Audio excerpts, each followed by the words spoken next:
his forest abode, Saunak was performing a big sacrifice. Sutha was one of the many seers invited to the sacrifice. He was the greatest storyteller of those times. There was no story that he did not know of, and he knew all the stories that had ever been told.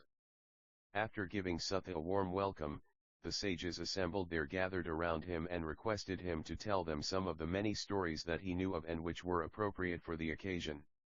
"Friends," replied Sutha, "I can tell you a story which is the most suitable for this holy occasion.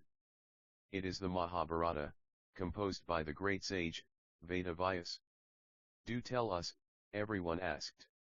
"Sages," began Sutha, "with your kind permission, I'll tell you first how the Mahabharata came to be written. Vedavyas was meditating on a peak of Himavant, when the idea of writing the Mahabharata, the story of the sons of Pandu and Dhritarashtra, came into his mind. As the idea was taking shape, the sage dreamt a dream. The god of creation, Brahma, appeared to him. Vedavyas touched his feet and said, 'Bless me, omnipotent Father. I desire to write the Mahabharata, from which shall radiate moral and spiritual wisdom. I cannot do this unaided. So, recommend to me a scribe.' 'Son, blessed be your noble project,' replied God. 'I recommend Lord Ganapatha to you for taking down your great masterpiece.' Then Vedavyas woke up from his dream. Vedavyas closed his eyes and meditated on Lord Ganapatha, the elephant-headed god, who is invoked at the beginning of all important undertakings. And there stood the god himself. The sage bowed to him and said, 'Lord Brahma, the Divine Father, has commanded me to seek your help for writing down the Mahabharata as I sing it for the good of mankind. Please do me this great favor.' Vedavyas saw before his mind's eye the whole story of the Mahabharata unfold itself. He described what he saw and god Ganapatha took it all down. Sage Sutha then commenced his recital of the Mahabharata to Saunak and the other sages gathered there. The story of the stolen earrings, as Janamejaya, the son of King Parikshit, was performing a great sacrifice, a hound of the gods, called Saramaya, strayed onto the sacred spot and was driven away with sticks by the princes who were keeping guard. It went and complained to its mother, Sarama, about the beating, and she cursed the princes, "Whoever hurts the innocent and the poor, will soon be made to pay for it." When Janamejaya came to know of this, he wanted to forestall the curse by offering prayers to gods. He chose Somasrav, a priest who was worthy of the task. While the prayers were being offered by Somasrav, the sage Udin came to King Janamejaya's place and said, "King, you leave undone what should be done." "Revered sir," replied the king, "I do not know to which lapse of mine you may be referring. Have I not been most careful in doing all my kingly duties these years?" "Your greatest lapse," replied Udin, "has been to leave Takshak, the serpent who killed your noble father, unpunished. Not only did he bite your father, but he also bribed Kashyap, the physician, not to cure him." Udin himself had his own score to settle with Takshak. After his studies were over, he had wished to offer a present to his teacher, who in turn bade him ask his wife. She asked Udin for 2 earrings which were worn by Pasha's queen. Udin went to the queen and asked her for the earrings. She readily gave them to him. But before doing so, she warned Udin, "Revered sir, the serpent Takshak is also after the earrings. He is a cunning devil. So, take good care of the earrings." The queen's fears came too true. As Udin was standing in a lake praying to the sun god, Takshak stole the earrings which Udin had kept for safety on the bank of the lake. Seeing Takshak run away with the earrings, Udin chased him. After a long chase, he caught Takshak. Suddenly Takshak turned himself into a snake, slithered through his fingers, and disappeared into a hole in the ground. Udin dug into the hole. He dug deeper and deeper till he came to the land of the serpents. His prayers to the serpents were unheeded by them. As he was becoming desperate, he saw a person on horseback. The horse was the god of fire, the rider was the god Indra. But Udin didn't know this. When the person asked Yudenk what he could do for him, he replied, "Sir, pray to give me mastery over the serpent land." All of a sudden tongue of flame leaped through the nostrils of the horse. They billowed out and spread, with columns of black smoke swirling into the sky. Afraid that the whole of the serpent land would be burned to ashes, Takshak gave back the stolen earrings. Yudenk returned home and gave the earrings to his teacher's wife. After Yudenk left, Janamejaya asked his ministers whether they could tell him about the death of his father. The ministers told the king of the story of Parikshit's death. Parikshit came to the throne after the death of Abhimanyu, his father in battle, while the Pandavas, his forefathers, left for the abode of the blessed. King Parikshit was very fond of hunting.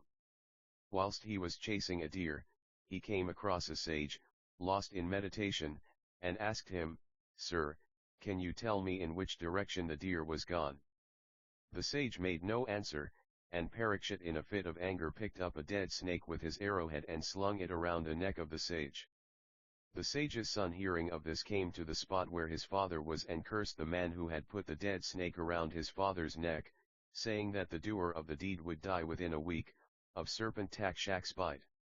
When the sage came to know of his son's curse, he sent a messenger to King Parikshit, warning him of the danger he was in, so that he could take all possible precautions.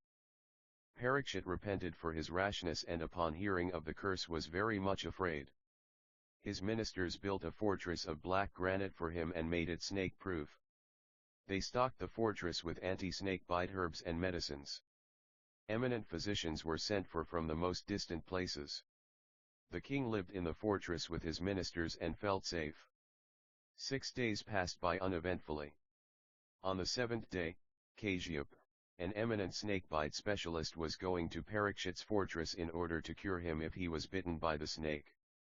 Takshak, also in human form, was walking along behind Kashyap, racking his brains for a plan with which to bypass the guards in order to reach the king.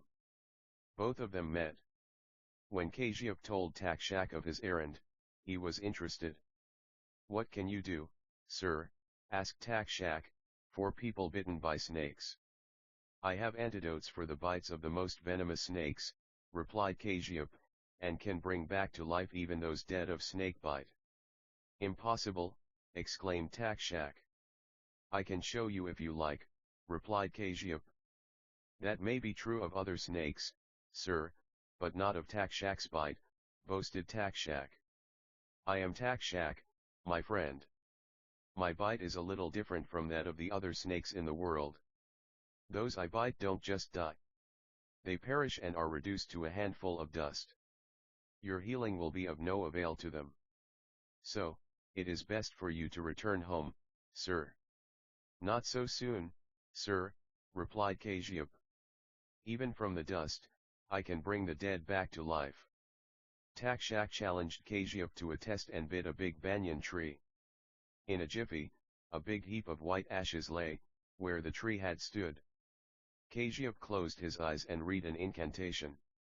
Out of the ashes, the banyan tree once again rose up, as before, with its green leaves and its many-pillared bigness. "Agreed, sir," replied Takshak, "you're great. But should you foil a sage's curse? If you desist from your endeavor, I'll give you more gold than Parikshit can ever give you." Kashyap took the gold Takshak gave him and returned home. Takshak continued on his journey. He sent some of his snakes in the form of men to Parikshit's fortress. They took flowers and fruits to the king. When the king opened one of those fruits, there was a little worm in it. Parikshit said, "The 7th sun is setting. If the curse is to come true, it'll have to be through this worm or not at all." A big hiss, and behold! The little worm became a huge serpent, projecting tongues of flame. It was Takshak. He bit the king. Nothing remained after this. Not only the king, but the whole building of granite, the ministers, and everything else had become heaps of rubble. The sacrifice of the serpents giving way to Yudenk's pleas, King Janamejaya decided to perform the sacrifice of the serpents in order to punish the serpent Takshak. Elaborate preparations were made, and sages learned in the lore of sacrifices were invited from far and near. However, one of the sages prophesied that the sacrifice would never be completed. As the sacrifice was in progress, thousands of serpents appeared from everywhere and dropped into the sacrificial fire to be consumed. Serpent Takshak sought the protection of Indra, king of the gods, whilst another serpent chief, Vasuki, sought the help of his nephew, Asthik. Asthik went to the sacrifice, and because of his learning and charm was well received by the king and all the sages present. In fact, the hymns he chanted were so moving, the king asked him to choose a suitable reward. Asthik in a pleading voice said, "O great king, in order to avenge your father's death, you have killed thousands of snakes, so I beg of you to spare those that are left." The king did not want to stop the sacrifice and asked Asthik to name any other wish, but again Asthik appealed to the king to have mercy. At this, the sages reasoned with the king that Asthik's request was not unreasonable, and so the king ordered that the sacrifice be stopped. At this moment Vedavyas arrived with his disciples, and told the assembly the history of the forebears of Janamejai and the Pandavas. The earliest recorded ancestor of Janamejai was Saraswata Manu, and amongst the long line of descendants were Yayati, Pururav and then Dushyant, whose son was the great Bharata. King Bharata's great-grandson was Hasti, who built the city of Hastinapura. Then 7 generations later Santanu came to the throne. The story of King Santanu. One day the king was out hunting and on the bank of the river Ganga he saw a maiden of breathtaking loveliness. He was so intoxicated by her beauty that he earnestly offered her his kingdom, his wealth, his very life, if she would become his wife. The maiden smiled at the king and said, "I shall become your wife, but on certain conditions. You must never ask me who I am, nor ever oppose anything I do. You must not say anything displeasing to me. If you ever do otherwise, I shall leave you there and then." The infatuated king vowed his assent and she became his wife. King Santanu and his queen lived a life of perfect happiness, oblivious to the passage of time. Yet each time she gave birth to a child, she would take the newborn baby to the Ganga and cast it into the river, and return to the king with a smiling face. The king was filled with horror at such murderous deeds, but suffered it all in agonizing silence, ever aware of the promise he had made. He often wondered as to who she was, and why she should commit these foul deeds on her own babies. In all she killed 7 children. When the 8th child was born, and she was about to throw it into the river, King Santanu could bear the torment no longer.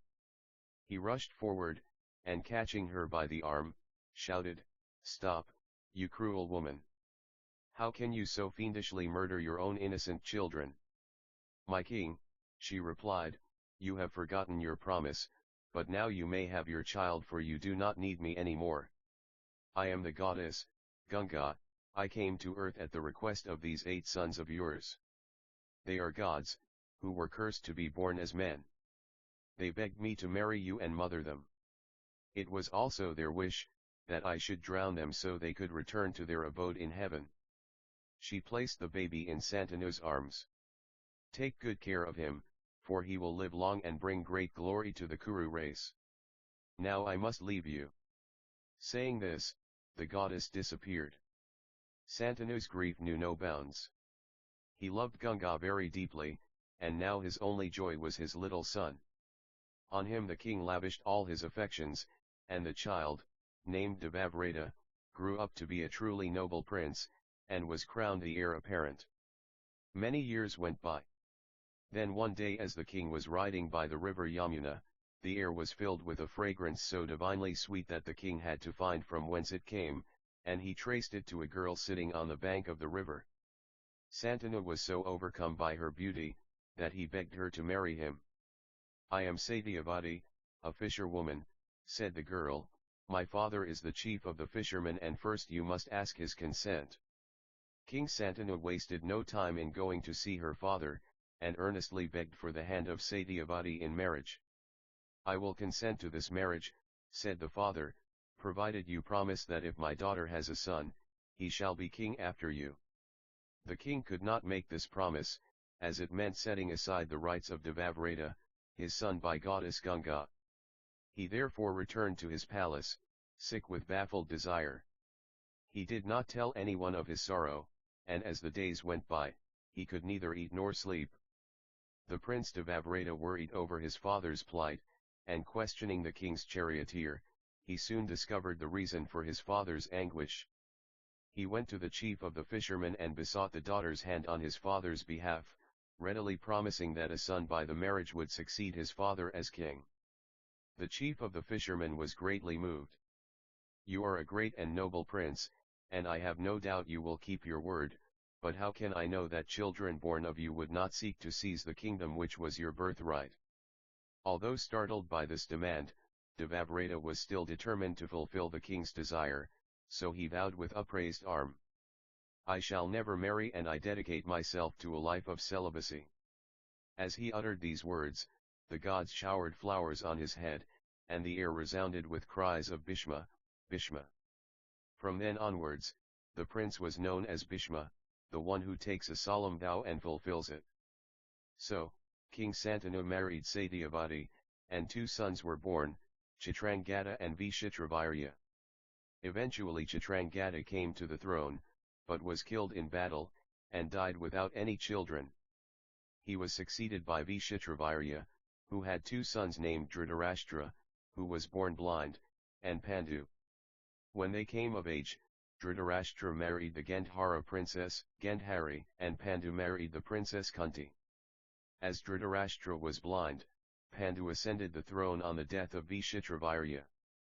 The story of Kunti Devi and Pandu. When Princess Kunti was a young girl, the sage Durvasa stayed for a time as a guest in her father's home. The sage was so pleased with the care and attention Kunti bestowed on him, that he made the princess a promise saying, "Child, if you call upon any of the gods repeating the hymn I will teach you, the god will bless you with a son equal to him in glory."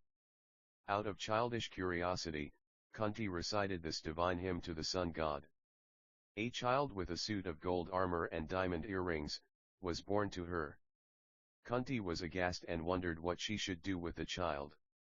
So, one night she put the child in a casket and set it afloat in the river Ganga. A groom of Dhritarashtra's happened to see the casket in the river, and was both surprised and delighted to find it contained a beautiful child. He handed it over to his wife, and it was this child who came to be known as Karna.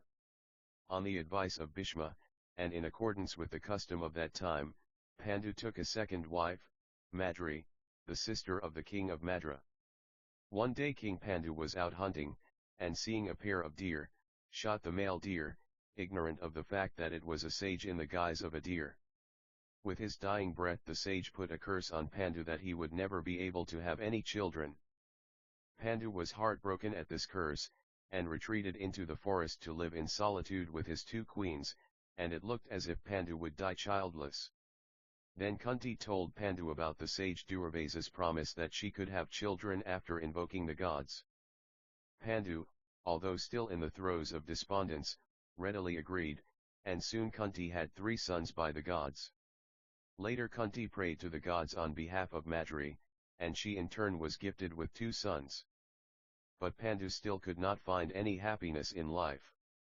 He was continuously haunted by the sage and his curse. Then one day Pandu suddenly collapses and died.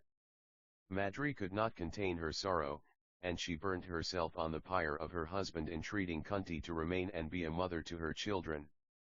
The sages of the forest took the bereaved Kunti and the 5 children to Hastinapura, where they were brought up by their uncle Dhritarashtra along with his 100 sons. When King Pandu died, Yudhishthira, his eldest son and heir apparent, was only 16 years of age, so the blind Dhritarashtra was made king. At Hastinapura the 5 sons of Pandu and the 100 sons of Dhritarashtra grew up together in an atmosphere of merriment, but beneath the surface the Kauravas nursed a growing hatred for the Pandavas. Bhima, the second son of Pandu, excelled all the others in physical strength.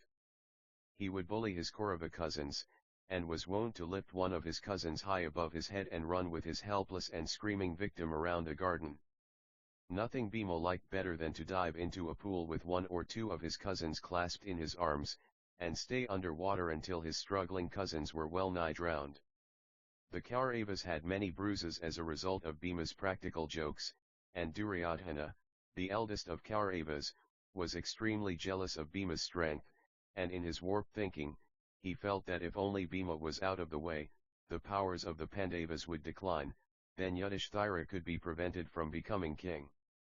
Eventually Duryodhana and his brothers planned to kill Bhima, imprison Yudhishthira and the younger brother Arjuna and seize the kingdom. Duryodhana, his brothers, and the Pandavas often went down to the river Ganga, where they would swim and enjoy the sweetmeats and cool drinks the servants brought. The day came when beside the river, Duryodhana managed to slip poison into Bhima's food, and afterwards when Bhima lay on the river bank drowsing from the effects of the poison, the evil Duryodhana tied him up with wild creepers and threw him into the river. Bhima sank like a stone, down and down into the depths of the river, until he came to the abode of the Nagas, the giant water snakes. The poisonous snakes bit him, but luckily their poison counteracted the poison in his body, and Bhima quickly broke his bonds, and kept the snakes at bay. Just then Vasuki, a prince of the Nagas, came on the scene, and recognizing Bhima as a great prince, took him to his home. Vasuki gave Bhima a magical potion to drink, which would give him the strength of 1,000 elephants. After drinking it, Bhima fell into a deep sleep. Meanwhile Yudhishthira was greatly concerned at the absence of his brother. He asked Duryodhana if he knew where Bhima was, and Duryodhana said he was sure that Bhima had gone home ahead of them. On arriving back at Hastinapura, Yudhishthira asked his mother whether Bhima had returned, and on learning that Bhima was not at the palace, Yudhishthira immediately suspected foul play and, with his brothers, searched high and low along the banks of the Ganga. In the land of the Nagas, Bhima slept for 7 days and nights. When he awakened on the 8th day, Vasuki, the Naga prince who was sitting beside his bed, smiled, "O prince, you have fully recovered. In fact, you possess the strength of a great herd of elephants, so now you should return to Hastinapura." Bhima took leave of the Nagas, and hastened home, where Kunti and his brothers welcomed him in great joy. When Bhima told them of his adventures, the Pandava princes realized they could no longer trust Duryodhana and the other Kauravas.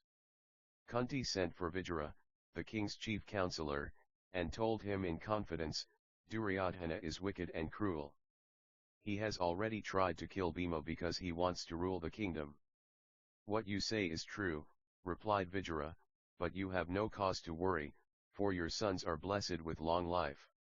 The Pandavas and the Kauravas learnt the use of arms first from Kripacharya, and later from his brother-in-law, Drona. Story of Drona. Drona was the son of a Brahmana, and after completing his studies of the Vedas, devoted himself to archery and became a great master. A fellow student was Drupada, the son of the king of Panchala.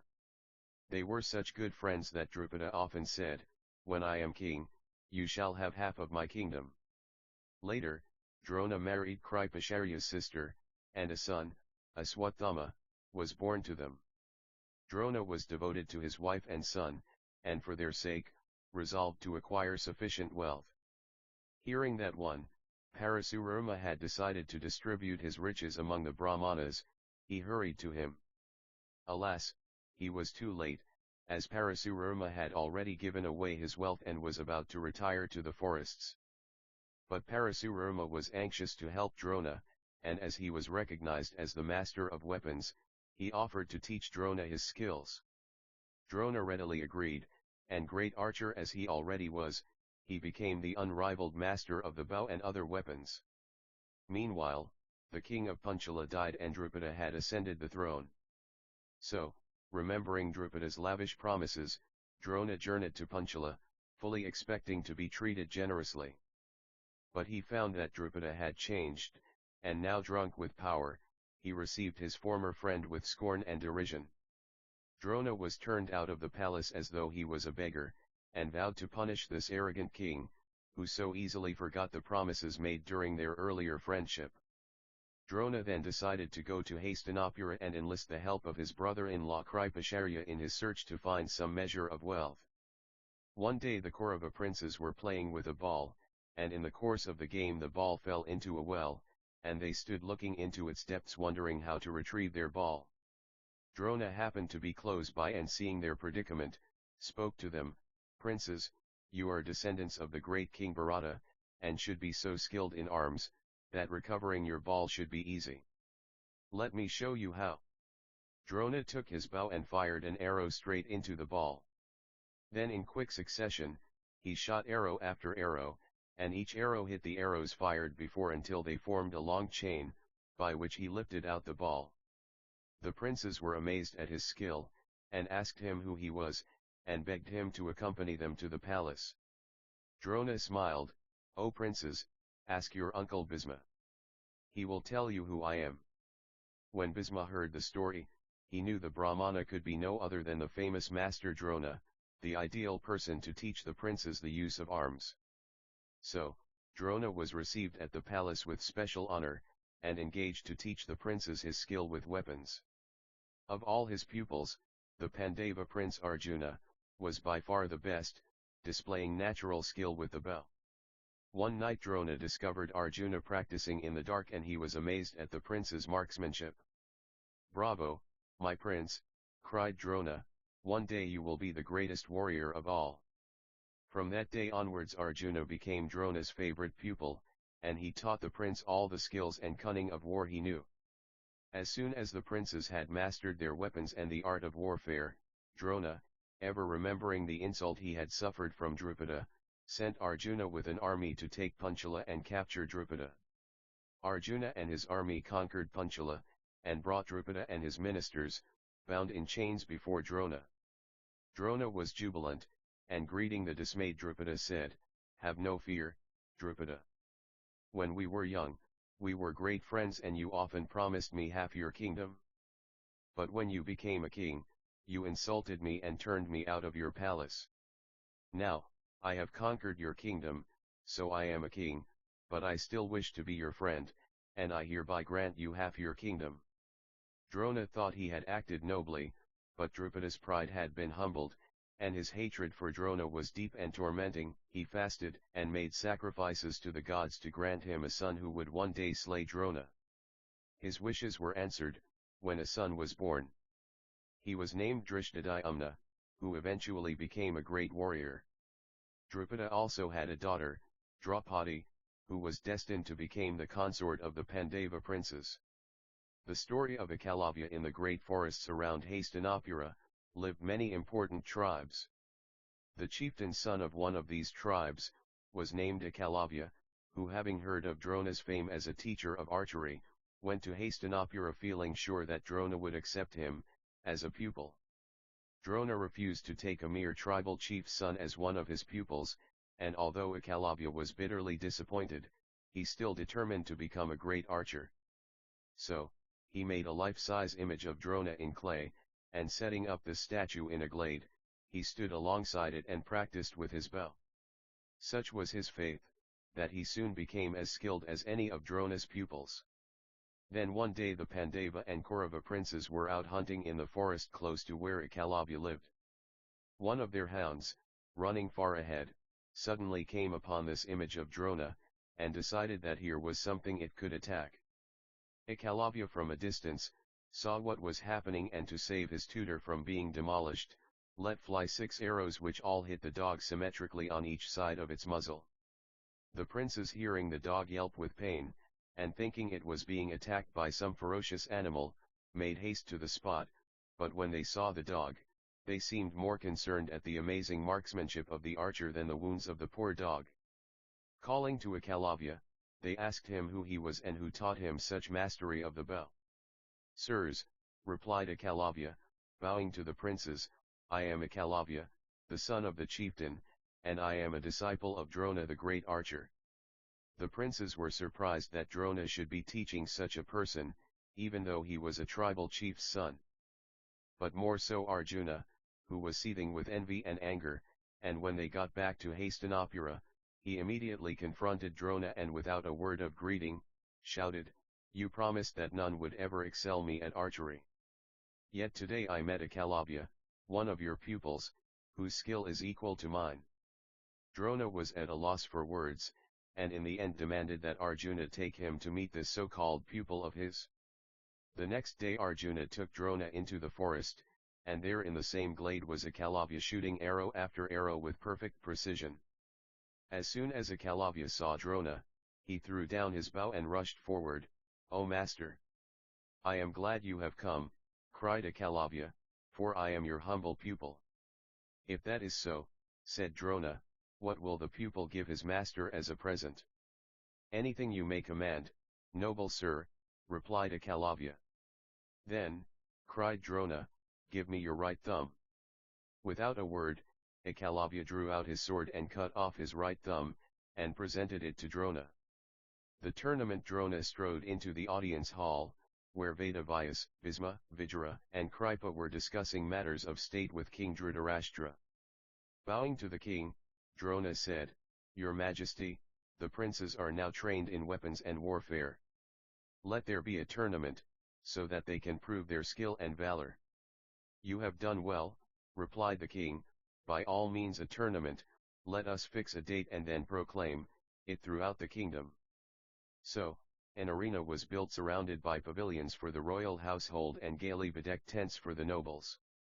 When the festive day dawned, every vantage point around the arena was already packed by the common people, who had traveled from the four corners of the kingdom. A happy and jostling crowd, looking forward to seeing the noble princes in feats of arms.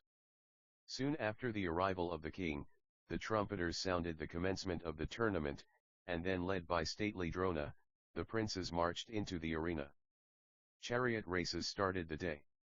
Then there were mock battles on elephants and horses which drove the vast crowd into a frenzy of excitement.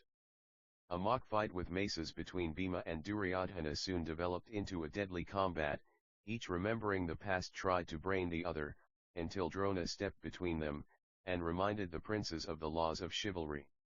The final item on the program was an individual display of archery by Arjuna, and when he entered the arena, he was greeted by a deafening roar that could be heard for miles around.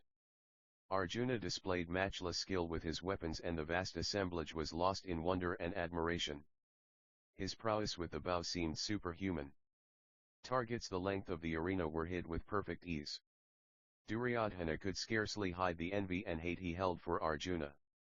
And then, when everyone thought the tournament was at an end, from the entrance came a clash of arms in challenge, and into the arena walked a godlike youth dressed in armor of gold. He looked proudly around him, and strode up to Arjuna. By the bitter irony of fate, and unknown to each other, they were brothers, for this was Karna, the firstborn of the dowager Queen Kunti. Karna barely acknowledged Drona, and addressed Arjuna in a voice of pealing thunder, "Prince Arjuna, all the feats you have done, I can do much better." Drona thought that this was an idle boast, but agreed to let Karna show what he could do. To the astonishment of everyone, Karna duplicated all that Arjuna had done with ease and precision.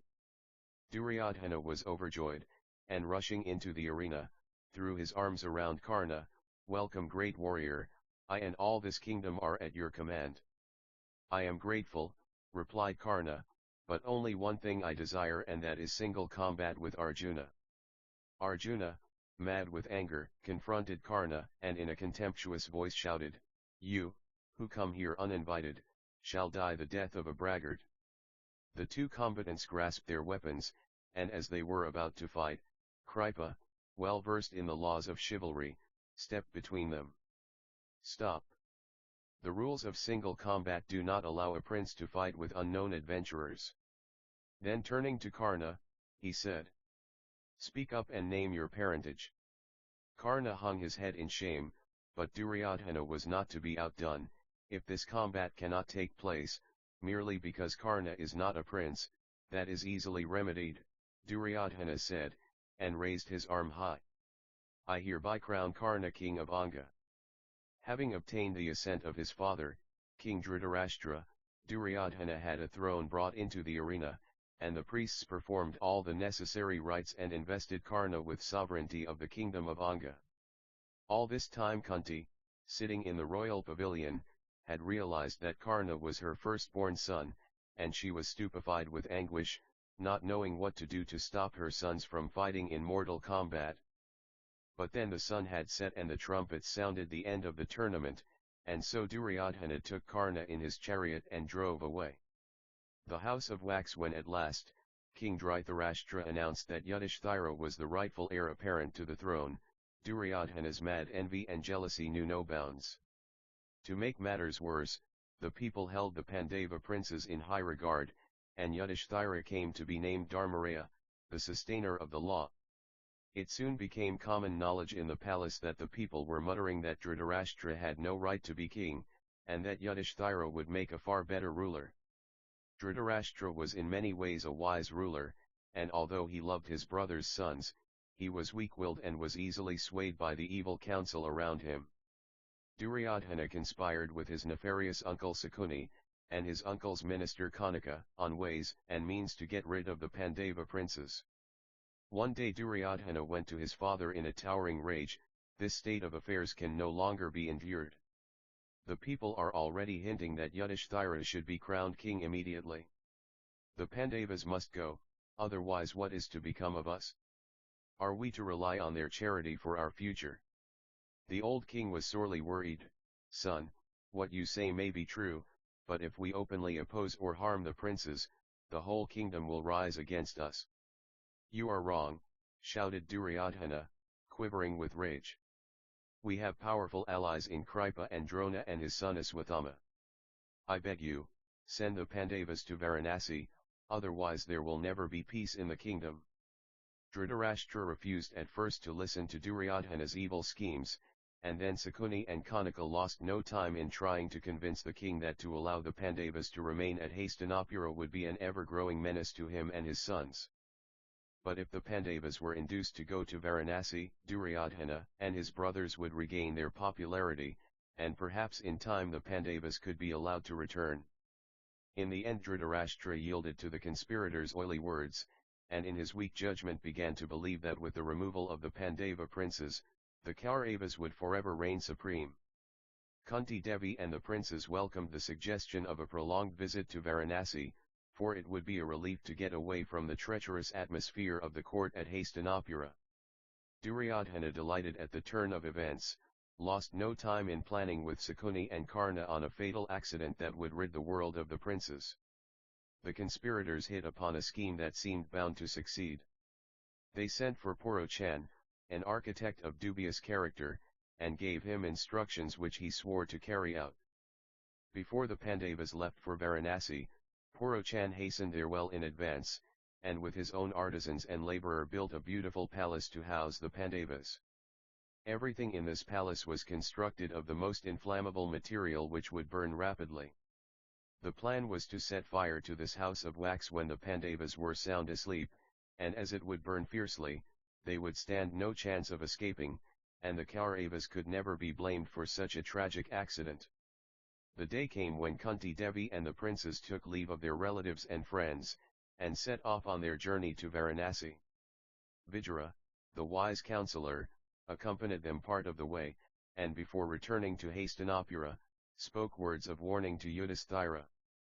Listen carefully, my son, whispered Vijaya, death awaits you at Varanasi in a house that has been designed to go up in flames. Be prepared and trust the men I will send, then all will be well. Yudhishthira sadly realized that such a hideous plot could only be the work of Duryodhana, and he decided to say nothing to the others, until they reached Varanasi. The populace of Varanasi was happy that the Pandavas were visiting their city and welcomed them with garlands and music. They were escorted to the house of wax by Purochan, who boasted of its lavish beauties and explained that by the orders of the king, he Purochan, would remain there to look after the comforts of the honored guests. That evening Yudhishthira told Kunti Devi and his brothers of Vijaya's warning, and then with Bhima, examined the entire building, and there was no doubt that the place was a veritable death trap. Yudhishthira told Bhima, now we know of this dastardly plot, do not let Purochan see that we are suspicious. But we must remain on guard every night, until we get further word from Vijaya. So, they stayed in the house and to all appearances, were free from care. During the day they met the people, or went hunting, but at night one of the princes remained on guard. Meanwhile, Vijaya sent a trusted servant, who met the princes in secret, and unknown to Purochan, showed them a carefully concealed door in the house that led to a tunnel which went under the grounds and the surrounding walls of the house. With this knowledge, the princes decided to escape that very night. At midnight Bhima took a torch and set light to the house in a dozen places, then they all hurried out through the subterranean passage into the forest well beyond the house.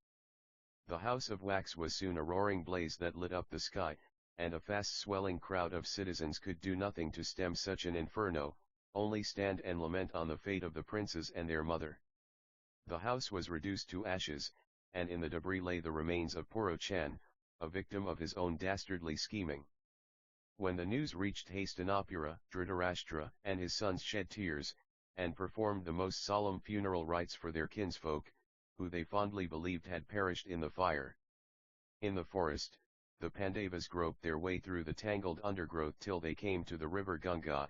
There they found a boat in charge of a boatman who knew their secret. They crossed the river and entered the forest on the far side. Bhima, seeing that his mother was exhausted, took her on his shoulders and led the way through the dense forest. After a time, sheer fatigue and thirst forced them to halt, and they decided to rest. Not so the tireless Bhima, who forced his way through dense undergrowth until he found a pool, and making cups of lotus leaves, took water to his mother and brothers. Then, whilst the others slept, Bhima stayed awake and armed himself with a club, to protect them against wild animals. In these forests dwelt a giant Rakshasa and his sister called Hidambi. The Rakshasas were a tribe of giants that even ate human flesh. The sister Hidambi was out early searching for food, when in the distance she saw Bhima standing guard over his mother and brothers. She was smitten by Bhima's athletic figure, and as she could take any form, she transformed herself into a maiden of rarest beauty. Hearing someone approach, Bhima turned, and saw this wonderful-looking maiden coming towards him. At first, he was puzzled that such a beauty should be walking through the forest alone. Hidambi came close, and with a dazzling smile said, "I am Hidambi and wish you no harm. But my brother is a man-eating giant, and will slay you all on sight. Follow Tile and I will lead you all to safety. But promise, I beg of you, to make me your wife." Bhima was completely smitten by the beauty of Hidambi, but the proposal of marriage certainly startled him. Before he could reply, there was a terrific noise in the forest, as though a wild elephant was on the rampage. "It is my brother," Hidambi cried in anguish. "Go quickly, otherwise he will surely kill you and your family." Bhima just laughed. "I am not scared of any giant, however big he be." As he spoke, the giant came out of the forest, a fiendish brute, snarling like a wild animal. Bhima wasted no time in running to intercept the giant, and they were soon locked in deadly combat. Each pulled up young trees for clubs, and although the giant towered over Bhima, he was not so agile, and Bhima soon had the giant bruised and bleeding in a dozen places. But the noise they made awakened his mother and brothers. The princes ran to the scene of the fight, ready to assist Bhima, but it was soon obvious that the giant was no match for Bhima's agility and strength. The ponderous giant tried to deal Bhima a killing blow with his club, but Bhima would nimbly dodge aside, then dash in and club the giant unmercifully. Meanwhile Kunti was puzzled at the sight of Hidambi. "You must be a goddess of the forest with such rare beauty. But tell me, who are you and why are you here?" "Good mother," replied Hidambi, "I am no goddess. I live in this forest with my brother who is now trying to kill your son. Believe me, I wished you no harm, and I wanted to save you from my fearsome brother. Have no fear, my child." "Bhima is a great warrior," Kunti said, and just at that moment there was a mighty roar from the princes, as Bhima struck the giant a tremendous blow on the head, which stretched him lifeless on the ground. When everyone had finished congratulating Bhima on his victory, Yudhishthira implored them, "Let us not tarry here, for Duryodhana's men may be searching the forest. We must travel far before we are safe." At this, Hidambi threw herself at Kunti's feet. "Please do not leave me. I have fallen in love with your son Bhima, and if he will not marry me, I will kill myself. Yudhishthira lifted Hidambi to her feet. Come with us, for my brother will marry you. And so, the Pandavas, with Hidambi, journeyed through the forest. Bhima married Hidambi, and they lived together for a year, and during that time Hidambi had a son, who was named Gatotkaca, because the child did not have a single hair on his head. Soon after Gatotkaca was born, Hidambi told Bhima, I must leave you. When my son has grown to manhood, he will serve you when you need him. And so Hidambi took leave of the Pandavas and returned to the forests with her son.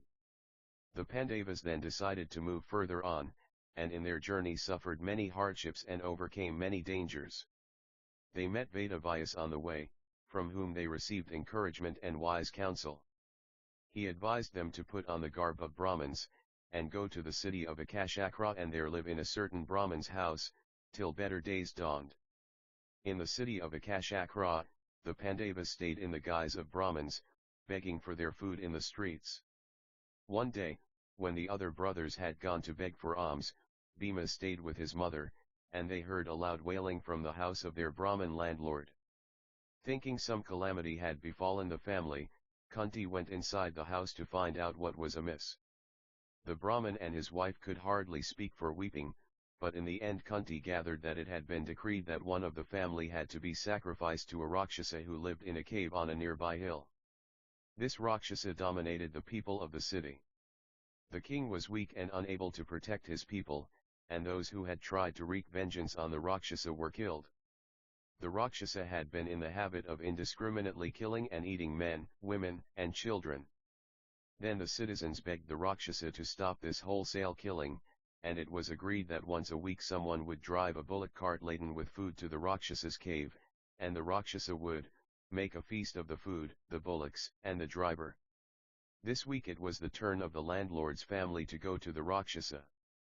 The Brahmin's wife implored that she should be allowed and go to be sacrificed, but the husband said it was his duty to go. At this their daughter, who was but 18, begged her parents to send her, as the home could not exist without a mother or a father. The small son picked up a piece of firewood and brandishing it above his head, shouted in his childish voice that he would go and kill the wicked Rakshasa. Kunti now intervened. Good people, do not despair. I have 5 sons, and one of them will take the food to the Rakshasa. The Brahmin shook his head sadly and said that he could never allow anyone to sacrifice their life for his family. Have no fear, said Kunti proudly. My son Bhima has superhuman strength and will certainly kill this Rakshasa. When Kunti told Bhima the whole story, he was full of enthusiasm at the thought of fighting another Rakshasa. The next morning the bullock cart was laden with foodstuffs, and Bhima set off in high spirits, promising to return long before sunset. When Bhima reached the Rakshasa's cave, he decided he was hungry, and began to eat the food in the cart. This maddened the Rakshasa, who rushed out of his cave at Bhima, but Bhima evaded the clutching arms, and quite unconcerned, continued to eat the food.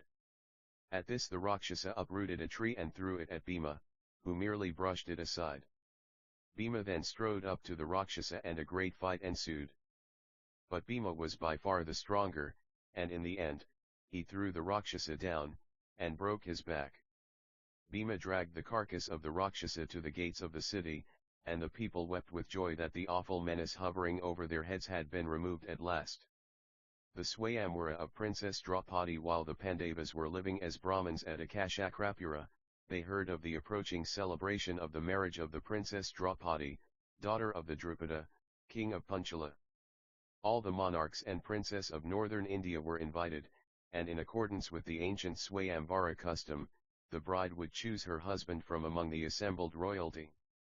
It will be remembered that King Drupada had a bitter hatred of Drona, the great Brahmin warrior, yet he sent his son, Drishtadhyumna, to Drona, to learn the arts of warfare. Many Brahmins of Akashakrapura planned to go to Panchala in the hope of receiving the customary gifts and to see the festivities and pageant of a royal wedding. Kunti, with her motherly instinct, recognized her son's desire to go to Panchala, so she told them, we have been in the city too long and it is time to think of going somewhere else. The alms doled out to us are getting less and less, so let us go to Drupada's kingdom, which is said to be fair and prosperous. So, the Pandavas, still in the guise of Brahmins, set off on the long journey to the kingdom of Panchala. Often, they walked far into the night, with Arjuna and a burning torch leading the way. At last, they arrived at Panchala. Arid found shelter in a potter's hut. The city was thronged with visitors, from the poorest peasants who came to enjoy the public entertainments, to the rich and courtly princes who hoped to win the hand of the princess. King Drupada had always longed for Arjuna to marry his daughter, and when he heard the news of the death of the Pandavas in the fire at Varanasi, he was plunged in sorry, but was relieved by a later rumor that they had managed to escape. Still with his mind on Arjuna, King Drupada set a mighty task for anyone to win the hand of his daughter. A mighty steel bow was placed in the marriage hall. The suitors had to string the bow and then shoot 5 steel arrows, through the central aperture of a whirling disc, and well beyond this whirling disc, was the target which each of the 5 arrows had to strike. Then came the day of the ceremony. The marriage hall was beautifully decorated, and it seemed that all the rulers of northern India were there. The sons of King Dhritarashtra accompanied by Karna were well to the fore, and there too, was Krishna seated beside his elder brother, Balaram.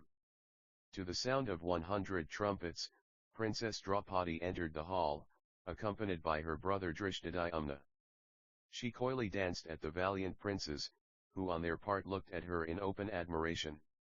After the Brahmins had repeated the usual mantras, and the peace invocation had been chanted, Drishtadyumna took Draupadi by the hand and led her to the center of the hall. Then he proclaimed, "Mark this bow, assembled monarchs, and the target, he who sends 5 arrows in succession through the hole in the disc, and unerringly hits the target, and if he be of noble lineage, shall win the hand of my sister." Prince after prince came forward and tried in vain to string the bow.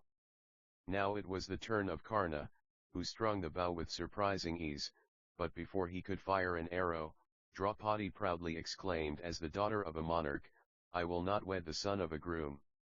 Karna, his head bent in shame, slowly walked back to his seat. At this there was considerable angry shouting, some saying that it was an impossible test put up to shame the royal guests. Then all the noise stopped, for from among the group of Brahmins, a youth advanced towards the bow. It was Arjuna, and with a silent prayer to the gods, took up the bow and strung it with ease. Then, without pause or hesitation, he shot 5 arrows in quick succession through the whirling disc right into the target. The Brahmins shouted with joy, not so many of the princes who were loud in their wrath, shouting, "If the Princess Draupadi does not care to marry a prince, she certainly shall not marry this prating priest."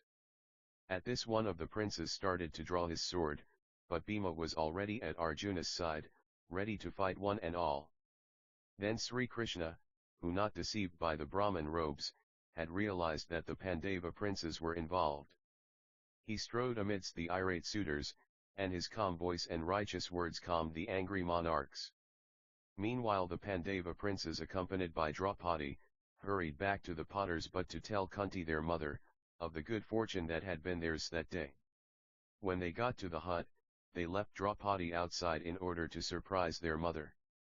On going inside in great glee, they told their mother they had received a great gift.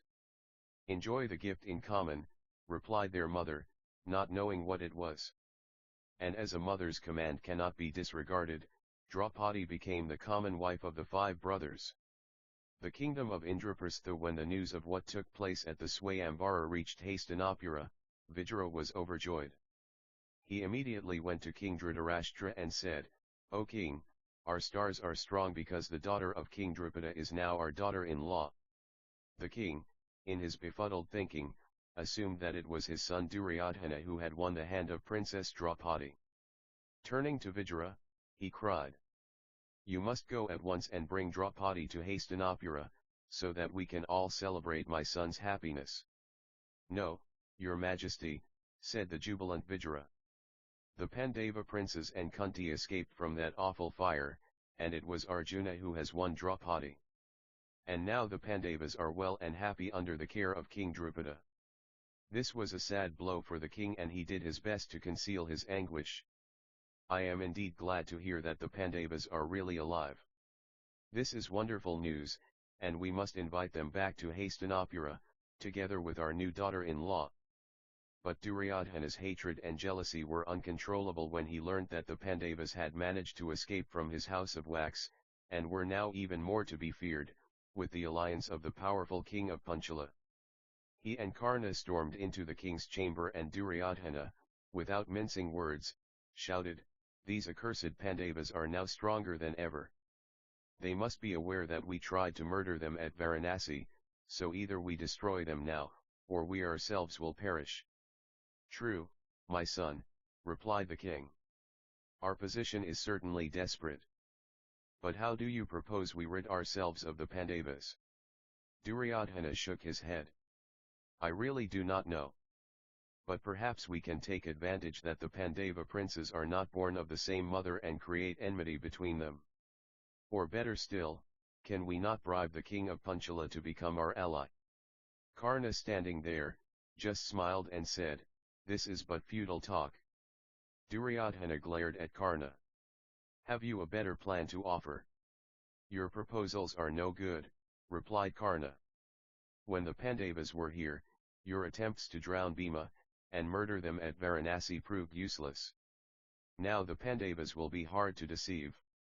Therefore, there is only one answer left to us, it must be war. We must make a surprise attack on them and King Drupada, before Krishna can join them with his Yadava army." The king could not make up his mind at such a bold step, so he sent for Bhishma, Vijara, and Drona, to get their opinions. When Bhishma was told that Karna had suggested open warfare, he was horrified.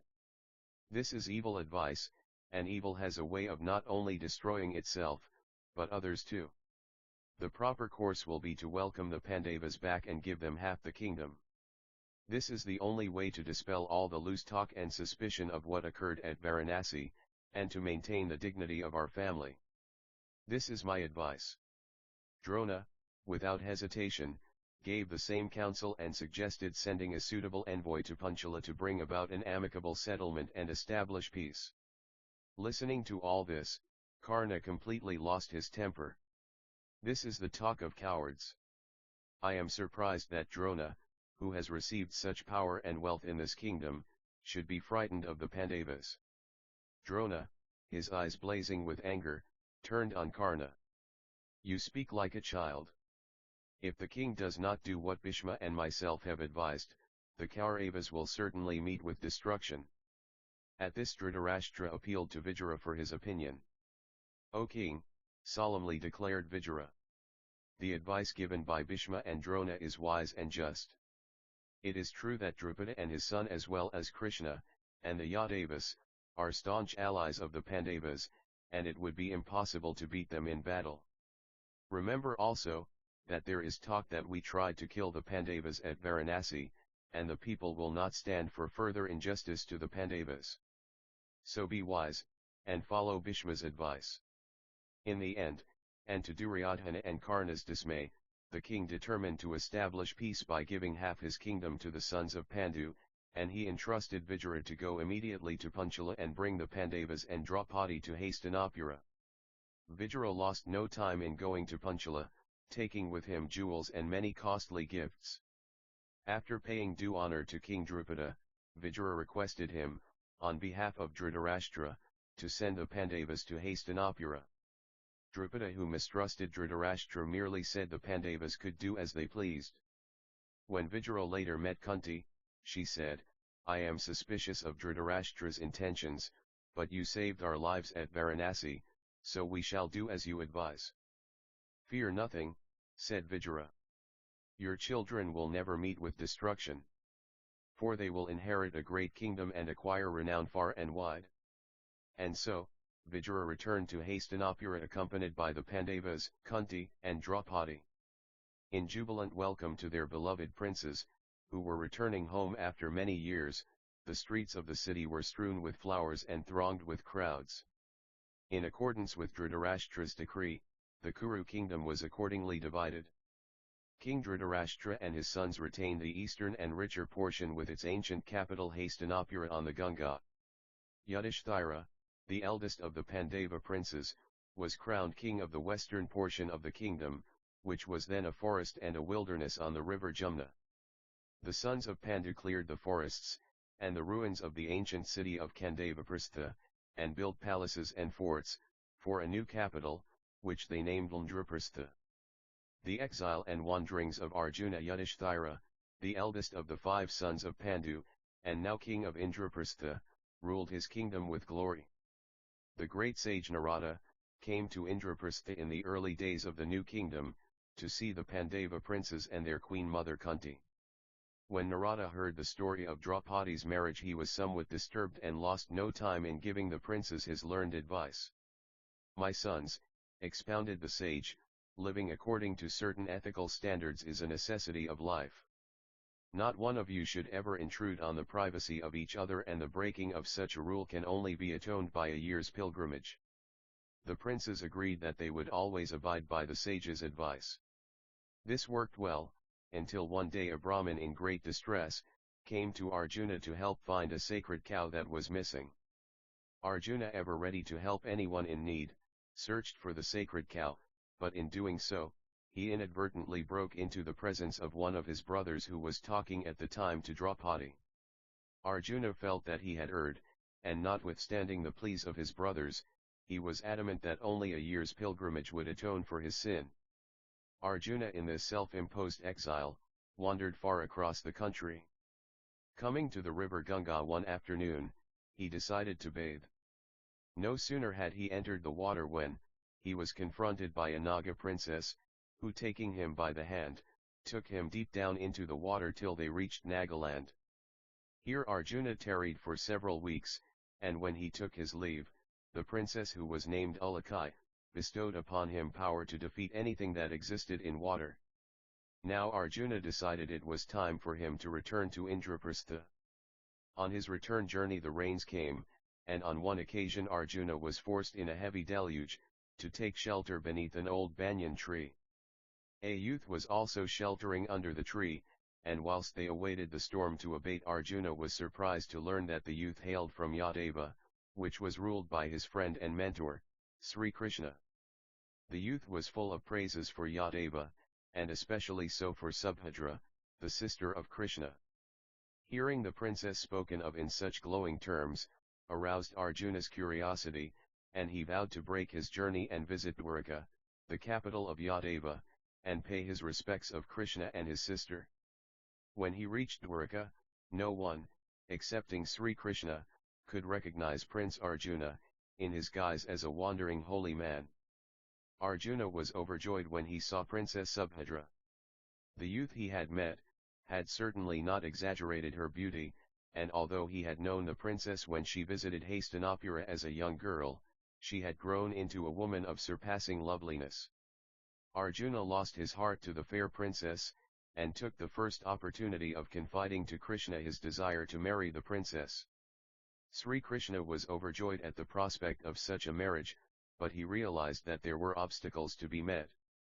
Firstly, Subhadra might reject Arjuna's proposal, but more important would be the attitude of the elder brother, Balaram, who preferred an alliance with the Kauravas, as he felt the Pandava princes were faced with adversity. So, Krishna decided that a little mild deceit should be used in order to see how things would work out. He asked Arjuna to maintain his role as a holy man, and arranged for him to be housed in a garden near the palace in Dwarka. Krishna also arranged that Princess Subhadra should look after the needs and the comfort of this holy man. The princess, who was deeply attracted to the holy man, welcomed the excuse for spending a lot of her time in his company. One day she asked him, "In your wanderings, have you ever visited Indraprastha, and met the Pandava princes?" "Yes, indeed," replied Arjuna with a smile. "I have often been the welcome guest of King Yudhishthira." "Then tell me," asked Subhadra, "did you meet Prince Arjuna?"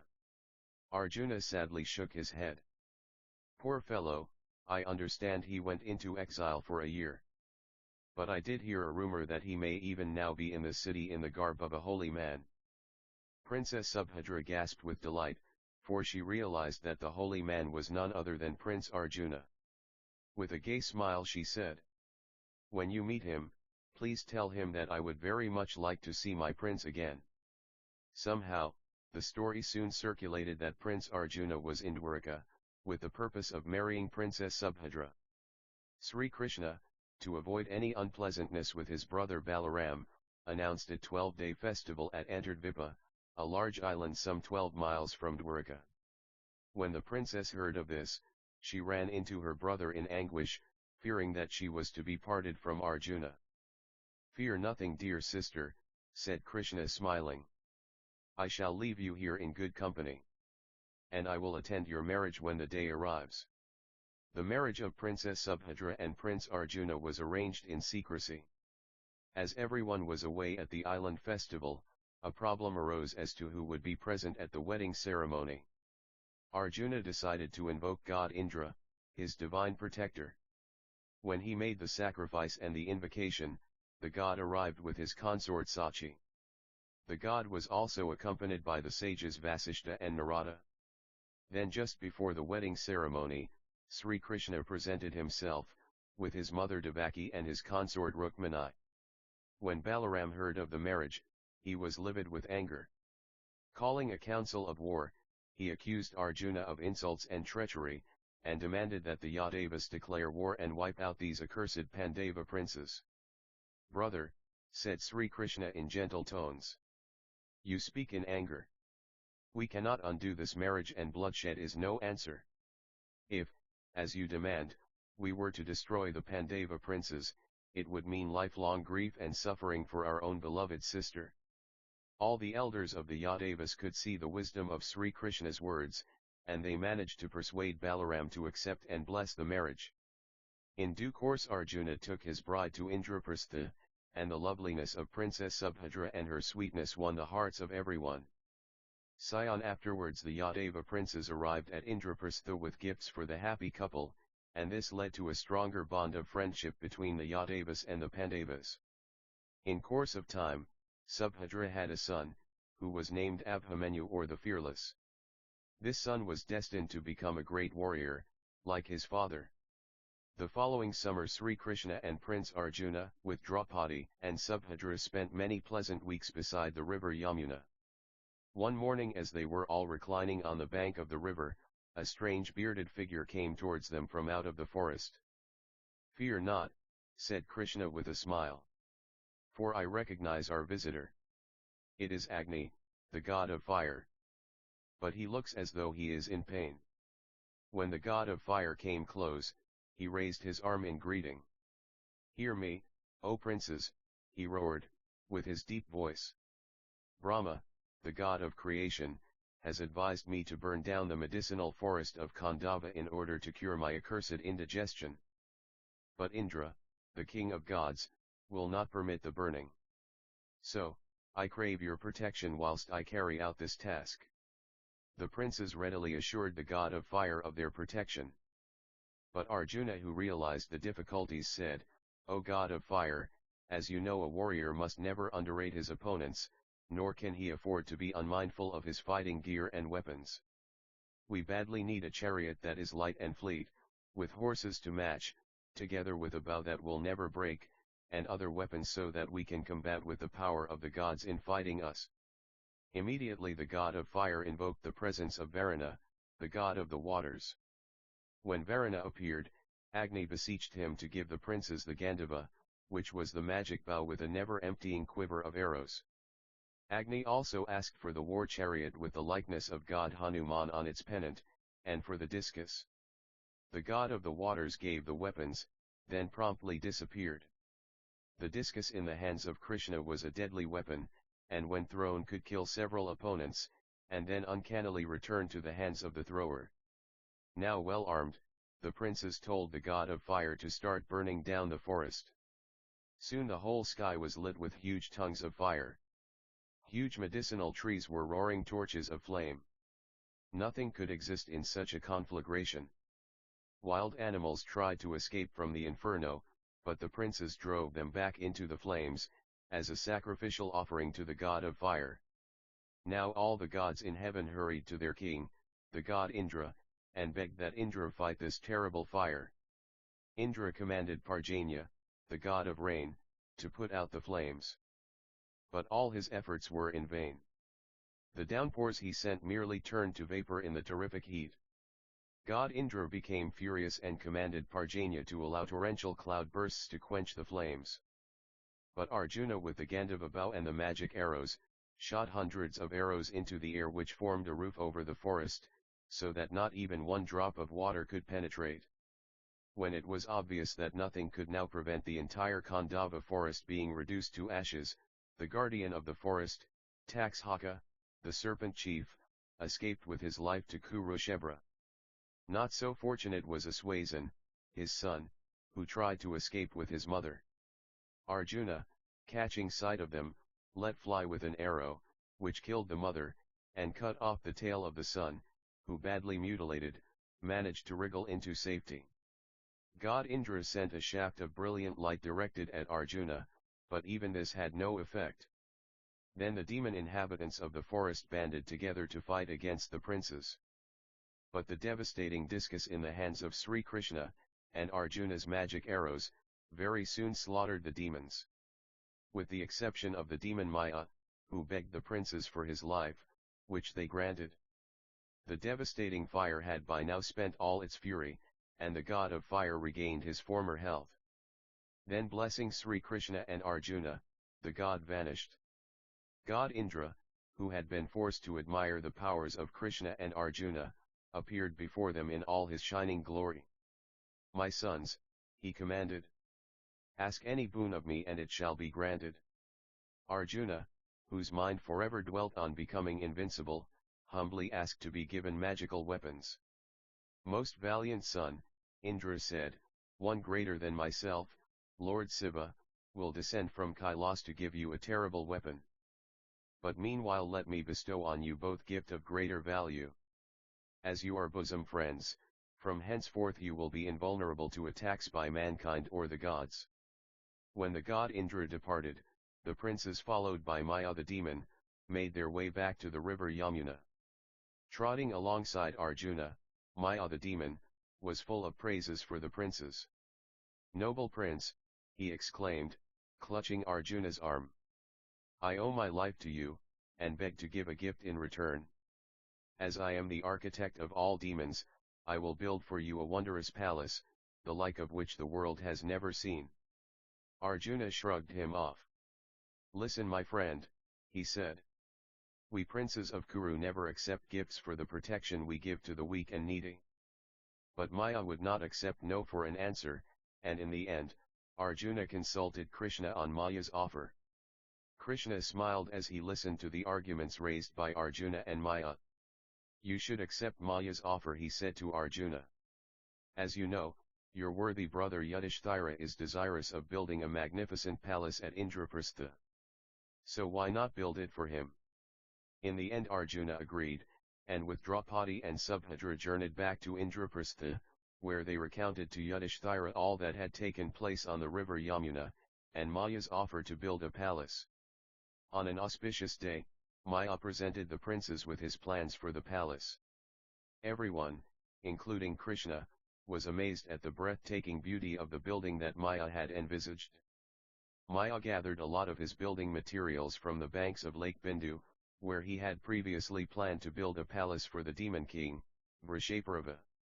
At this old site was hidden countless ornamental slabs of sheer white marble, encrusted with precious stones. Also carefully hidden was the mace belonging to the demon king, and the famous conch originally possessed by Varuna, god of the waters. Maya gave the mace to Bhima, and the conch to Arjuna. Thousands of workmen toiled day and night to build the palace. And as the months rolled by, the beauty of the palace was slowly unveiled, causing everyone to gasp with astonishment at its grandeur. When at last, the palace was completed, it became a place of pilgrimage and of wonder.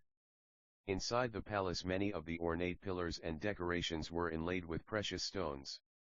Whilst in the palace grounds, ornamental lakes had been built, edged with pure crystal, and the waters contained golden lotus flowers and golden fish. When the Pandava princes took up residence in their new palace, a great banquet was held, to which the monarchs throughout the land were invited, as well as the learned sages. The Pandava princes ruled from Indraprastha in all glory. Many who surrounded Yudhisthira urged him to perform the Rajaswaya sacrifice, which was a formal assumption of the imperial title over all the kings of ancient India. Yudhisthira felt that he should perform the sacrifice, but he knew there were obstacles, for not all the kings throughout the land would acknowledge him as emperor. So, he decided to seek the advice of Sri Krishna. When Krishna learnt that Yudhisthira sought his help, he set out for Indraprastha in a chariot, harnessed with his swiftest horses. Yudhisthira gladly welcomed Krishna's arrival and lost no time in elaborating on the problems that might arise if he decided to perform the imperial sacrifice. Krishna was inclined to agree that there certainly was one very difficult obstacle. By rights you should most certainly perform the sacrifice, he said, but Jarasandha, king of Magadha, will definitely oppose it, and the only way you can overcome his opposition is to defeat and kill him.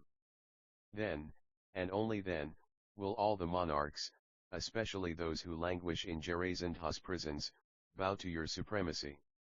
Yudhishthira was rather surprised at Krishna's vehemence, but realized the truth when Krishna spoke again. You must realize that Jarasandha is a dastardly villain, Krishna spoke with some heat.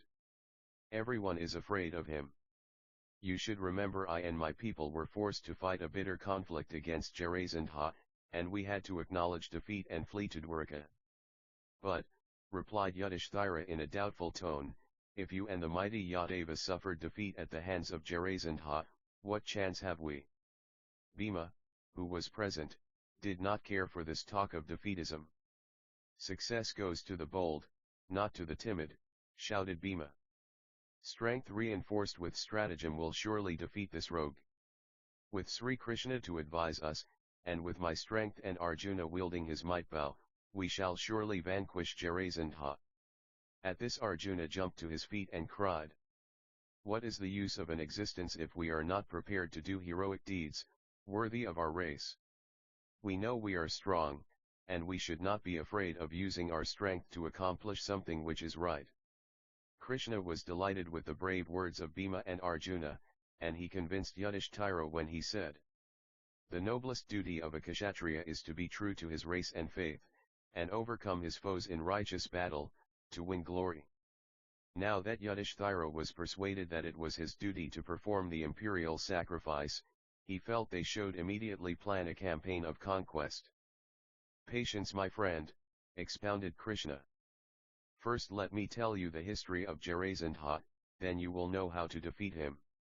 This is the story Sri Krishna told. Brihadratha was the founder of the Magadha kings, and was acclaimed a great warrior. He married the twin daughters of the king of Kasi, and vowed he would be impartial to both his wives. To his despair, Brihadratha was not blessed with any heirs, and as he grew older, he decided to hand over the running of the kingdom to his ministers, and took his wives into the forest to live in austerity. Whilst in the forest, he sought the advice of the sage Kausika, who took pity on the plight of this childless warrior. As they were talking, a mango fell into the lap of the sage. He gave it to the king with this blessing. Take this fruit, for your dreams will be fulfilled. The king cut the fruit in half and gave a piece to each of his wives. The wives ate the fruit, and months later each gave birth to half a child. Each half possessed one eye, half a face and body, one arm, and one leg. The wives were horrified, and commanded their attendants to tie the two horrible pieces in a cloth and throw the gruesome bundle far away. The attendants did as they were told, but a cannibal Rakshasa named Jara found the bundle and was elated to find it contained two pieces of flesh. As she picked up the two pieces, they accidentally came together and changed into a living whole child.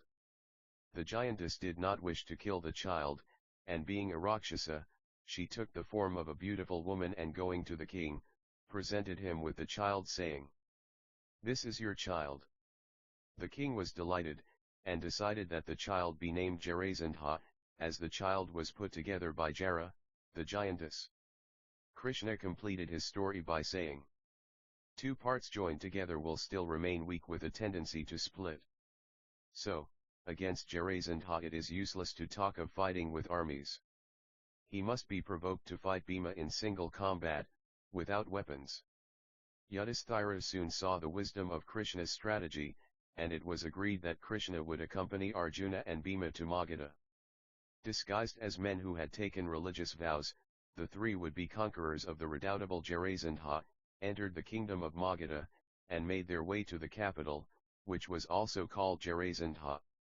Outside the city walls on a nearby hill, King Jarasandha had placed 3 huge drums, which of their own accord would beat a prolonged alarm at the sight of an enemy. The first thing the princes did was to stealthily crawl up to the 3 drums and smash them with big rocks. Next, they scaled the city walls, and avoiding the guards, managed to enter the city. At the palace, King Jarasandha was sorely troubled by a succession of ill omens and spent most of his time in the company of holy men, who he hoped would be able to quell his uneasy conscience. So, the princes in their guise as holy men had no difficulty in gaining entrance to the palace, and the king welcomed them with open arms. He ordered his servants to bring food and drink. But Krishna, with bowed head, stepped forward and in a low voice said, "Your Majesty, my companions are very holy men and are under a vow of silence till midnight. Perhaps, after midnight, we can meet again." "Let it be as you suggest," replied the king. "My servants will bring you to my chamber after midnight." At midnight, Jarasandha's servants ushered Krishna and the 2 princes into Jarasandha's chamber. But Jarasandha became suspicious of their arrogant bearing and demanded, "Who are you? You look more like warriors than priests. What brings you here?" "You are right," replied Krishna. "We are warriors, and we are here to challenge you to single combat. I am Krishna, and here are the princes Arjuna and Bhima. Your dastardly reign has gone on far too long. So, choose the one you will fight." At this Jarasandha burst out laughing. "Krishna, you are a mere cowherd and Arjuna is but a boy. Bhima has a reputation of being strong, so I will tear him asunder." Bhima and Jarasandha were so equally matched in strength that they fought for days without respite, while Krishna and Arjuna looked silently on. The courtyard where they were fighting was thronged with Jarasandha's warriors, who urged their king on to victory. But after days of fighting, Jarasandha showed signs of exhaustion and Krishna called on Bhima to put an end to the tyrant. This whipped Bhima into a renewed frenzy and catching his opponent by the ankles, tore his body into 2 halves. Thus, Bhima separated the halves that Jara, the giantess, had accidentally put together. The kings and princes who Jarasandha had held in captivity were released. Jarasandha's son was crowned king of Magadha, and then Krishna, Arjuna, and Bhima returned to Indraprastha. With Jarasandha dead, the way was now clear for Yudhishthira to perform the imperial sacrifice. His brothers were sent out with troops in all directions to proclaim his supremacy over all the surrounding kingdoms. Most of the monarchs gladly recognized the right of Yudhishthira to be proclaimed emperor, which they felt sure would herald a new era of peace throughout the land. Dawned the day of the sacrifice, and all the monarchs from far and wide came to Indraprastha to pay homage to Yudhishthira on the assumption of the title of emperor. King Dhritarashtra and the Kaurava princes, accompanied by Bhishma, Vijara, Drona, Kripa, headed a great cavalcade from Hastinapura. When the time came to perform the holy sacrifice, it was the custom to render first honor to the guest who was considered most worthy of taking precedence over all others. Yudhishthira requested his grandsire, Bhishma, for his opinion as to who should be honored first. Bhishma without hesitation said, "The greatest amidst the great assembled here is Krishna, king of Dwarka." Yudhishthira was only too willing to follow this advice, and at his command, Sahadeva offered to Krishna the honors enjoyed by tradition. At this there was a loud shout of protest, and everyone looked aghast as Sisupala, the king of Chedai, left his seat and strode into the center of the hall. Sisupala stood in front of Yudhishthira, and pointing to Krishna, he laughed in derision and shouted for all to hear. What nonsense is this with so many kings gathered here? It is a disgrace that you give first honor to Krishna, a fool by birth and a cowherd by breeding. Some of the assembled monarchs applauded Sisupala, but the majority protested. This only made Sisupala more and more angry, and turning on Krishna, sneeringly said, "If in his moment of weakness, Yudhishthira took the advice of the aged Bhisma, it was impudence on your part to accept such an undeserved honor." Krishna stood silent, but Yudhishthira, alarmed by this turn of events, tried to appease Sisupala. But Sisupala had now worked himself into a towering rage and he shouted, "It is obvious to us all that this would-be Emperor Yudhishthira, this senile Bhishma, and this cowherd Krishna are not fit to mix with the proud monarchs of the land." Now Krishna spoke, and in a calm voice, addressed the assembly. "Listen, O righteous monarchs, in spite of wrong and frequent outrage, never in my heart have I sought to do Sisupala wrong. But his life is a sickening tale of sin added to sin, and such a man is destined to an untimely death." Sisupala drew his sword and challenged Krishna to fight. "I, Sisupala, seek no mercy from any man. But let us see if a lowly-born cowherd has the temerity to fight." Into Krishna's hand came the deadly discus, and with one blow severed Sisupala's head. After this unfortunate incident, the holy sacrifice was performed with all its pageantry and splendor. At the close of the festivities, the monarchs, priests, and elders paid homage to Yudhishthira as emperor, and took their leave. Vedavyasa also came to say farewell. Yudhishthira received the sage with due respect, and being troubled by the death of Sisupala during the holy sacrifice, asked the sage, "O master, you alone can remove my misgivings. Wise men have predicted the future would bring catastrophic events. Tell me, does the death of Sisupala end these predictions?" "My son," the sage replied, "much sorrow and suffering are in store for 13 years to come. Hundreds of kings will perish and the old order of things will pass away. No one can go against destiny. But to you I would say, rule your kingdom wisely and be steadfast in righteousness." With these words, Vyasa blessed Yudhishthira and departed for his hermitage. Duryodhana returned to Hastinapura from the imperial sacrifice demented with envy at the thought of Yudhishthira being recognized as emperor, and it sickened his warped mind to think of the prosperity of his cousins, and the eagerness of so many kings to become the allies of these accursed Pandavas. He was so obsessed in his thoughts, that at first, he did not hear his evil uncle Sakuni, when he spoke to him. Sakuni again asked Duryodhana, "Why do you look so angry? What is troubling you?" Duryodhana burst out in an angry torrent of words. "Yudhishthira and his brothers are treated as though they were gods. Before the very eyes of all the kings at the sacrifice, Sisupala was brutally slain. But not one had the courage to avenge him. Bah! They were content to barter their honor for Yudhishthira's goodwill.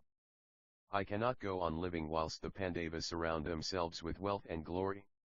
"You should not give way to petty jealousy," retorted his uncle. "The Pandavas are your cousins, and you should be proud of their prosperity. Are you not equally as great? Your brothers and relatives stand by your side. Then you have Bhishma, the compeller of victory, Drona the mighty archer and his son Aswathama. And do not forget the mighty, Kama and Kripa. You could conquer the whole world, so why give way to grief?" "If that is true," said Duryodhana, jumping to his feet, "why do we wait? Let us march on Indraprastha, and drive the Pandavas out." But Sakuni said, "No. That will not be easy, because the Pandavas have powerful allies, but I know of a way to defeat them without shedding a drop of blood." This seemed to Duryodhana too good to be true, and he asked incredulously, "Tell me quickly, what is this plan?" Sakuni gave an evil chuckle.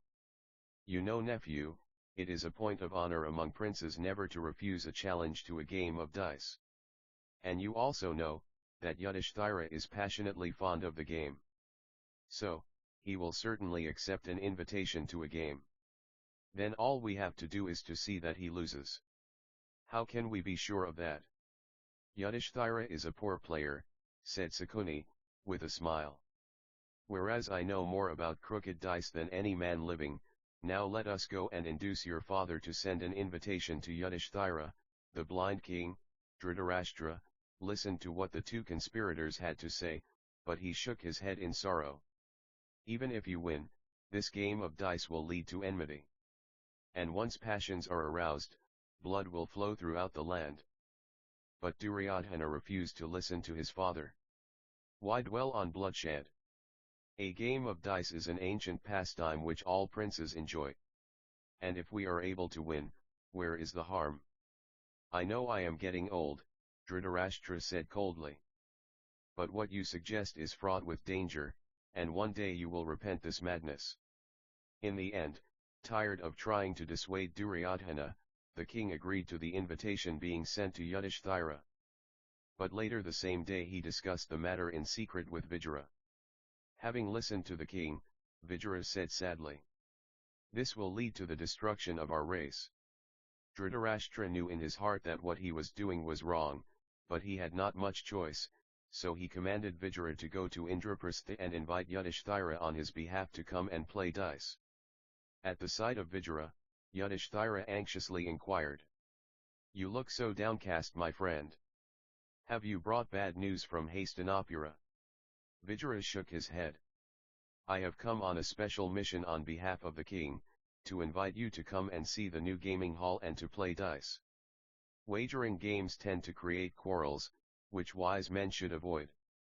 Do you suggest that I should accept this invitation?" Yudhishthira said. Vijara said coldly, "Everyone is aware that playing dice is the root of many evils. But I have been commanded to invite you, and you alone should decide whether or not to accept." Despite Vijara's obvious lack of enthusiasm, Yudhishthira decided to go to Hastinapura, and went accompanied by Draupadi and all his brothers. The Pandavas was accorded a royal welcome on their arrival at Hastinapura, and it was a refreshing change to greet their old friends, such as Bhishma, Drona, and Kripa. The following morning Duryodhana lost no time in conducting Yudhishthira to the new gaming hall, which was certainly a most lavish piece of architecture.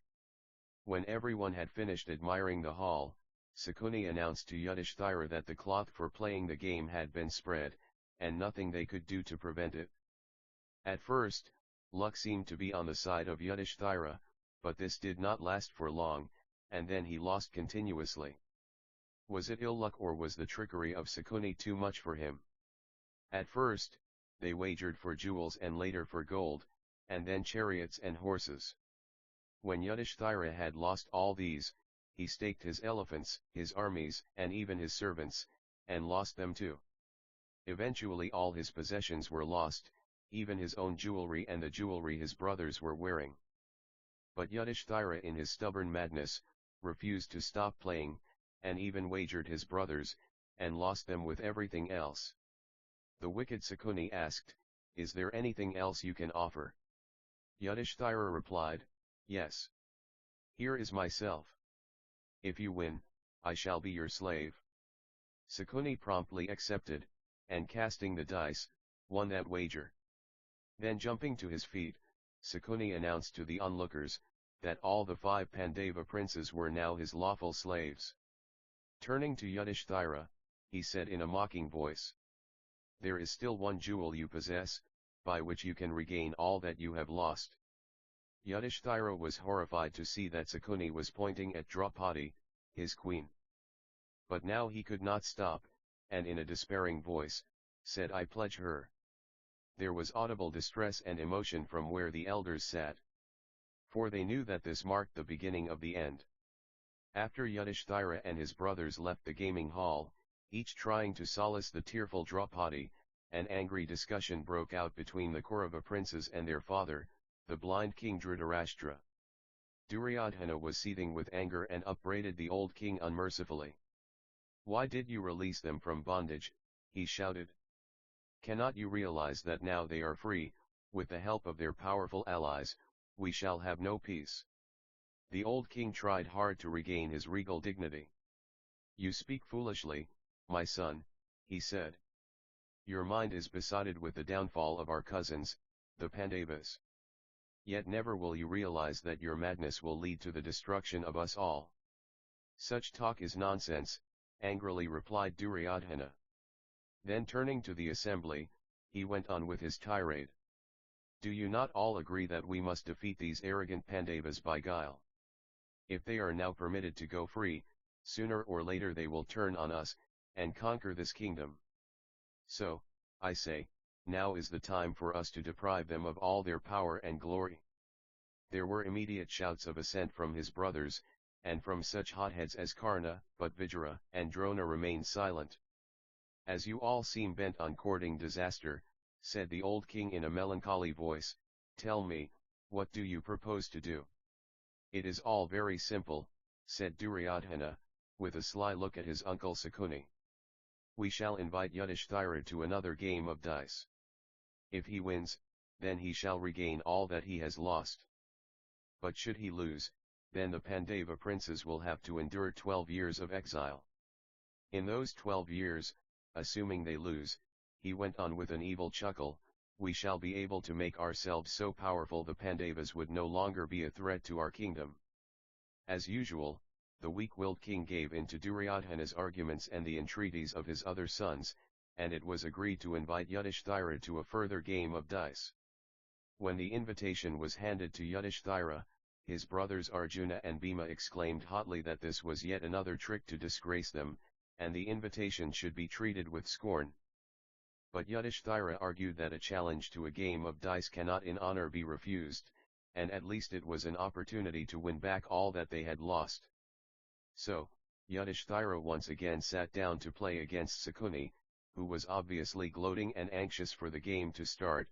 Before the dice were thrown, it was announced that the stake would be the return of Yudhishthira's empire if he won, but if he lost, then the Pandava princes would go into exile in the forest and remain there for 12 years and spend the 13th year incognito. If they should be recognized during the 13th year, then they would have to undergo a further 12 years of exile. Only when their exile had been justly completed, would their kingdom be restored to them. This ominous stake should have warned Yudhishthira that the game would be crooked. He seemed a mere pawn in this intrigue, and needless to say, he met with defeat, and the Pandava princes solemnly took the vows of those who are to go into the forest in exile. The Kaurava princes were jubilant at last and lost no time in deriding and making fun of the Pandavas, who stood there glumly, in stony silence. Dusasana, not to be outdone, tried to take Draupadi by the arm. Come with me, he said boldly. Let them go into the forest, but you can stay with us and choose a new husband. With one bound, Bhima pushed Dusasana roughly aside. Hold your vile tongue, he said savagely. And mistake me not, for the day will surely dawn when I will shed your life's blood on the field of battle. Bowing to the elders in a parting salutation, the Pandava princes strode resolutely from the hall and headed for the palace chambers to take their leave from their mother, Queen Kunti. The dowager queen blessed her sons, and embracing Draupadi she said, Grieve not, my daughter, if bitter fortune ordains this parting, for you will find that virtue and righteous truth have their consolations. Then before they left, Queen Kunti asked Draupadi to take special care of Sahadeva who, unlike his twin brother, did not enjoy good health. When the Pandavas set out for the forest, the people who thronged the streets openly wept, and many shook their fists towards the palace, at such blatant injustice to their princes. The blind Dhritarashtra sent for Vijaya and asked him to describe the departure of the princes into exile. Vijaya answered gravely.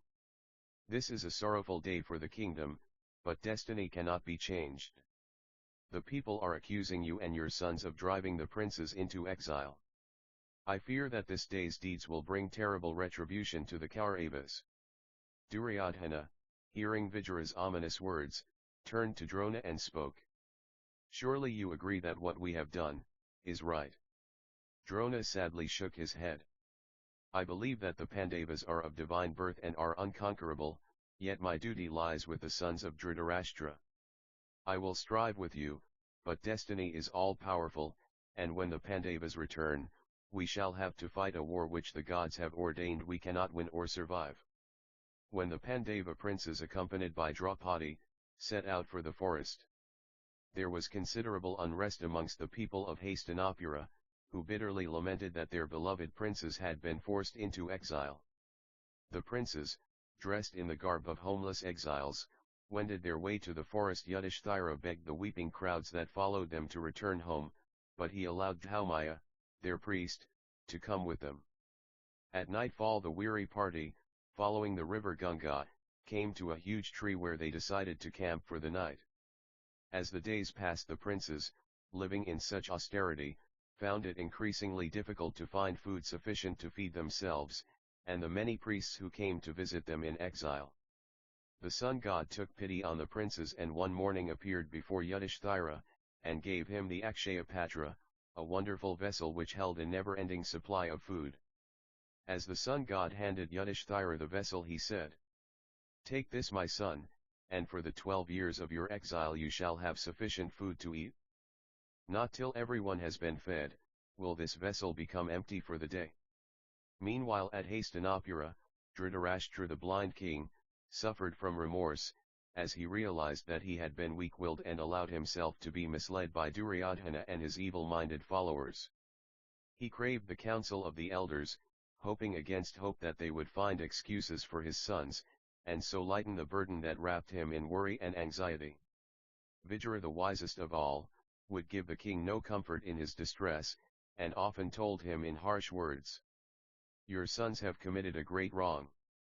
Yudhishthira was foully cheated and you as king should have prevented it. But even now it is not too late. You should recall the Pandava princes from this wrongful exile, and restore to them their rightful inheritance. If you shirk your responsibility, then, as you have been forewarned, disaster will be upon you and yours." At first Dhritarashtra would sadly listen to Vijaya, and in his heart, he knew that Vijaya in his wisdom spoke the truth, but Vijaya's repeated warnings and entreaties began to tell on his nerves, and one day he felt he could stand no more of this. "Why do you always praise the Pandavas?" he chided. "You never utter a good word for my sons. You ask me to recall the Pandava princes and thereby accuse my own sons of committing unholy crimes. You are obviously against us, so go, for I have lost faith in you, and it would be better for you to join the Pandavas in the forest." Vijaya, shaken by the king's unkind words, and beset with gloomy thoughts as to the future of the Kuru race, hurriedly left the palace, and that same day, drove in his chariot to the forest where the Pandavas lived. But no sooner had Vijaya left Hastinapura, than Dhritarashtra began to repent his hasty words, and in his tortured mind the thought grew that he had strengthened the Pandava cause, by driving Vijaya into their arms. Realizing his folly, Dhritarashtra asked Sanjay to go into the forest immediately with a repentant message to Vijaya, begging him to forgive a sorrowful king and to return.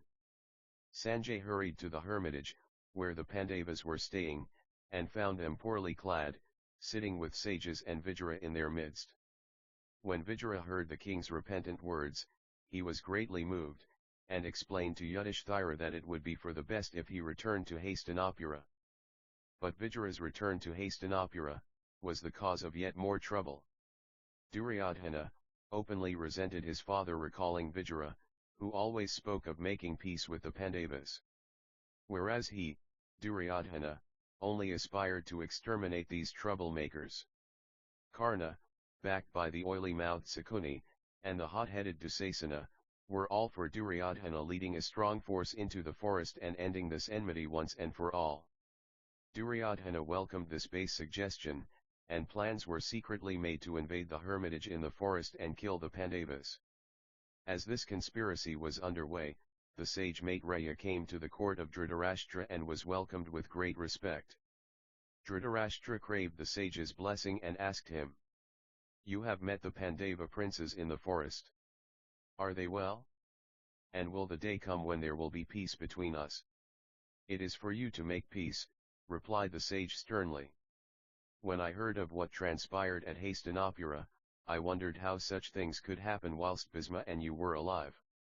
Later the sage met Duryodhana and advised him, for his own good, to forsake greed and jealousy, and to make peace with his cousins, the Pandavas.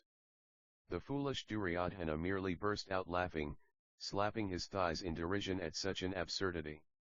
At this slight, the sage took offense and spoke.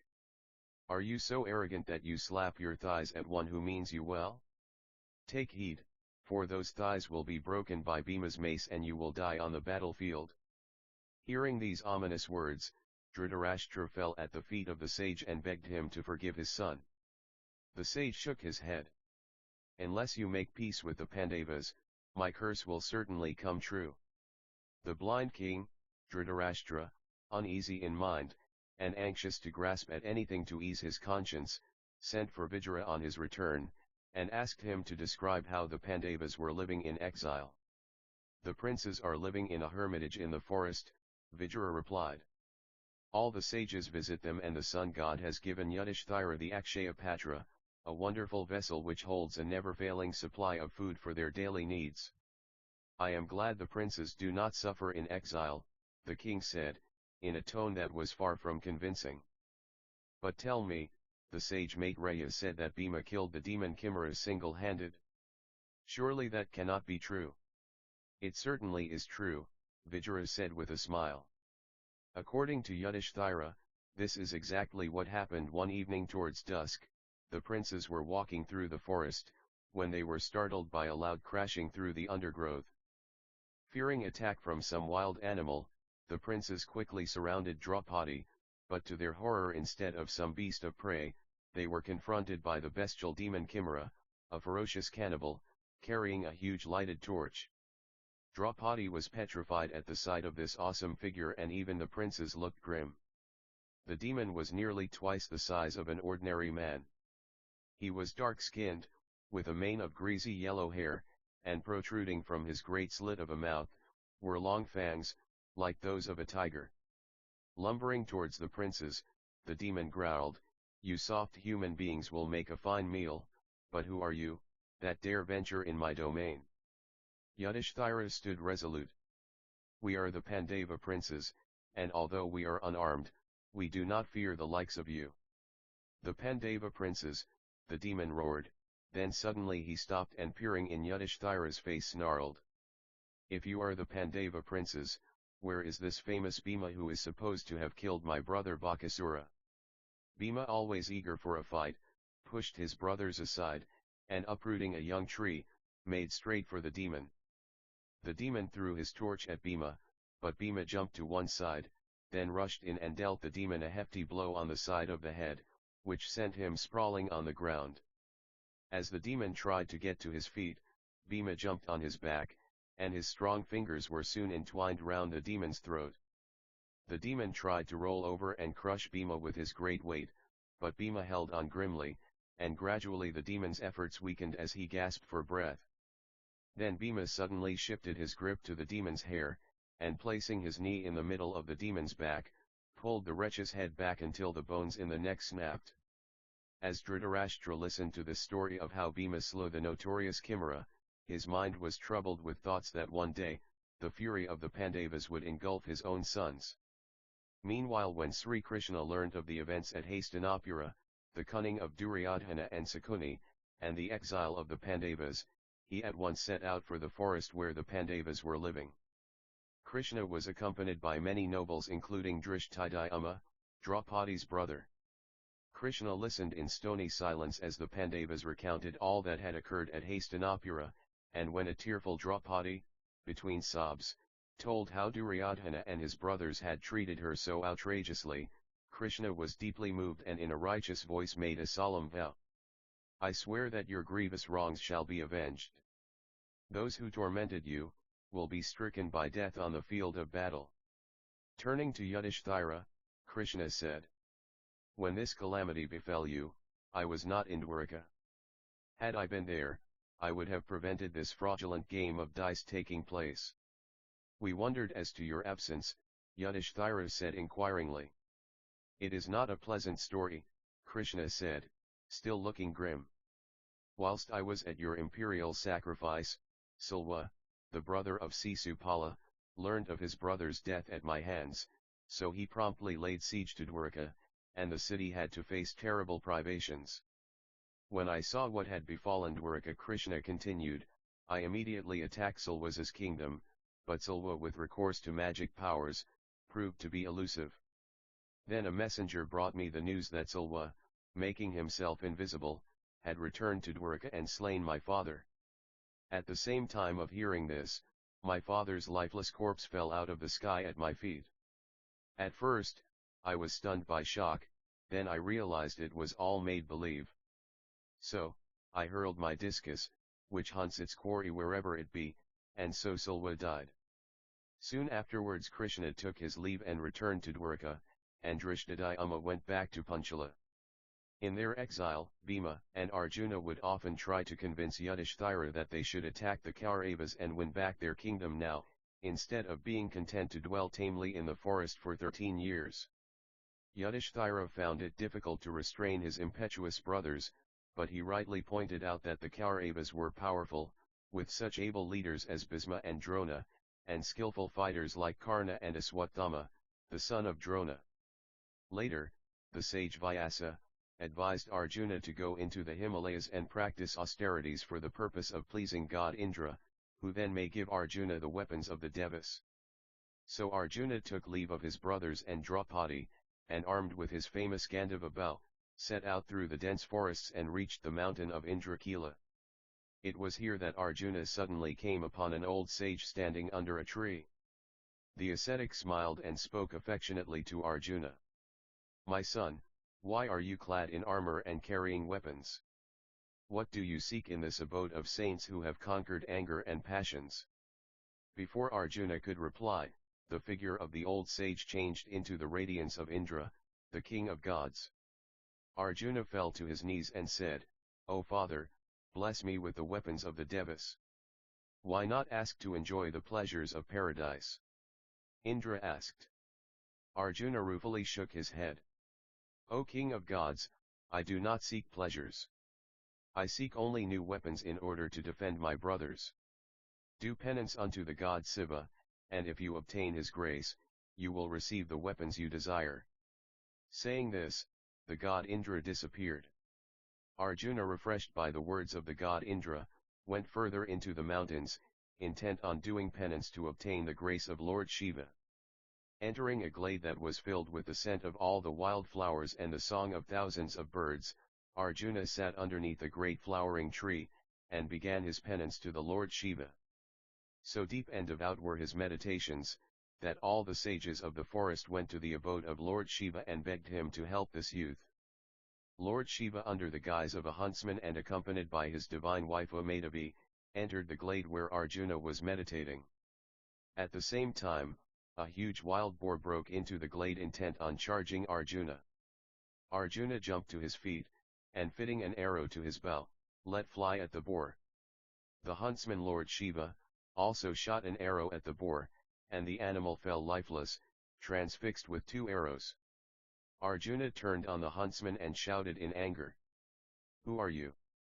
And why do you dare to shoot at an animal I was aiming at?" "The game in this forest belongs to those who live in it," replied the huntsman in a contemptuous tone. "In any case, my arrow killed the boar, and if you think differently, you are welcome to fight it out." Nothing could please Arjuna better. He showered arrow after arrow at this arrogant huntsman, but to his amazement not one arrow even touched the huntsman, who just stood there, laughing in derision. Undaunted, Arjuna rushed forward and struck at the huntsman with his Gandhava bow. But the bow was wrenched out of his hand with the greatest of case. Then Arjuna drew his sword, but at the first stroke, the sword shivered to pieces, and Arjuna began to doubt that this was any ordinary huntsman. Now weaponless, Arjuna grappled with his formidable opponent, only to find himself clasped in an embrace that left him quite helpless. Mortified at such a defeat, Arjuna humbly sought divine aid and meditated on Lord Shiva, and as he did so, the huntsman took on his original divine form, and released Arjuna from his iron clasp. Arjuna fell at the feet of the Lord and, in a broken voice, begged for forgiveness. "I forgive you, my son," said Shiva smilingly, and gave him back his weapons. He also bestowed on Arjuna the coveted Pasupada weapon. Arjuna was overcome with joy and could only gaze on Lord Shiva with adoration, thinking, I am seeing the Lord face to face and have been blessed with his divine touch. Lord Shiva again embraced Arjuna saying, My son, you must now go to heaven and render your respects to God Indra. With these words Shiva vanished from sight. No sooner had Lord Shiva disappeared when, Madali, the charioteer of God Indra, descended with his chariot to take Arjuna to the kingdom of the gods. Whilst Arjuna dwelt in the kingdom of the gods, the sage Romasa visited the kingdom and expressed surprise that an ordinary mortal such as Prince Arjuna, should be seated so close to the god Indra. Indra, noticing the sage's consternation, said, Have no fear, for Arjuna belongs to the gods. In a previous birth on earth, he was the sage Nara, when Krishna was the sage Narayana. They have taken their present, mortal existence to rid the earth of those who are wicked. When you return to the world below, tell the Pandava princes that Arjuna is here with us as a guest of honor. When the sage Romasa visited the forest and told the princes the whereabouts of their brother Arjuna, everyone was elated to hear the news. Meanwhile at Hastinapura, the sage Vyasa told the blind king, Dhritarashtra, that Arjuna was visiting the kingdom of the gods and had been given celestial weapons. When the sage departed, Dhritarashtra sent for Sanjaya and told him all that the sage had said. Is this not an ill omen? He said despairingly. If Arjuna has been given celestial weapons, then woe betide us. All my sons will suffer through Duryodhana's insane jealousy. Sanjaya tried hard to find words to console the blind king, but could not, for he too realized that the future would bring nothing but bloodshed and sorrow. In the Kamayaka forest, the Pandava priest beseeched Yudhishthira and his brothers to go on a pilgrimage, as the time was auspicious. Accordingly, the Pandava princes went on a pilgrimage, and the first place they visited was the hermitage of Agastya, where one of the inmates told them the story of the sage Agastya. In the city of Manimanth, lived two cannibal brothers, Vatapi and Ilavala. These two monsters had devised a fiendish plan by which they could rob their guests. Vatapi would turn himself into a ram, and would be cooked into a tempting dish by Ilavala. When the guests had eaten this meat, Ilavala would shout to his brother to come out of the guests' bodies. Vatapi would then tear himself out, causing the guests to die in terrible agony. The sage Agastya visited the two brothers, fully aware of their murderous intent. When he had feasted on the ram's meat, the sage, using his great powers, ordered Vatapi to stay where he was. Ilavala, seeing the ruse had failed, became scared for his own life, and begged the sage to take all the wealth they had plundered in the past to leave him in peace. Another story of sage Agastya was this. There was once a tribe of monsters called Kalakayas. They lived at the bottom of the ocean, from where they made lightning raids on both heaven and earth, tormenting and destroying both gods and man. As the gods were helpless to attack the monsters underneath the ocean, they called on sage Agastya to help them. The sage dipped the palms of his hands into the ocean and drank the water, and as he drank the ocean sank lower and lower, until he drained it dry. Without the protection of the ocean waters, the Kalakayas were helpless and the gods descended and slew them all. From Agastya's hermitage, the Pandava princes visited many other holy places and eventually came to Mount Mahendra, where the sages told them this story of Parasurama. There was once a monster with 1,000 arms called Kartavirya, who slaughtered people out of mere joy of bloodshed. One day he attacked the hermitage of Parasurama's father, and dragged away the sage's magical cow. When Parasurama came to hear of this outrage, he sought out Kartavirya and slew him with his great axe. As a reprisal, Kartavirya's sons again attacked the hermitage and killed Parasurama's father. This time Parasurama swore a great oath of vengeance, and did not rest until every single member of the Kartavirya tribe was slain. Resuming their pilgrimage, the Pandava princes came to the sacred lake of Prabhasa, where they were greeted by the Yadavas, led by Sri Krishna and his brother, Balarama. The Yadavas assured the prince that after their 12 years of exile they would regain their kingdom even if it meant war against the Kauravas. After the Yadavas had departed, the Pandava princes journeyed over Mount Gandhamadhanag to the hermitage of Bhadarika on the banks of the river Ganga. Here the princes rested and bathed in the sacred river. On the 7th day of their stay a rare scent pervaded the air, and soon afterwards a huge scarlet flower with 1,000 petals fell at their feet.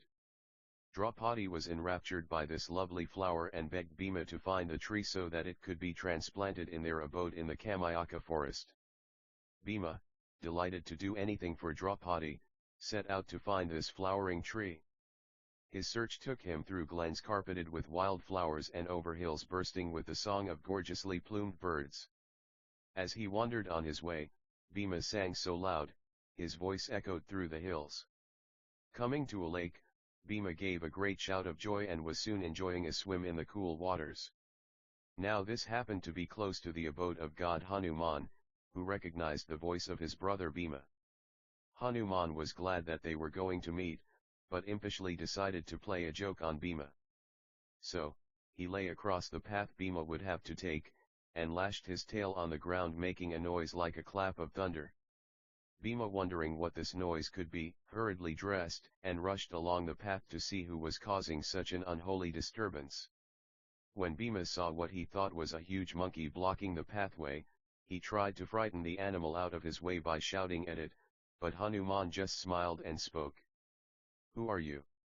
And where are you bound? You cannot go any further along this path, which is the path of the gods. So go back." Bhima, unused to being ordered around, grew angry and shouted. "A mere monkey telling me what to do. I am a prince of the Kuru race, and am the son of the wind god. Now move your body out of my way." "I am a very old monkey and have no strength," replied the monkey. "If you must go this way, then you will have to jump over me." "The scriptures forbid it," retorted Bhima, "otherwise I would jump over you and the mountain in one hound," as Hanuman crossed the ocean. "Who is this, Hanuman?" the monkey asked. "Have you never heard of the great Hanuman?" Bhima said disdainfully. "He is my elder brother, and he crossed a great ocean to find Sita, the wife of Rama. But enough of this idle talk. Move out of my way." "You are so big and strong," said the monkey, very meekly. "And I am old and tired. So please lift me gently, then go your way." Bhima, who was very proud of his strength, bent down and clasping the monkey round the body, tried to lift him, and although he strained every muscle, it was impossible to move the monkey. Bathed in perspiration, Bhima looked keenly at the monkey. "Who are you?" he asked. "Are you a sadhu or a god?" "O mighty Pandava! I am your brother Hanuman," replied the monkey, jumping to its feet. "I stopped you going along the path, for it leads to the spirit world, where the yakshas and the rakshasas abide. No man can go past here and live. But close by is the stream where the Saugandhika plant grows." Bhima was delighted to meet his brother again, and begged Hanuman to show him the form he took when he crossed the ocean to rescue Sita. Hanuman smiled and began to increase the size of his body until he seemed to till the entire landscape, and his figure radiated with a dazzling light. Then Hanuman contracted his body to its former size and tenderly embraced Bhima. "O hero, go back to your hermitage," he said. "Think of me whenever you are in need. Fear not the future, for when you roar on the battlefield my voice will join yours and strike terror in the hearts of your enemies." Hanuman bid his brother goodbye, and directed him to the stream where the Saugandhika flowers bloomed, so that he could collect armfuls to take to the fair Draupadi. Bhima returned to the hermitage in the forest, and it was not long afterwards that he encountered the vile demon, Jatasura. One evening, whilst Bhima was away hunting, a Brahmin priest, who was actually Jatasura in disguise, called at the hermitage and asked for shelter. Yudhishthira bade the man welcome, but as soon as Yudhishthira's back was turned, Jatasura took on his own vile form and catching hold of Draupadi, tried to carry her off into the forest. Bhima, returning from the hunt, heard Draupadi's screams, and dropping the game he had killed, ran towards the hermitage and suddenly came on Jatasura struggling with Draupadi. With a roar that shook the entire forest, Bhima rushed at the demon, and catching him by the ankles, swung him round and round, then smashed him against a tree until all his bones were broken. It was now 5 years since Arjuna had departed to the kingdom of the gods, and one morning, as the princes sat and wondered as to when their brother would return, a shining chariot descended from the sky, and out stepped Arjuna carrying wondrous gifts from the god Indra.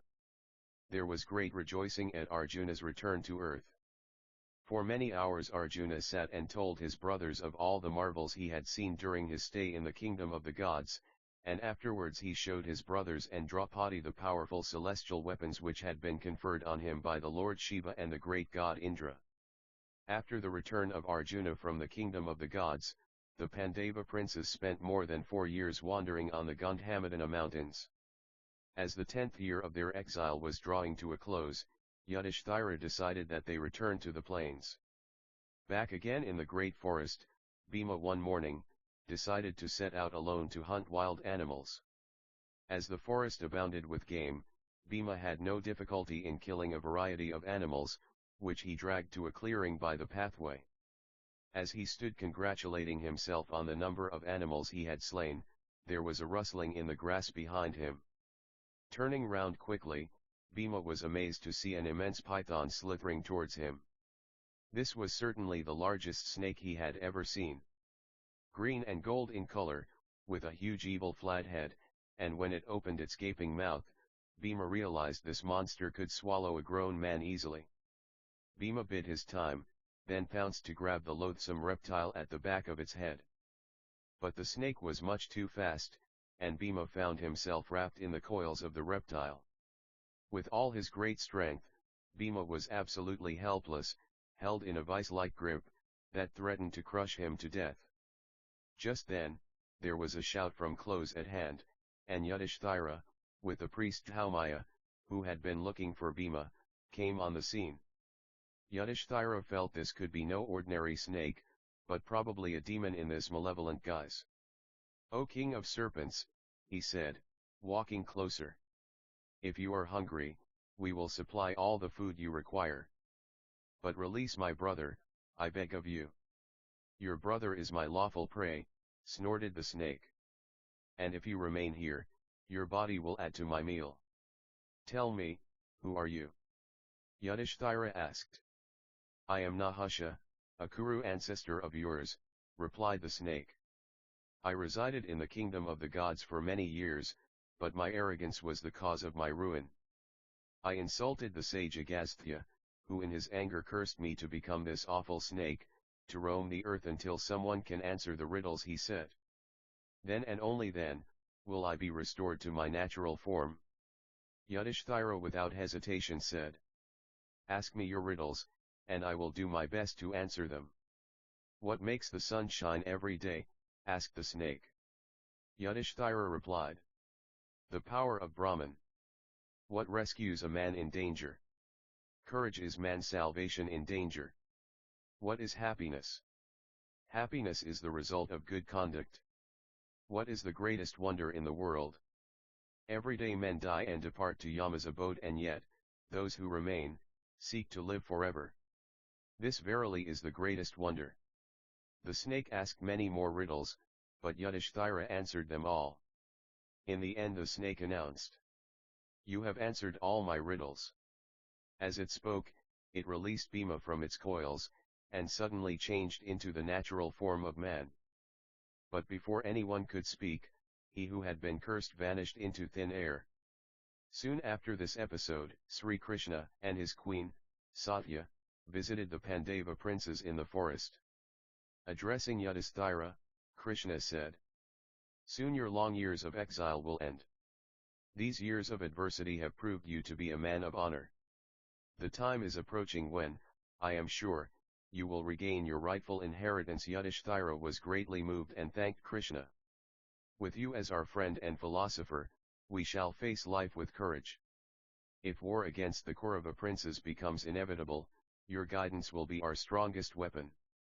Many sages visited the Pandava princes in the forest, and one of them visited the blind king, Dhritarashtra at Hastinapura.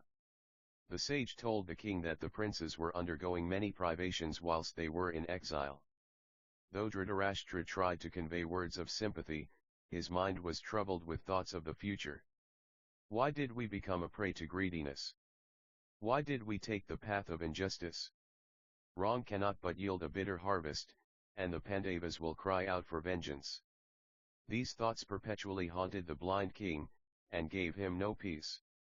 Unbeknown to Dhritarashtra, the evil-minded Sakuni and Karna overheard the sage telling the king of the sufferings the Pandavas had to endure.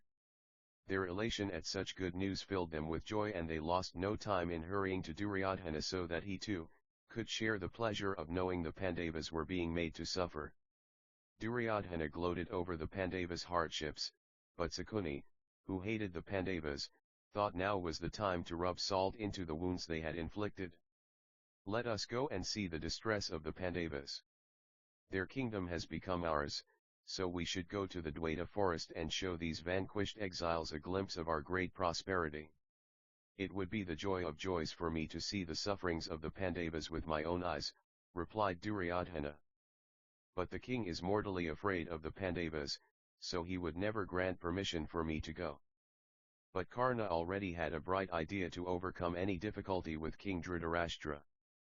Send for the head cowherder and bribe him to tell the king that wild animals are inflicting terrible losses on our cattle in the forest.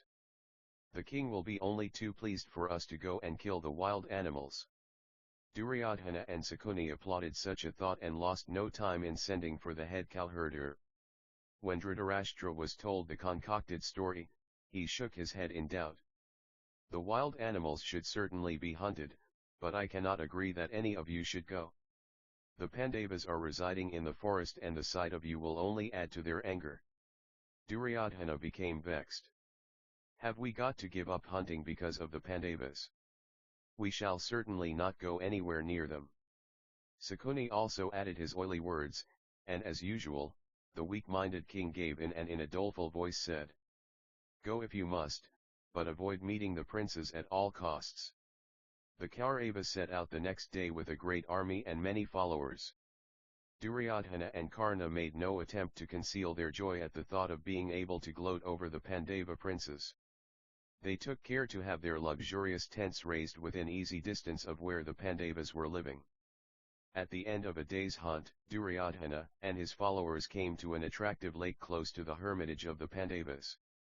Duryodhana, liking the spot, gave orders for his camp to be pitched there. But Chitrasena, the king of the Gandharvas, had already encamped in the neighborhood, and he indignantly refused to allow Duryodhana's men to put up their tents. When Duryodhana came to hear of this, his hot temper flared up and at the head of his army, marched to the lake intent on teaching these Gandharvas a lesson, for daring to resist his orders.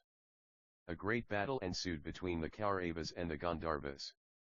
At first it looked as though the Kauravas would emerge victorious with their sheer weight of numbers, but Chitrasena rallied his troops and using their magic weapons, caused havoc in the ranks of Duryodhana's army.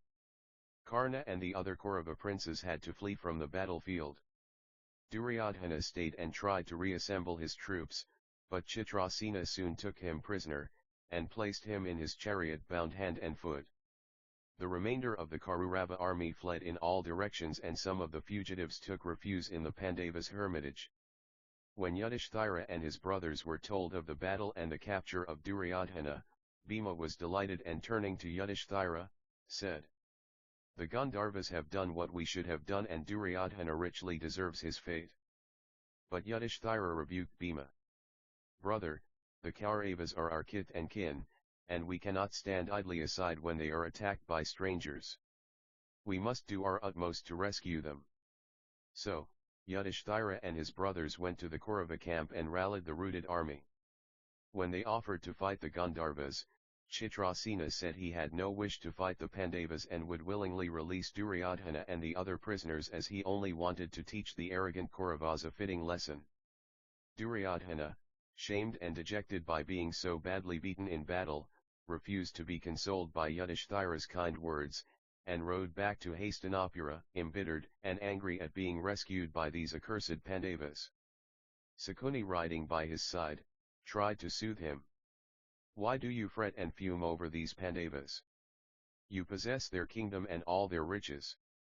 What more do you want? In a voice bursting with fury, Duryodhana said. The day will come when I shall conquer the Pandavas.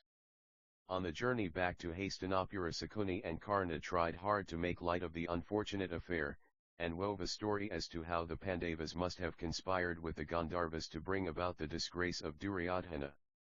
But Duryodhana refused to listen to their oily words, and in the end, in a fit of temper and black dejection, he threw himself down under a tree and vowed to stay there till he died, sooner than return to Hastinapura and be subject to ridicule.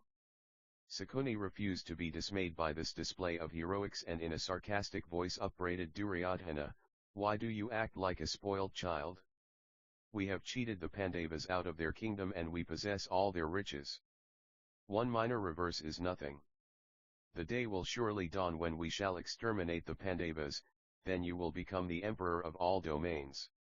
The thought of being proclaimed emperor appealed to Duryodhana's vanity, and when Karna talked in glowing terms of a great Rajaswaya sacrifice, Duryodhana allowed himself to be convinced and agreed to return to Hastinapura.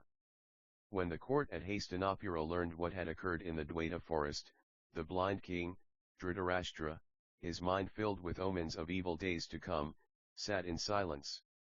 But the aged Bhishma, seething with anger, pointed an accusing finger at Duryodhana and proclaimed in a solemn voice, You have done nothing but bring disgrace to the Kuru race. Now the Pandava princes had to rescue you from disgrace and dishonor. Let there be an end to your infamy and acknowledge the Pandava princes' rightful inheritance. Glowering with rage, Duryodhana stalked out of the assembly followed by his cronies. Bhishma is an old fool, muttered Karna, then turning to Duryodhana he pleaded. Give me an army and I will conquer all the surrounding kingdoms, then you will be able to perform the Rajaswaya sacrifice and prove to everyone you are invincible. These were pleasant words to Duryodhana's depraved mind, and without consulting Dhritarashtra, a large army was fitted out and Karna given full command, for a campaign to make every ruler swear fealty to Duryodhana. Karna, with all his faults, was a great warrior, and with a strong force quickly subjected a number of kingdoms and mainly with threats forced the rulers to acknowledge Duryodhana as their overlord. When the triumphant Karna returned to Hastinapura, laden with vast treasures he had levied from the subjected kingdoms, Duryodhana was overjoyed and immediately proclaimed that he would perform the Rajaswaya sacrifice. But the priests when consulted objected strongly. Duryodhana cannot perform the imperial sacrifice whilst King Dhritarashtra is alive, intoned the high priest. But he can perform the Vaishnava sacrifice. Bhishma entreats Duryodhana not to enrage the Pandavas. Duryodhana had to be content with this edict, but planned that the sacrifice should not be wanting in splendor and every monarch in the land be prevailed upon to attend. Even the Pandava princes shall be invited, said the gloating Duryodhana. When Yudhishthira received the invitation he told the messenger, it is only right that Duryodhana should perform the Vaishnava sacrifice. But whilst we are in exile, we are banned from entering Hastinapura. With great pomp and ceremony, the sacrifice was performed at Hastinapura, and Duryodhana in his elation made doubly sure that the Pandava princes be told of the countless monarchs who had attended and all the minute detail of the lavish festivities. In the hermitage, Yudhishthira listened to the story of the sacrifice with a grim smile. Draupadi and his brothers had suffered much during these long years of exile. Often there was insufficient to eat, all because he had allowed himself to be enticed to gamble everything with a set of dice. But he took solace in the words of the sage Vyasa, who had on his last visit said, My children, do not despair, for soon your years of banishment will end and you will regain your rightful kingdom. Soon after this, the sage Durvas with all his 10,000 disciples descended on Hastinapura, demanding in his forthright manner, that all his people should be provided with shelter and food. Sage Durvas was notorious for his endless demands, and his 10,000 disciples consumed so much food that the richest kingdom found it difficult to feed such a hungry horde. Duryodhana, contemplating all the food the sage and his disciples had consumed, suddenly had a bright idea. Calling his uncle Sakuni and Karna, he said, rubbing his hands with glee, I have an inspiration. Let us beg sage Durvas and his disciples to visit the Pandavas. With their meager supply of food, they will enjoy feeding this formidable army. And if they fail, the sage may very well lay a terrible curse upon them. And so, it came about that late one night, after the Pandavas had retired, they were awakened by an incessant clamoring outside their hermitage. When they went outside, they were confronted by sage Durvas and his great flock of disciples, all demanding food. Draupadi, knowing there was insufficient food in the hermitage for 10 people, let alone 10,000, was horrified, and in her dilemma her mind turned to Sri Krishna and she prayed fervently that he would come to their aid. It will be remembered that early in their exile, the sun god had bestowed on Yudhishthira the Akshaya Patra, a wonderful vessel which held a never-ending supply of food for their daily consumption. Now it was night time and the vessel was empty. But as Draupadi prayed, Sri Krishna appeared before her and in a solemn tone said, "I am hungry, bring me food at once." Draupadi was in despair at such a request. "How can I offer you food when the vessel given by the sun god is empty until tomorrow? The sage Durvasa and all his disciples are here demanding food. What shall I do?" Sri Krishna merely smiled and spoke. "I am hungry, so bring the vessel here and let me see what it contains." Draupadi, in great confusion, brought the vessel, and there at the bottom of the vessel was a single grain of rice and a tiny bit of cooked vegetable, which Sri Krishna ate with seeming satisfaction. After eating these solitary scraps, Sri Krishna turned to Draupadi and spoke. "I have eaten well. Now tell Bhima to go to the sage and say that food is ready and waiting for them." Both Draupadi and Bhima were puzzled, but having faith in Krishna, Bhima went and told the sage that food had been prepared.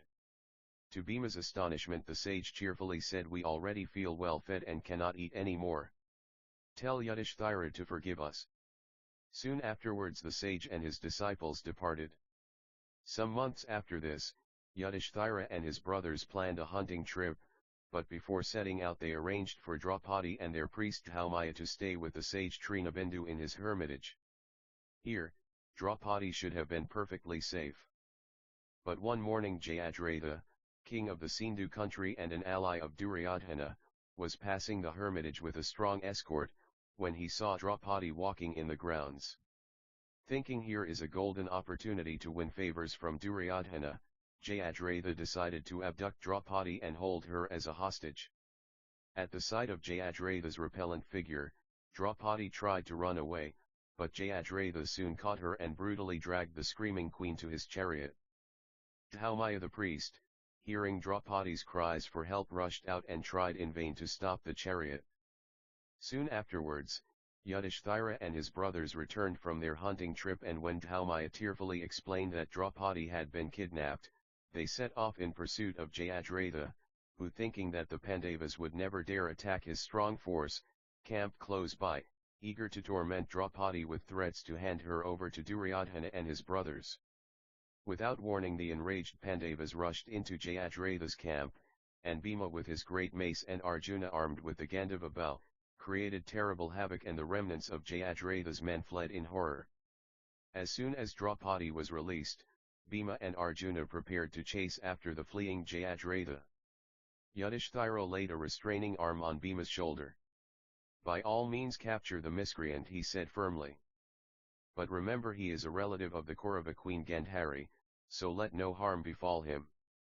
Jayadratha, scared out of his wits at the thought of the fury of Bhima and his mace, hastened from the field of battle, leaving his men to fend for themselves. But in his maddened haste a wheel of his chariot struck a boulder on the side of the road. The chariot overturned, and although Jayadratha was not badly hurt, he was far too sore and bruised to continue his escape on foot, and was soon captured by Bhima and Arjuna. The luckless man groveled at the feet of Arjuna and begged for mercy. Bhima stood at one side and roared with laughter at the sight of this cringing monarch. Taking Jayadratha by the scruff of his neck, Bhima ordered his men to cut off the captive's hair, leaving several tufts to remind the once proud monarch of his abject disgrace. Afterwards Jayadratha was taken back to the hermitage. Yudhishthira had to smile at the comical appearance of the prisoner with his shaven head adorned by its odd tufts of hair, but remembering the treatment Draupadi had received at the hands of this uncouth rogue Yudhishthira in a voice filled with scorn, upbraided Jayadratha for daring to molest Draupadi and threatened him with death if ever he offended the Pandavas again. Karna, the sworn enemy of Arjuna, thought himself to be the son of a charioteer, but in fact his birth was inspired by Surya, the sun god. One night Karna was awakened by a brilliant light flooding his room, and when he sat up, he was confronted by the dazzling figure of the sun god. "You are in grave danger," said the god. "The great god Indra will come to you in the form of a priest, and beg of you to give him your magical coat of armor and divine ear ornaments. Do not part with them, for they are your only protection against an untimely death." "But father," cried Karna, "how can I refuse the god Indra? I am a great warrior and have no need of my armor." "You speak foolishly," replied the god gently. "If you part with the protection of your divine armor, then at least, demand in exchange the celestial weapon that never fails to the kill." With this the god vanished. The following day Karna strode round the courtyard impatient for the arrival of god Indra. Towards noon, the bent figure of an old Brahmin priest accosted him. Surely this decrepit old priest could never be the king of gods.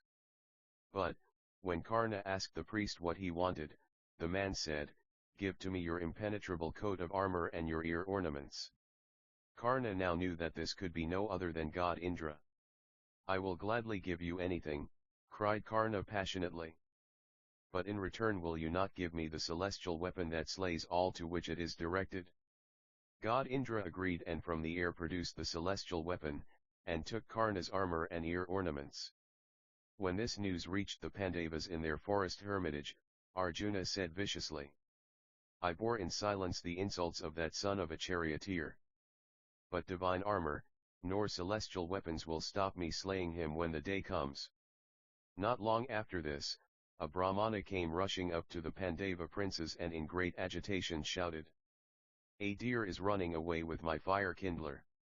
Now I shall be unable to perform the fire sacrifice." The Pandavas tried to pacify the Brahmana and set out to catch the animal. But the deer was hard to catch. With great leaps and bounds it decoyed the princes deep into the forest, then suddenly disappeared. Worn out by the futile chase, the princes were glad to sit down and rest.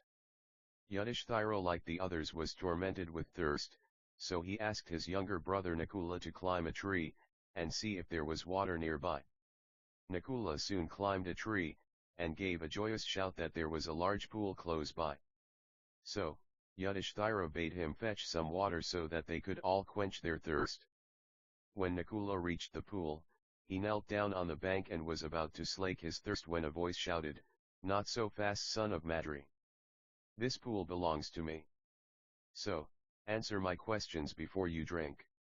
Nakula was far too thirsty to heed any warning, but no sooner had the water touched his lips, than he was overcome with a great drowsiness and collapsed on the bank as though dead.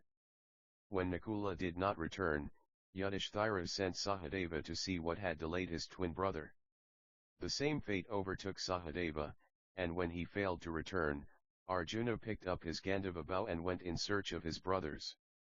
Arriving at the pool, Arjuna was horrified to find both brothers apparently dead. Swearing vengeance against the miscreants who had slain his brothers, Arjuna, tormented by a terrible thirst, decided to drink before he searched for the wrongdoers. As he stooped beside the pool, the hidden voice pealed out, "Answer my questions before you drink, otherwise you will suffer the same fate as your brothers." Arjuna's anger knew no bounds. He shouted, "Who are you to dictate to me? I will drink first, then seek you out and kill you." But as he drank from the pool, he collapsed beside his brothers. After anxious waiting, Yudhishthira turned to Bhima. "Something terrible has happened to our brothers," he said anxiously. "Go quickly and find out what is wrong. I will collect our weapons and follow you." When Yudhishthira reached the pool, he could hardly restrain his grief to find all his brothers lying there as if dead. What trickery was this? Had Duryodhana poisoned the water? Who else should want to kill his brothers? As he stood there lost in despair, again the voice thundered out, "Your brothers died because they did not heed my words. Answer my questions, then you can quench your thirst." Yudhishthira knew immediately that he was dealing with a yaksha and guessed what had happened to his brothers. He saw a possible way of redeeming the situation, so he said, "Ask your questions and I will answer them." The voice asked questions one after another. It asked, "What is fleeter than wind?" Yudhishthira replied, "Mind who accompanies a man in death." Dharma. That alone accompanies the soul in its solitary journey after death. What is the loss which yields joy and not sorrow? Anger, for by giving it up we will no longer be subject to sorrow. The yaksha posed many more questions, and Yudhishthira answered them all. In the end the yaksha asked, "O king, one of your dead brothers can now be revived. Which one shall it be?" Yudhishthira thought for a moment, then quietly replied, "Let it be my brother Nakula." The yaksha looked puzzled and asked, "Why do you choose Nakula? Why not Bhima, who has the strength of many elephants, or Arjuna, whose prowess in arms is your protection?" "O great yaksha," replied Yudhishthira, "Dharma is the true shield of protection, not Bhima or Arjuna. My father, King Pandu, had two wives, Kunti and Madri. I am now the surviving son of Kunti, so she is not completely bereaved. So, it is only just that Nakula, the son of Madri, should live." The yaksha was pleased with Yudhishthira's impartiality and granted that all his brothers come back to life. As the four brothers got to their feet, each shaking his head in bewilderment as to what had happened, a figure seemed to rise out of the ground. It was the god of Dharma, who took the form of the deer and the yaksha so that he could see his son, Yudhishthira, and test him. He embraced Yudhishthira and spoke. "Only a few days remain of your 12 years of exile.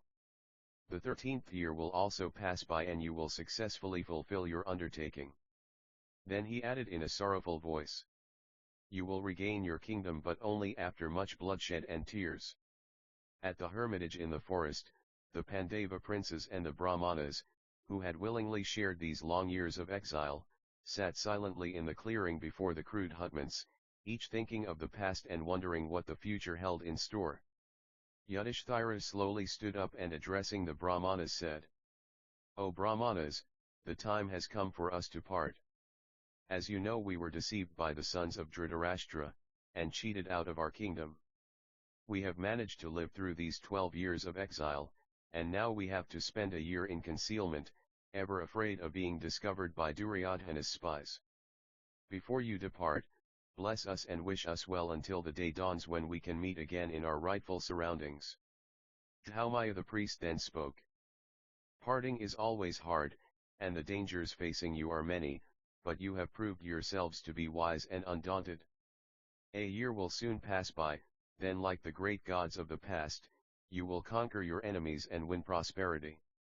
Afterwards the Pandavas took leave of the Brahmanas, and the 5 princes with Draupadi went deeper into the forest, to discuss how they should spend this year of concealment. Turning to Arjuna, Yudhishthira asked, "Where do you think we should spend the 13th year?" "O great king," replied Arjuna breaking into a smile. "Remember, the Lord of Dharma blessed us, so we can easily pass the 12 months together without being discovered. There are many kingdoms from which to choose, but I would suggest the Matsya country of King Virata would be the best." "Well spoken, brother," Yudhishthira said. "King Virata has always been a firm friend, and he is a man devoted to virtue, and would certainly not be frightened of Duryodhana. So let us agree on Matsya, and we should have no difficulty in finding work at the king's palace." Arjuna looked baffled. "Tell me, brother, what type of work would you seek?" Yudhishthira quickly answered, "I am thinking of asking Virata to take me in his service as a courtier. I could delight him with my conversation, and my skill in reading omens and my knowledge of astrology. In my disguise he will never recognize me. But what of Bhima? How is he going to hide his mighty figure?" Bhima burst out laughing. "O king, I think I shall take service as a cook. You all know I have a great appetite and can prepare dainty dishes to tempt any king. Besides which, I could also delight the king by taking on any wrestlers that come to his court." "Good," Yudhishthira said, approvingly. "Now what about you, Arjuna?" Arjuna hesitated a moment. "I think I shall offer my services as a dancing master and teaching the women to sing." Yudhishthira then turned to Nakula and asked him what type of work he had in mind. "I will look after the horses," replied Nakula cheerfully. "As you know, I am good at training horses and understand their ailments. I shall say that I tended to the horses of the Pandavas, and I have no doubt Virata will take me in his service." Sahadeva, the twin brother of Nakula, did not wait to be asked what work he had in mind. With a broad grin he announced, "Let Nakula look after horses. I shall tend the cows. Virata's cattle will be well protected from the ravages of disease and the attacks of wild animals." When Yudhishthira looked at Draupadi, she sensed his embarrassment and with a twinkle in her eyes said, "Do not worry on my account. I shall be a maid in the court of the queen. I can dress the hair of the queen and the princesses and keep them amused with small talk." Then as an afterthought she added, "I shall say I served the princess Draupadi, and I am sure no one will recognize me." Having decided on the roles they were to adopt, the princes chose suitable garb from clothing they had carefully stored through the years, for this year of concealment. Yudhishthira disguised himself as a sannyasin. Arjuna transformed himself into a dancing master, and his feminine air brought peals of merriment from the others. Bhima looked every inch a well-fed, contented cook, and Draupadi was the perfect demure handmaid. Yet it was difficult to disguise their natural princely charm and bearing. When they were ready to leave on their journey to Matsya, Arjuna gave a cry of horror. "Our weapons," he cried. "I cannot leave my Gandhava bow behind." "Do not worry," Yudhishthira chided. "Before we reach Matsya, we will wrap our weapons in our old clothing and hide them well out of sight in the topmost branches of a big tree." When they eventually reached the court of King Virata, the monarch eyed them with surprise, for they seemed to him born to command rather than to seek work as servants. At first, he hesitated, but after listening to their eloquent pleas, gave each of them the post they desired. Yudhishthira adopted the name Kanka, and became the king's constant companion. Bhima worked as the chief of the cooks, and often entertained the court by wrestling any who dared to challenge him. Arjuna assumed the name of Brihanala, and taught dancing and singing to the princess Uttara, the daughter of King Virata. Nakula was happy looking after the horses, and Sahadeva watched over the cattle. The fair Draupadi who, if fate had been less cruel, should have been served by a retinue of servants, had now to pass her days serving Sudeshna, the queen of King Virata. And so, the Pandavas began their term of exile in the land of King Virata. Every day the king rolled dice with Yudhishthira and lost heavily. Yudhishthira divided the gambling gains amongst his brothers. Bhima served in the royal kitchen and distributed to all whatever food was left. Arjuna, living in the royal boudoir, gave away the clothes he received as gifts. Nakula groomed the royal horses and the king was pleased with him. Sahadeva, tending his flocks of sheep and cattle, churned the milk into butter and gave the excess away. In this manner 4 months passed. Then a great fair was held in the land. Many people from all corners of the earth came to see it. Wrestling bouts were held to celebrate the occasion. In the ensuing wrestling matches, Jimatha, the grappler, overcame all. He boasted he could upend anyone rash enough to challenge him. He was as good as his boast. The king thought of his royal chef, Bhima. He sent for him and spoke. "You told me once that you wrestle. Go, fight and defeat Jimatha." Bhima bowed his head and went to meet the grappler. A large crowd gathered to watch the wrestling bout. Within a few seconds, he lifted Jimatha high over his head and hurled him across the arena. Jimatha lay where he fell still as death. The crowd roared its applause of the new champion. The happy king lavished many gifts on Bhima. Now the king took pleasure in watching Bhima perform in the arena, defeating men and ferocious beasts with equal ease. Arjuna in his female garb taught the royal ladies to sing and dance. They performed well before the king. Nakula and Sahadeva went about their duties efficiently. Time sped. Then one day, Kikaka, the king's brother-in-law, saw the beautiful Draupadi, now the handmaiden of the queen. At once he fell in love with her. He went to Sudashna, his sister and queen of the land. Eagerly, he asked about the handmaiden. But the queen said, "Never mind who she is. She is not for you." Kikaka was not disheartened by this rebuke. He waylaid Draupadi and declared his love for her. She replied, "Sir, I am already married. 5 gods protect me from a distance. If you cause unhappiness to me, they will kill you like that," and she snapped her fingers. Kikaka returned to his sister and again pestered her. He said, "I must marry this girl. She does not listen to me. She even threatens me." Sudashna replied, "True. She has also told me about her divine protectors. Forget her, else you may come to some great harm." Kikaka boasted, "I have the power to crush even 1,000 gods. I am the commander-in-chief of all the royal forces. Am I not handsome? Aren't I wealthy? If you press my suit with her, she will yield." Then Sudashna resignedly said, "I have said all I can. I cannot support your wickedness. However, this afternoon I shall send her to you on some pretext. If you can, persuade her to marry you." Kikaka left the palace, softly humming to himself. A little later Sudashna called Draupadi to her side and gave her a golden chalice. She said, "My brother keeps a stock of good wine.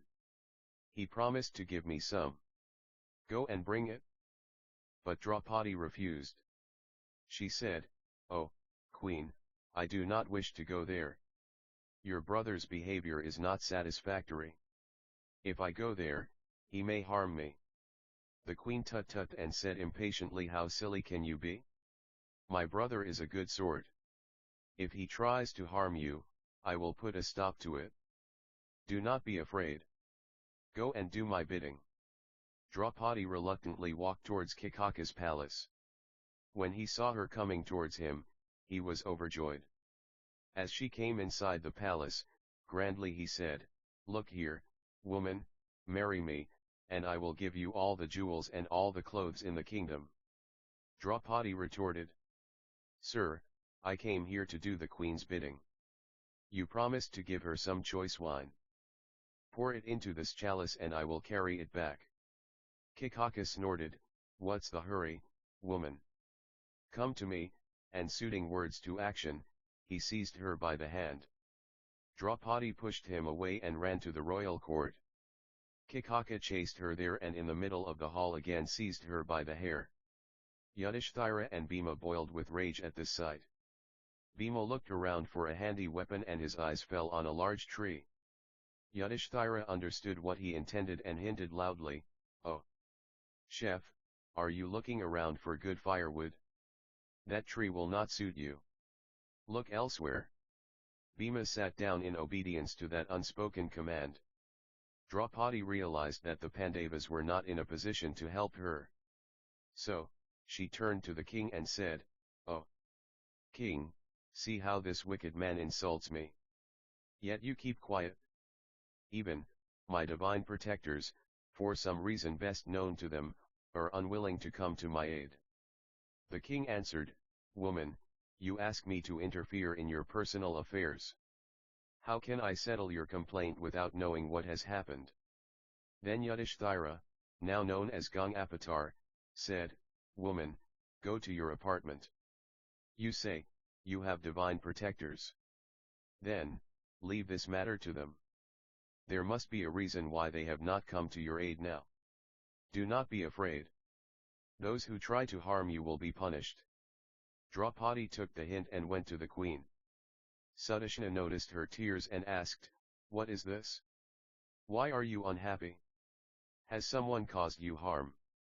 Then Draupadi related all that had happened. She said, "Oh, Queen, now Kikaka's life is forfeit. My protectors will see to that."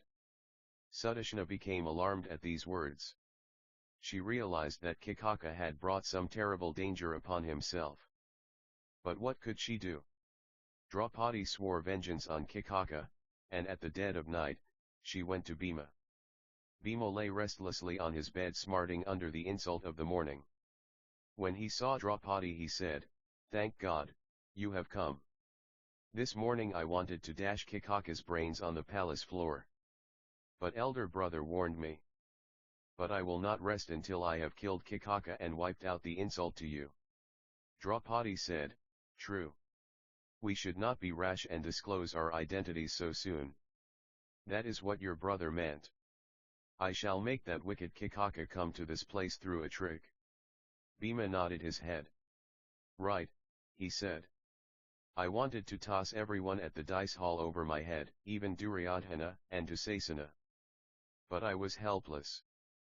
But now I am strong again. Get Kikaka to come to the dance theatre tomorrow night. I shall take care of him." Draupadi said, "Yes. The dance hall is the right place. At night it is deserted.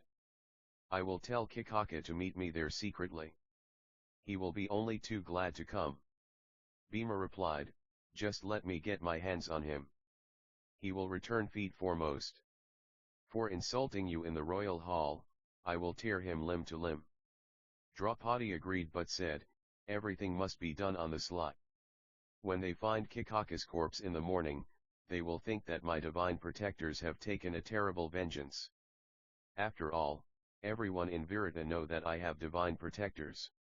Then Draupadi left Bhima and went to her quarters. Next morning Kikaka boasted before Draupadi, "See, what happened yesterday. I showed you how powerful I am. Could anyone save you yesterday? Now you know who is truly the king of this land. So, you must do as I say. Marry me, and you shall live like a queen." Then Draupadi looked at him and in a low voice said, "Sir, if you want to marry me, then you must respect some of my wishes. We can only meet in secret.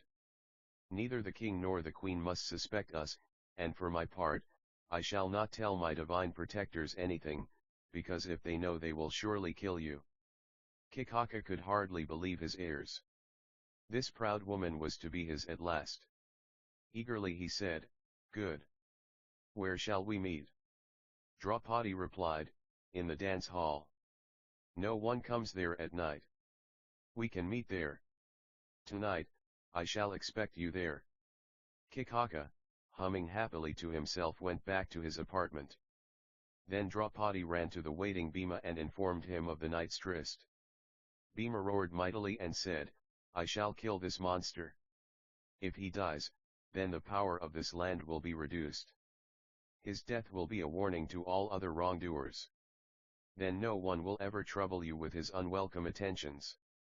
As the evening shadows lengthened, Kikaka and Bhima waited eagerly for the night, each for a different reason. At the hour of midnight, when everyone was fast asleep, Kikaka arose, and putting on all his finery, crept like a thief to the dance bower. In the darkness of the hall, he could just see a motionless figure on the bed. Tiptoeing silently, he reached the side of the bed and softly rubbed one outflung arm. "Ah! I shall give you whatever you desire. 8,000 maidens will attend to your wants," he whispered. At these words, the figure on the bed sat up and an arm like iron fell on Kikaka's shoulders. "So, you will give me whatever I desire?" "I desire nothing better than your life," angrily retorted Bhima and seized Kikaka by his flowing locks. Kikaka realized that he was trapped.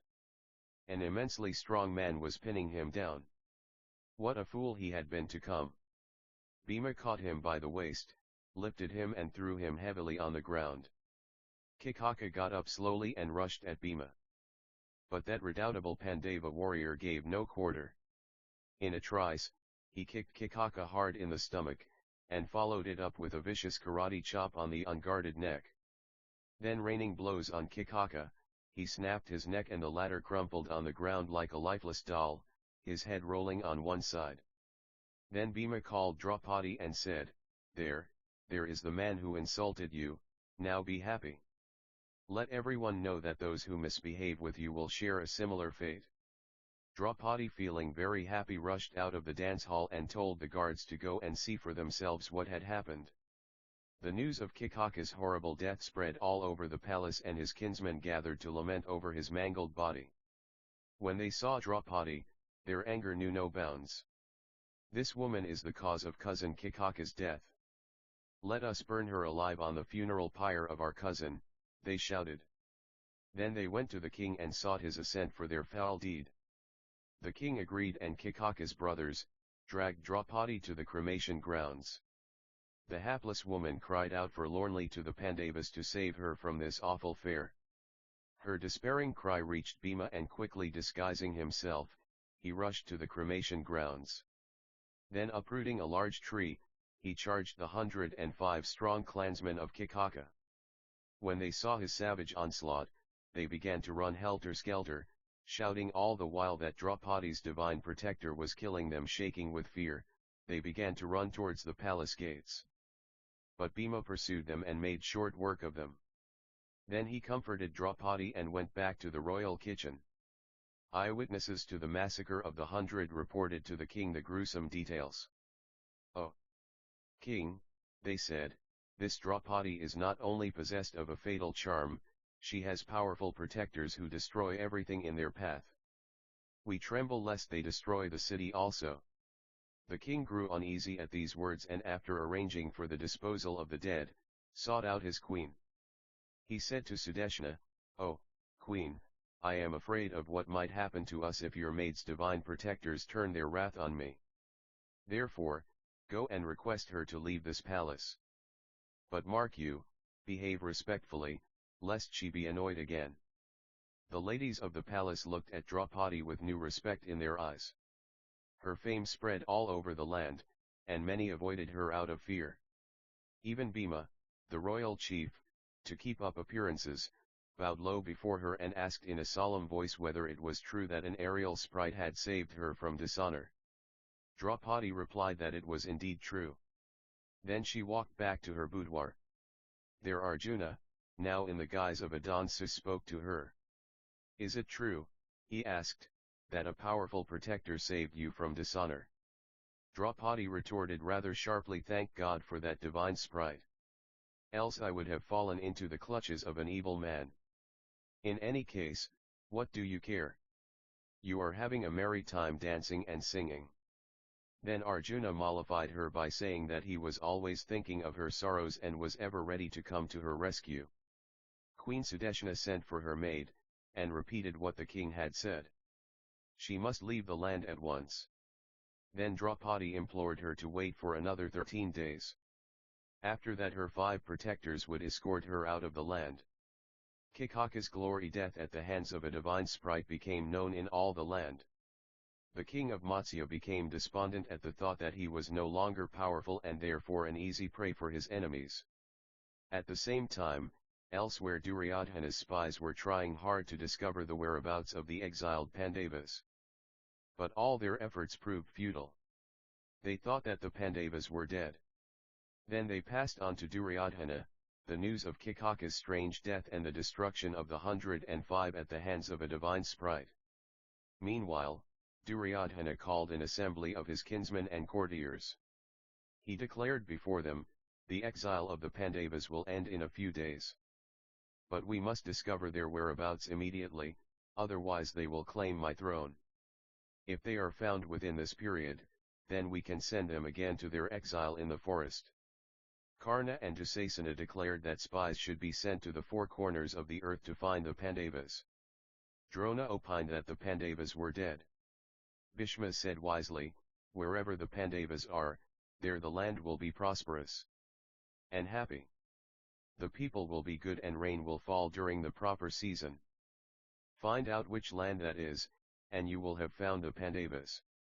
Kripacharya, however, hinted at dire consequences. He said, if the Pandavas return from their exile on schedule, then Duryodhana must give back the kingdom to them. If he refuses to do so, then war will follow. Therefore, we must prepare for war. Bhisma and Kripacharya tried to restrain Duryodhana from his dangerous course. Then Sushirma, the king of Trikarta said, O king! Many a time the king of Matsya has invaded my domain and laid it waste. But now his general Kikaka has been killed by divine spirits, and so his defenses are down. Let us invade his land and plunder his wealth. Karna, eager to give battle, supported the speaker. Duryodhana ordered Dusasana to get the armies ready. Then he said, let Sushirma attack the capital of Matsya and rustle all the cattle there. I shall fall upon the city from the rear and capture it. In the meanwhile, King Virata was downcast at the death of Kikaka, his brother-in-law, the general of the imperial army. He felt lost without the strong right arm of his late general. Just then, Sushirma attacked the city and drove off all the cattle. The panic-stricken shepherds and cowherds ran to the king and implored him to save their cattle from the rustlers. The king gathered his army and advanced to meet the enemy. Yudhishthira and Bhima accompanied him. In the ensuing battle the king was captured and his army scattered to the four corners. Then Yudhishthira ordered Bhima to go and rescue the king from the clutches of Sushirma. The mighty Pandava colossus now fell upon Sushirma's army like a thunderbolt and after a fierce battle utterly destroyed it. Sushirma was captured in his turn and the king was rescued. Sushirma was later freed by Yudhishthira. Virata had hardly gone back to his capital when courtiers brought the alarming news of Duryodhana's lightning attack from the rear. This time the panic-stricken people appealed to Uttara, the crown prince, to repulse the invaders. Uttara was a wastrel who spent his time in the ladies' boudoirs. When he was informed of the calamity that had overtaken his capital, rather loftily he declared, if only I had an able charioteer, I would devastate Duryodhana's armies. When Arjuna, masquerading as a woman, heard this piece of boasting, he looked at Draupadi pointedly. Promptly Draupadi turned to Uttara and said, we have one right here. This Bryanala was once a charioteer to the famed Pandava archer. Take her with you. Then she pointed at Arjuna. Uttara laughed at these words and asked scornfully, what, take this female?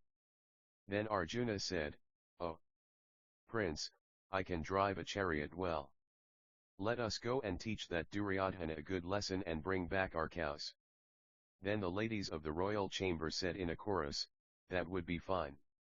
Bring us the beautiful dresses of the Kauravas and we'll decorate our dolls nicely. Uttara, coward that he was, had no other option but to go to the battlefield. With Arjuna driving his chariot, he reached the field. There the sight of the vast army of the Kauravas unnerved him totally and jumping from the chariot began to run away as fast his legs could carry him. But Arjuna caught hold of him and said, don't be afraid. You drive the chariot. I'll fight. But first I need my bow and arrows. Drive towards that tree and in the hollow of the trunk, you'll see my weapons. Then Arjuna himself drove the chariot towards the tree and recovered his weapons from the hollow trunk. It was here that the Pandavas had secreted their weapons at the start of their exile. Uttara was astonished to see a magnificent bow and a quiver full of pointed arrows hidden behind a skeleton. Then Arjuna raised the bow and strummed the single chord. A mighty sound arose in the air and shivered through the ranks of the Kauravas. Uttara shook like an aspen leaf. Arjuna smiled at his fear and said, don't be afraid. I am Arjuna. The man you knew as Gangapatar is my eldest brother, Yudhishthira. Vallabha, the royal chef, is really Bhima. Nakula grooms the horses and Sahadev is the shepherd. The maid Sharandhiri is actually Draupadi. We, Pandavas, have just ended our period of exile in your land. At these words a chastened Uttara bowed low before Arjuna and in a tremulous voice said, oh, mighty Pandava, forgive me if I have been disrespectful towards you. I shall now drive the chariot for you. Then he drove the chariot towards the Kauravas. The Kauravas had been alerted by the sound of Arjuna's bow. So, Drona turned towards Duryodhana and said, here comes Arjuna. Duryodhana rubbed his hands gleefully and said, Now that Arjuna has been sighted even before the end of his exile, the Pandavas will have to go back to the forest. Drona laughed at his folly and said, "Do you take Arjuna for a fool? He has revealed himself because his period of exile is over. Calculate for yourself and you will see that I am right. If you have any doubts, go and ask Bhishma." Then with a heavy heart, Duryodhana went across to Bhishma and sought confirmation of Drona's words. Bhishma said, "True. The prescribed period of exile for the Pandavas is over. Every 5th year adds 2 months more to the calendar. According to this calculation, the Pandavas have duly completed their period of exile and a few more days have elapsed after that. No wonder they have come out of their hiding so boldly." Duryodhana was turned to stone at these words. Bhishma noticing this continued drily, "Now you must fight Arjuna. Then the Pandavas will demand the return of the kingdom to them. You will have to give the land back to them. If you refuse, war will follow. Think well before you decide." His face darkening with anger, Duryodhana exclaimed, "Give the kingdom back to them. Never. Let them fight and conquer me. I am ready for war." Bhishma replied, "Good. Go back to Hastinapura with part of the army. If you stay here, Arjuna is sure to capture you. Take a part of the rustled cows also with you. Drona, Kripa, and myself will defend our position here." Bhishma's advice sounded sensible to Duryodhana. So promptly, he split his army and with a small force began to retreat towards Hastinapura. Bhishma reformed the army and awaited Arjuna's advance. But that redoubtable archer had seen Duryodhana slinking away from the battlefield and turning to Uttara said, "It's no use fighting this army, Duryodhana is running away. We must prevent that." Uttara, enthusiastically said, "Fine. I'll drive this chariot fast and block Duryodhana's road. Then you can easily capture him." Then he began to drive his chariot. Bhishma expected Arjuna to come and fight the Kaurava army, but he saw to his surprise the latter's chariot speeding away. Then Kripacharya said, "Aha! Arjuna has seen through our trick. Now he is driving towards Duryodhana to block his escape route. We must follow him and help Duryodhana." Bhishma nodded in agreement and the whole army was ordered to pursue Arjuna. Thus, the plan to cover Duryodhana's escape came to naught. Bhishma knew that in single combat Duryodhana was no match for Arjuna. The latter would very easily defeat him. So, Bhishma turned his chariot round and began to speed after Arjuna. The Kauravas tried to foil Arjuna's attempt to pursue the fleeing Duryodhana. They attacked him fiercely and he turned his attention towards them. With Uttara skillfully driving the chariot, Arjuna launched a blistering attack on Karna who tried in vain to stem the sweeping tide of arrows. Soon the latter had to retreat. The Kauravas now banded together under the generalship of Kripacharya and swept towards Arjuna, but the Pandava warrior after a furious onslaught routed them completely. Kripacharya also fell back.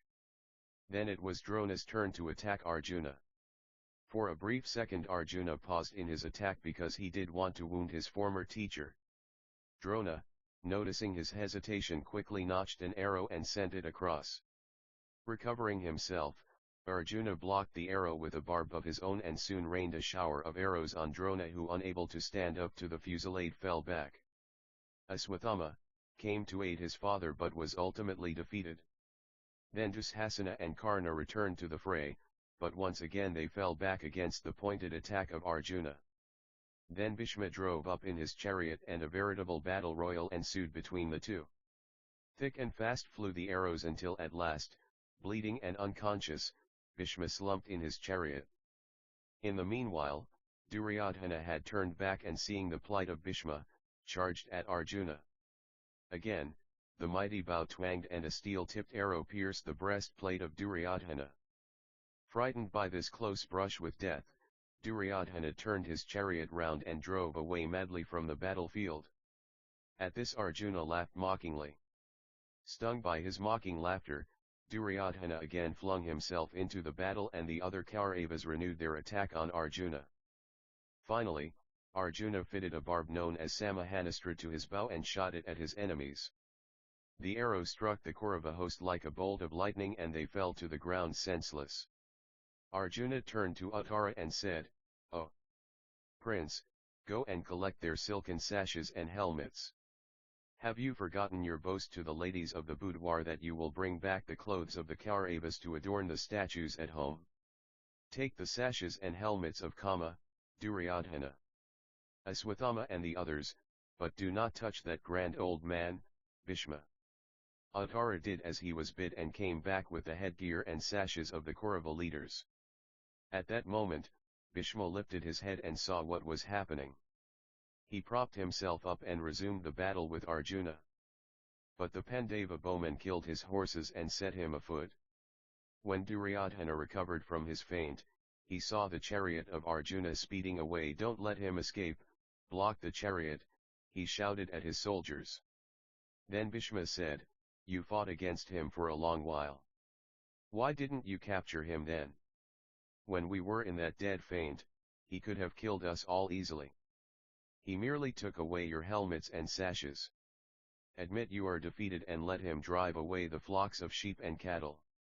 Reluctantly the Kauravas admitted their defeat at the hands of Arjuna and began to retrace their steps. The Pandava warrior in passing shot 2 more arrows which fell at the feet of Drona and Bhishma to mark his respect to them. Yet another shaft from Arjuna's bow split Duryodhana's crown into 2. Then Arjuna turned to Uttara and said, "Our work is done. We have got back our flocks, and the enemies are on the run. Now let's go back to the palace, but first we must hide these weapons in the tree." Uttara hid the weapons in a hole in the tree and came back. Arjuna once again took the reins of the chariot and then turned to Uttara and said, "Don't tell your father about the Pandavas. Make him think that you defeated the enemies single-handed." But Uttara protested against this. "No, sir, I can't do that," he said, "I will speak the truth. For now, I'll do as you tell me. Let me pass on the news of the victory to the palace, and then we can go in." The glad news was sent ahead and Uttara and Arjuna followed in its wake. Meanwhile King Virata, after defeating Syusarna, was back in the palace. He sent for his son Uttara and was told that the latter had gone to the battlefield in a chariot driven by Bryanala, the Dansus. Hearing this the king felt worried. "How can my timid son hope to overcome the mighty Kauravas?" he wondered aloud. But Yudhishthira consoled him.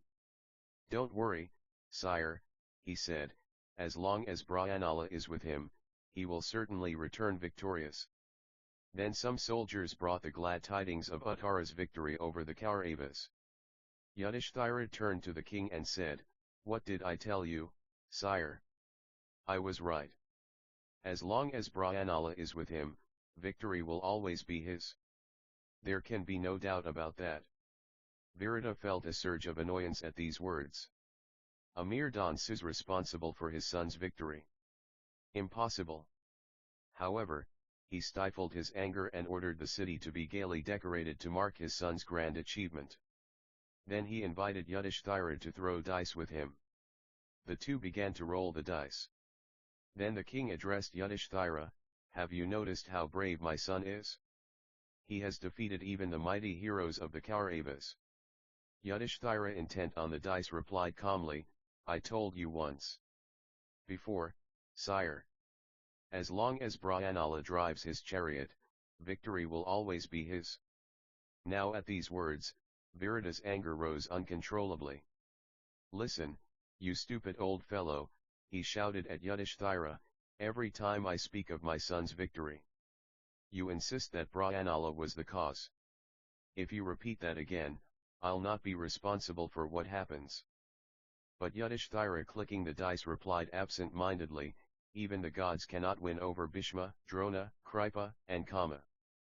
But Bryanala can defeat them. She has that power. Therefore, I am not surprised that your son won."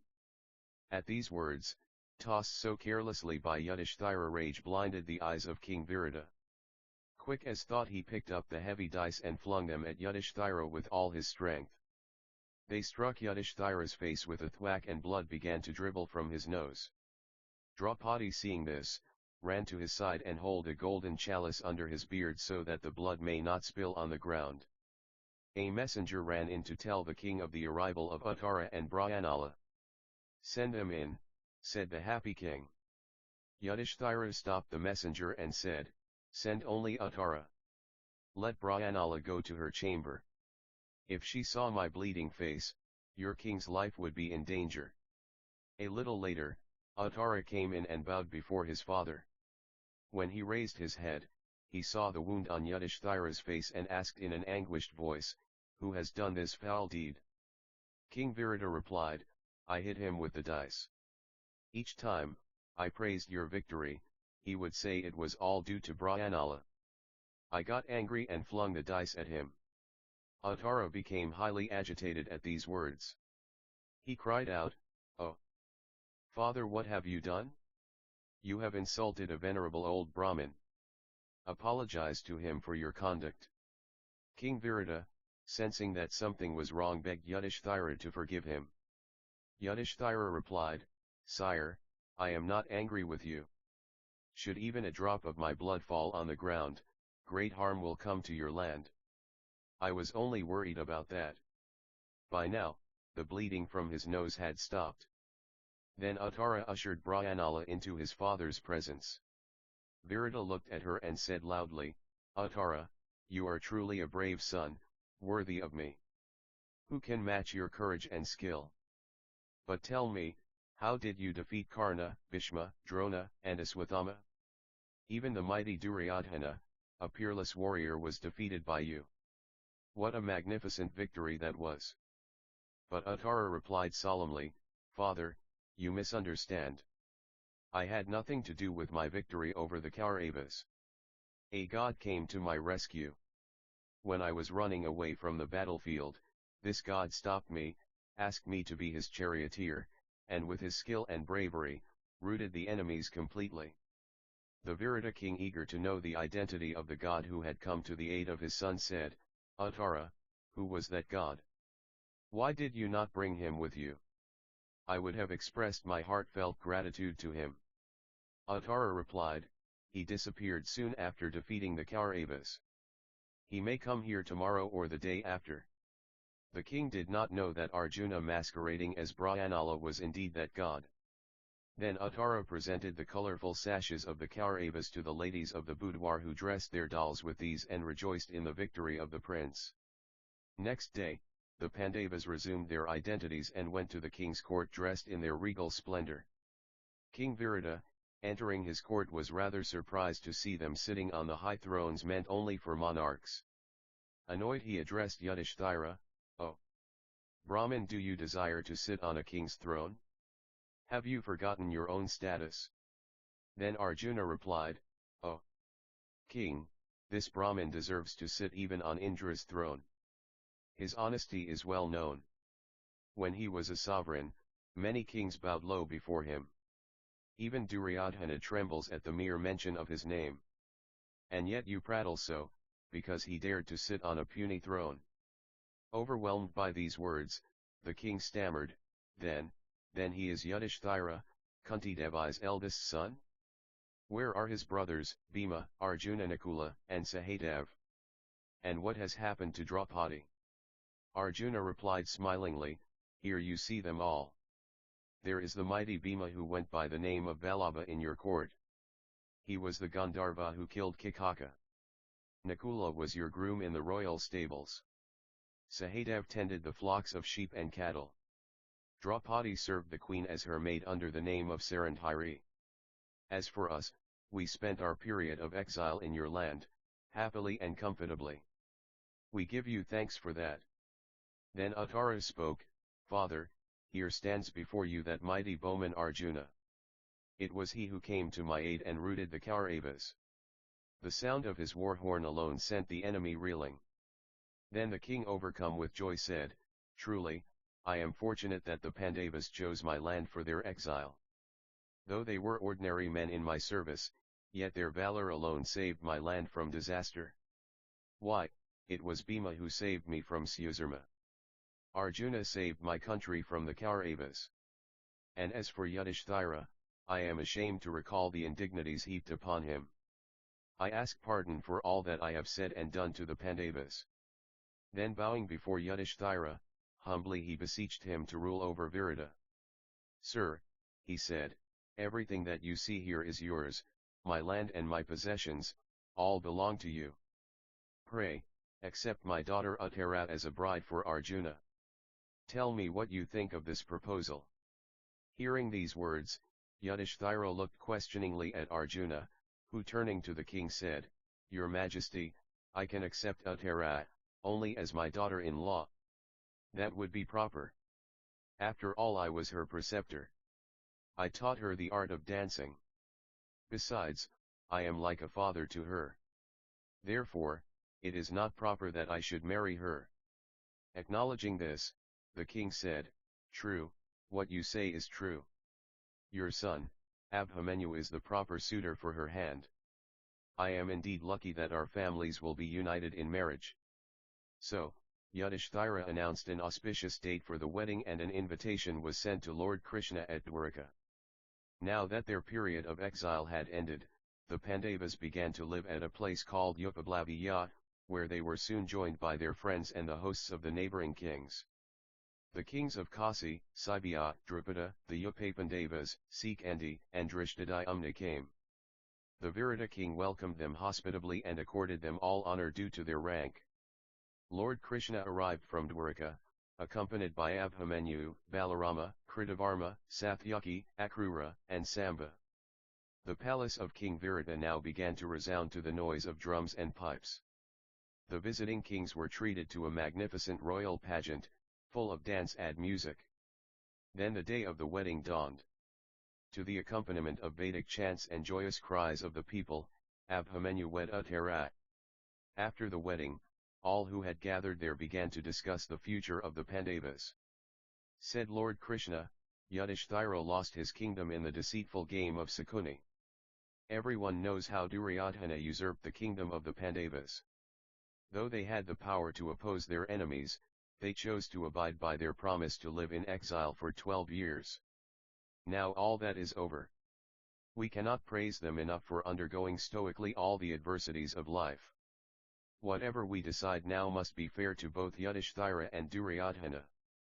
Yudhishthira will not want to receive anything unjustly. I am sure he'll be satisfied even with the tiniest village. But the Kauravas are always inimical towards them. They are jealous of the Pandavas. Well, we desire that both sides' blood relations all should live in amity, even after the Pandavas receive their kingdom back. There must be peace, else war will erupt. I don't have to tell you that if there is a war, the Pandavas will destroy the Kauravas completely. Therefore, let us send a messenger to Duryodhana to find out what he proposes to do. Then Balarama agreed with most of what Lord Krishna had said, but disputed one point. It was wrong of Yudhishthira to gamble, he argued. Everyone knew how expert Sakuni was in rolling the dice. Knowing this, Yudhishthira gambled and lost. Therefore, we must settle this matter amicably with Duryodhana. For that purpose, we must send a proper messenger who will be able to talk sense. I do not approve of war, on principle. At these words, Satyaki could no longer contain himself. I expected Balarama to speak in this vein, he shouted. But I am surprised that the rest of you should keep silent about this. Was it Yudhishthira who offered to gamble first? Duryodhana enticed him through a trick. A Kshatriya cannot refuse to take up such a challenge. If the dice had been rolled fairly, Yudhishthira would have won. But he lost unfairly and had to go to the forest. He kept his word and lived in exile. Duryodhana must give his lands to the Pandavas. There can be no question about that. But obviously he is trying to evade the issue. Therefore, war is the only solution. Let us destroy the Kauravas and crown Yudhishthira king of Hastinapura. Why should we beg for what is rightfully ours? Anyway, let us hear what Yudhishthira has to say about this. Then Drupada jumped up and said, I agree with Satyaki. Duryodhana is not the one to be softened by words, and King Dhritarashtra cannot make him obey his will. Further, he will be influenced by the words of Sakuni, Dusasana, and Kama. Even if our messenger be good, it is not enough. He must be able to drive home the justice of our demand. Let us gather our hosts and prepare for battle. This man here is my high priest. He has experience of such matters. So let us send him to Dhritarashtra. Lord Krishna approving this said, Drupada is right. This method will benefit the Pandavas. Then they can live in harmony with their cousins. Now we have come here for the wedding which has passed off happily. So let us go back to our home. In the meanwhile, Drupada can instruct his high priest on what has to be conveyed to Dhritarashtra. Let the messenger go to Hastinapura where Drona and Bhishma will know how to honor him. Then let us know what answer Duryodhana gives to the just demands of the Pandavas. Then all the kings departed. The Virata king heaped all kinds of gifts on Lord Krishna and saw him off to Dwaraka. After the departure of Lord Krishna to Dwaraka, Yudhishthira and King Virata began to prepare for war. The word went out to all the clansmen and liege lords of the Pandavas. Soon with standards fluttering in the air and bugle calls heralding their approach, all those kings and vassals friendly to the Pandavas began to arrive with their armies. The Kauravas, for their part, began to assemble a huge army. Everywhere there was talk of war. Drupada called his high priest and said, Sir, you know what a good man Yudhishthira is, and how over the protests of Vijaya, Duryodhana inveigled the Pandavas into rolling the dice and with the aid of the crafty Sakuni defeated them. So, go and tell Dhritarashtra that the Pandavas have completed their period of exile according to the terms imposed upon them. The kingdom now belongs to them. Duryodhana will never part with the kingdom, I know, but if you speak to Vijaya, that honest man will try to persuade the Kauravas into giving up their claim. I am sending you as my good messenger. Duryodhana will treat you honorably, I know. The same day, the high priest left for Hastinapura. In the meanwhile, Yudhishthira sent Arjuna to Dwaraka to enlist Lord Krishna's aid in the coming war. Duryodhana too went to Dwaraka on the same mission.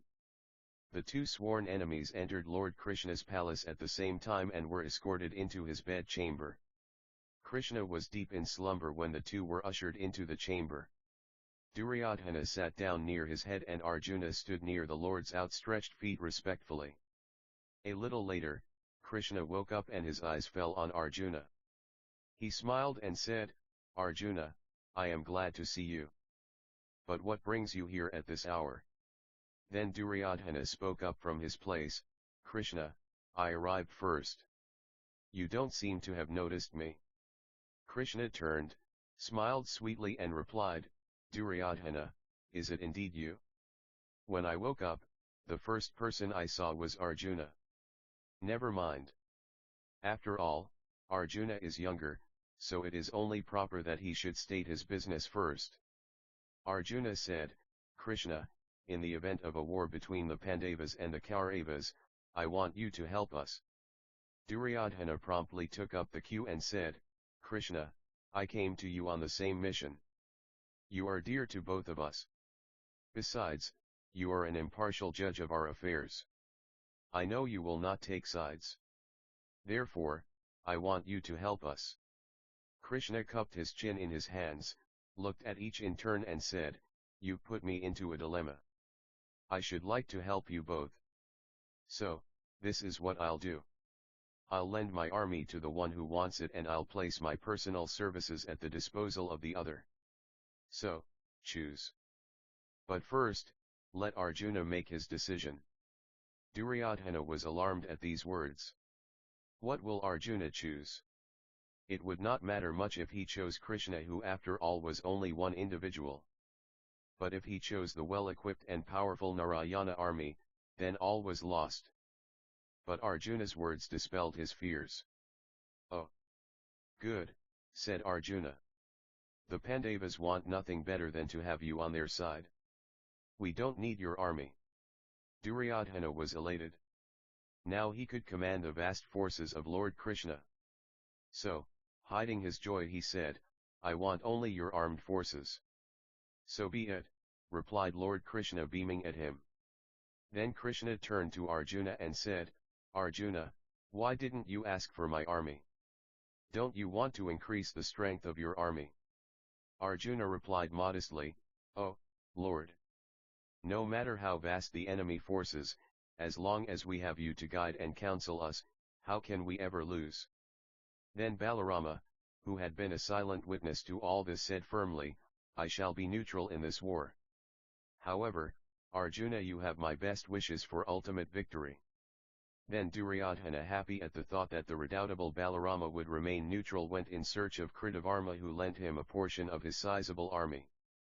Arjuna returned to Upablaviya after Krishna had promised to be his charioteer in the ensuing conflict.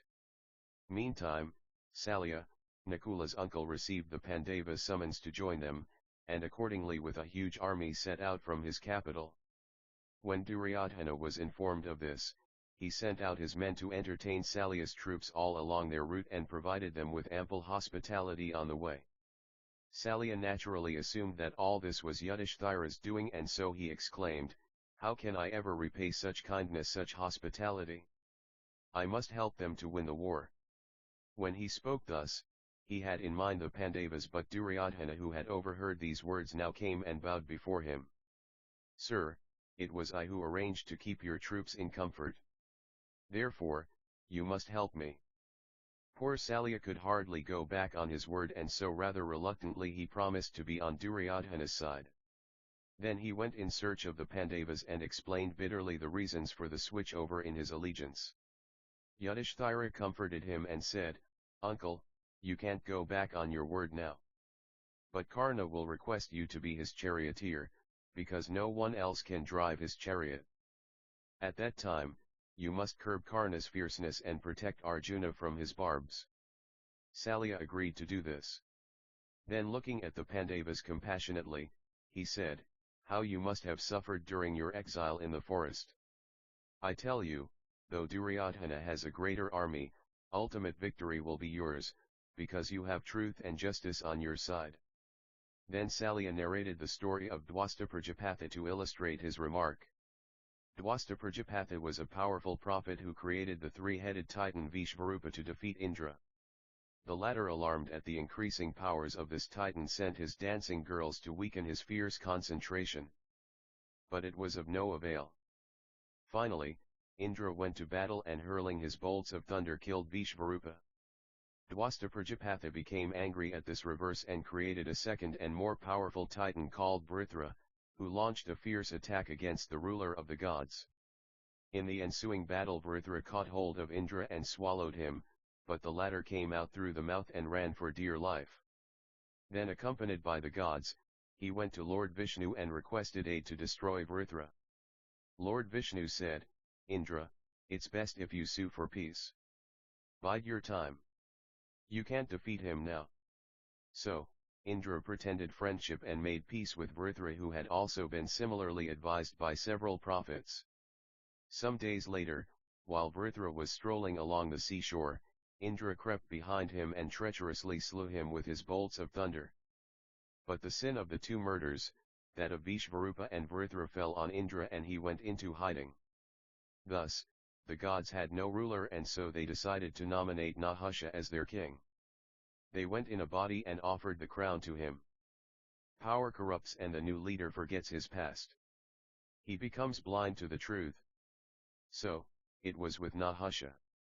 Having attained the highest position in the universe, he began to behave like an upstart. He cast covetous eyes on Sachi Devi, Indra's wife. When she became aware of his evil intentions, she took refuge with Brihaspati, the wise teacher. Nahusha, angered at this, began to threaten the sage. Soon there was a division in the ranks of the sages and hermits. Some spoke in favor of Nahusha. Sachi Devi implores Indra to slay Nahusha, some against his action. Brihaspati firmly refused to hand over Sachi Devi to Nahusha. When Nahusha's anger reached alarming proportions, the wise teacher of the gods decided to teach him a lesson. One day, to Nahusha's great joy, Sachi Devi arrived at his place and spoke to him.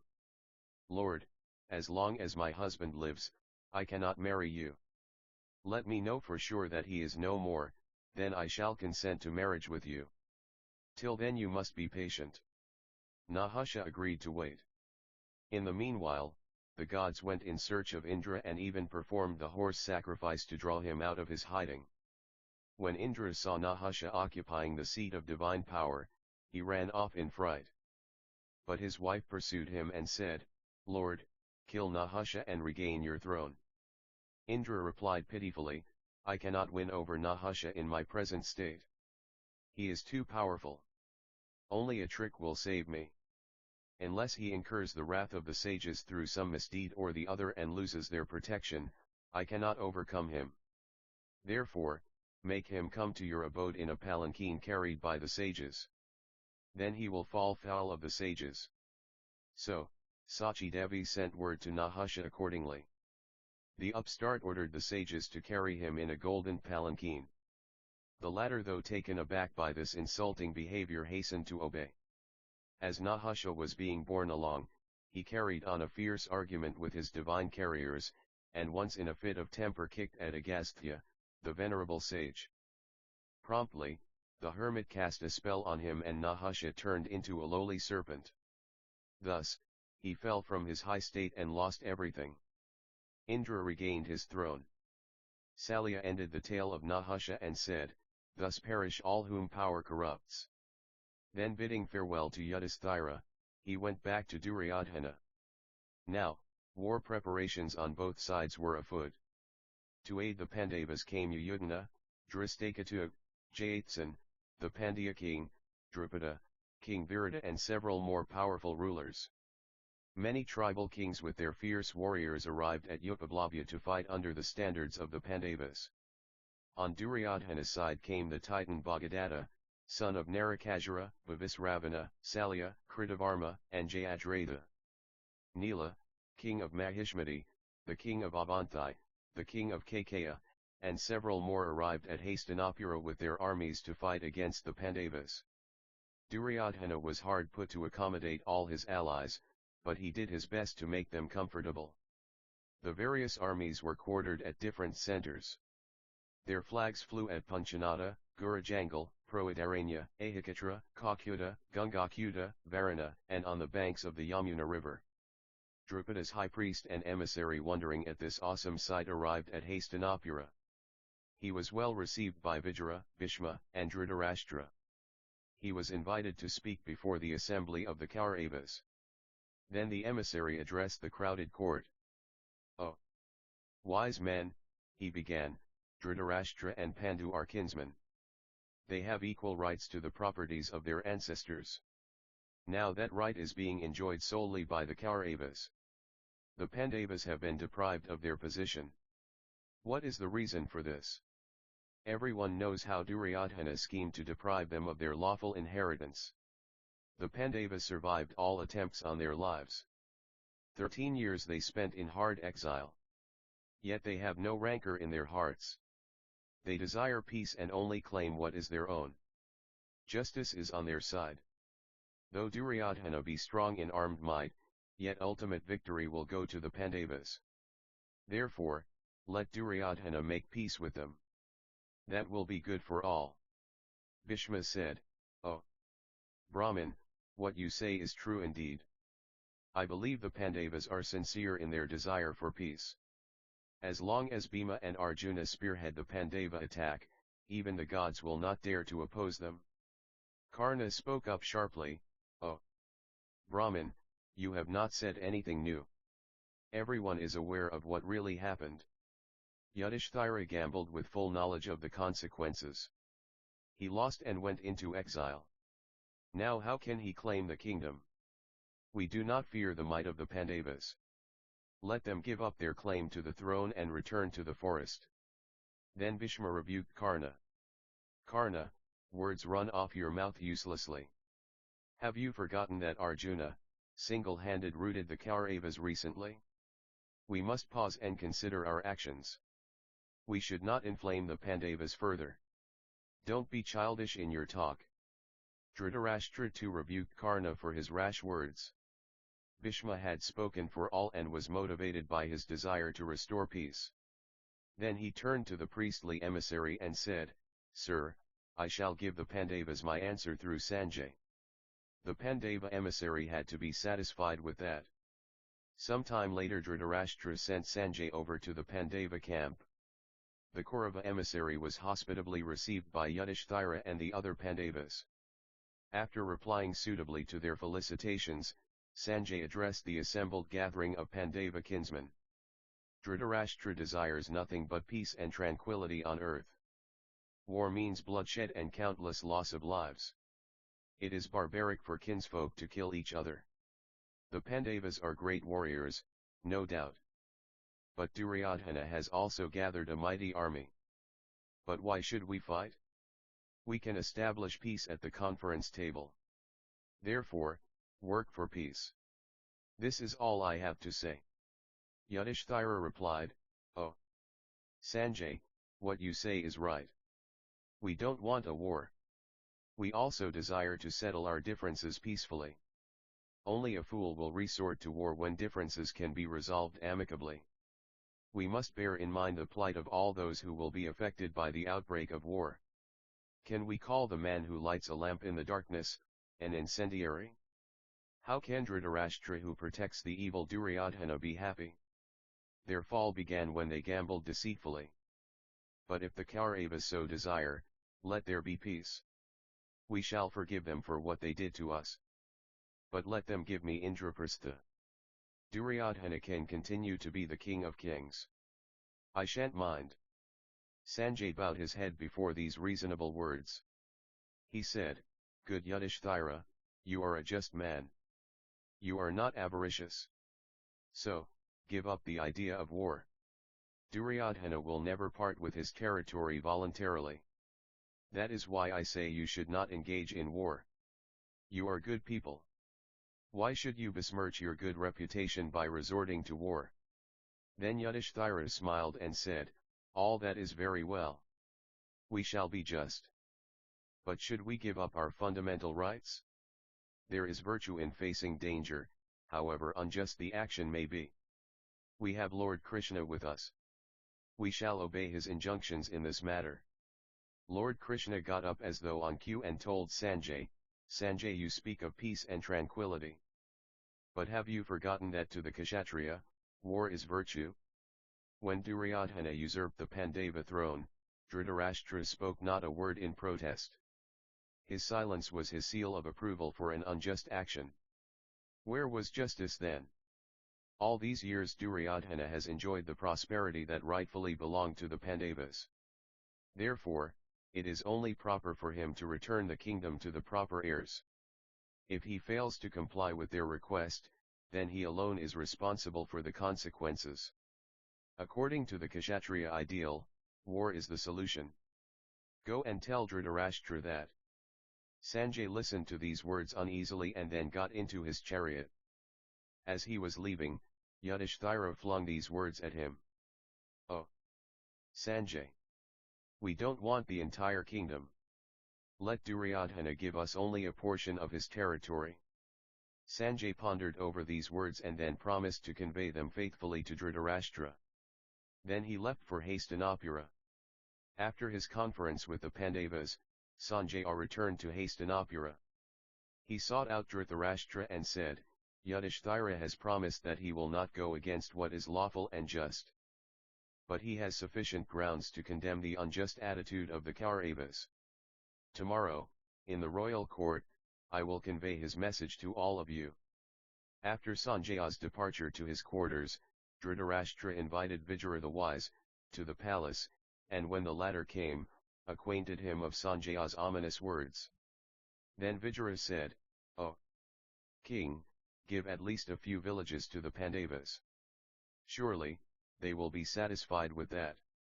We can prevent the war." Next day, the royal court buzzed with rumors of Sanjaya's dire warnings. Duryodhana arrived with his generals and allies to hear Sanjaya's words.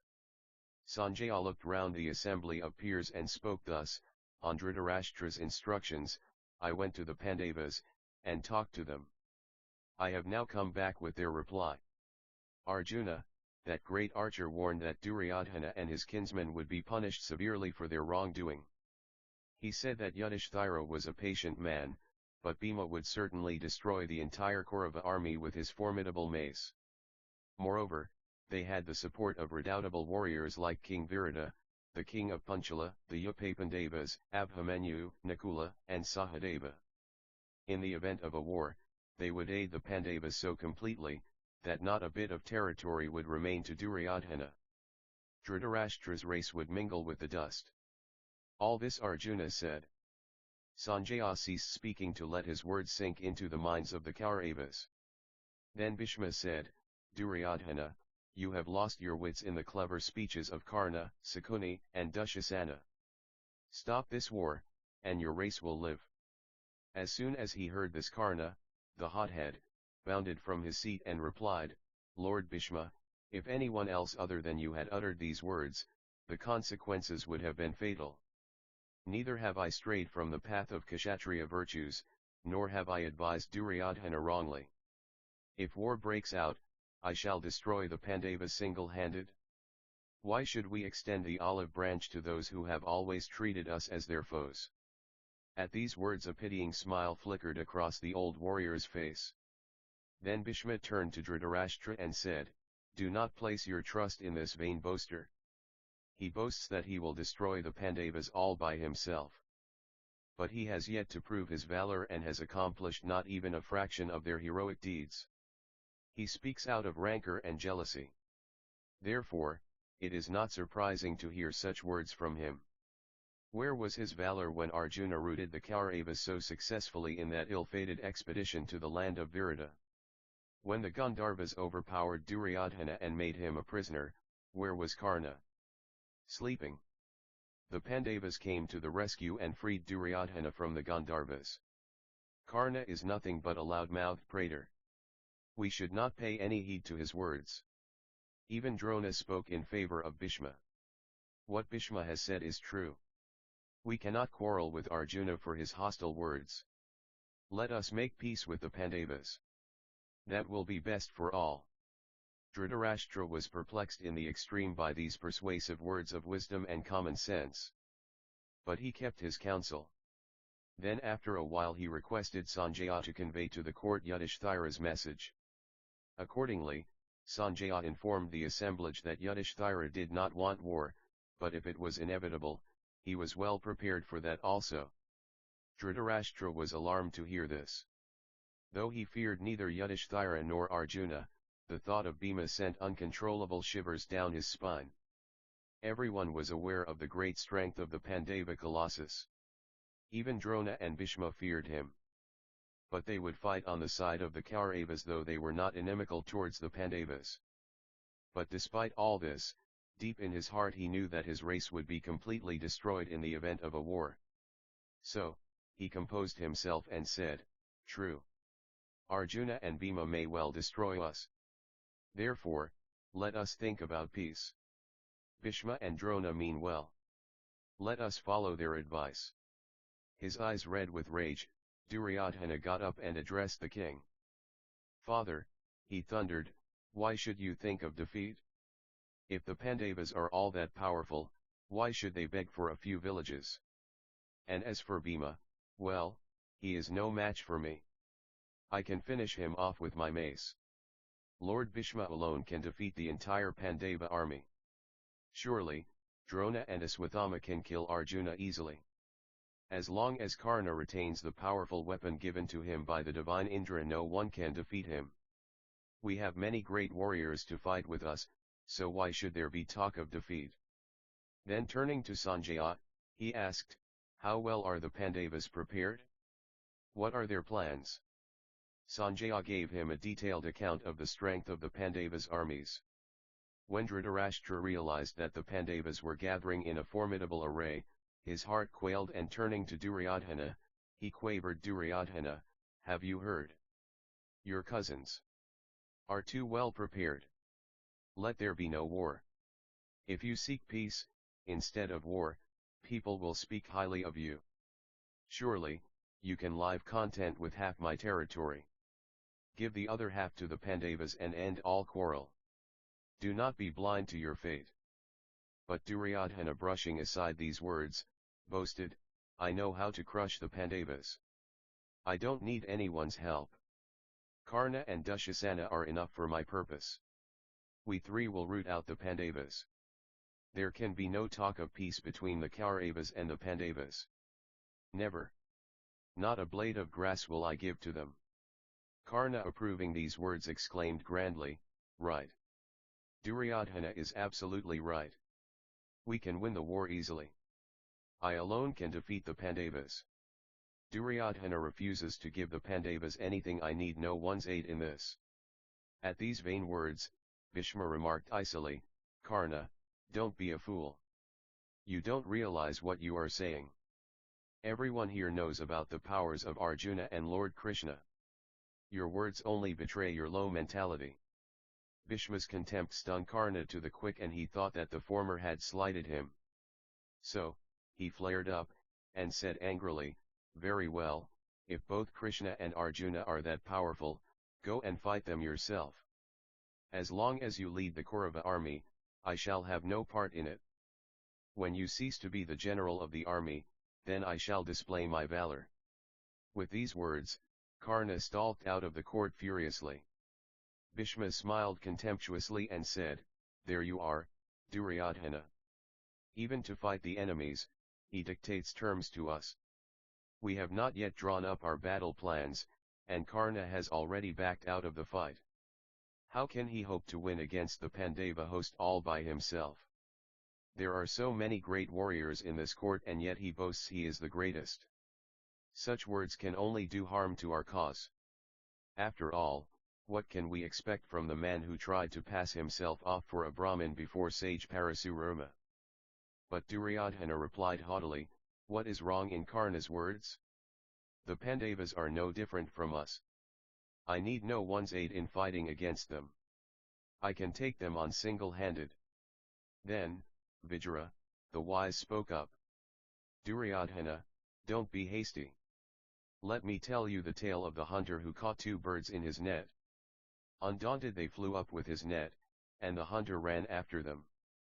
Seeing this strange spectacle of the hunter running on the ground after the two flying birds, a hermit stopped him and said, 'Oh, hunter, of what use is it for you to run on the ground if you want to catch those flying birds?'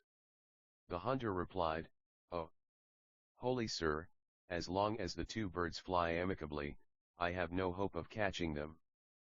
But should they quarrel, they'll come down and I can easily capture them.' So, it happened.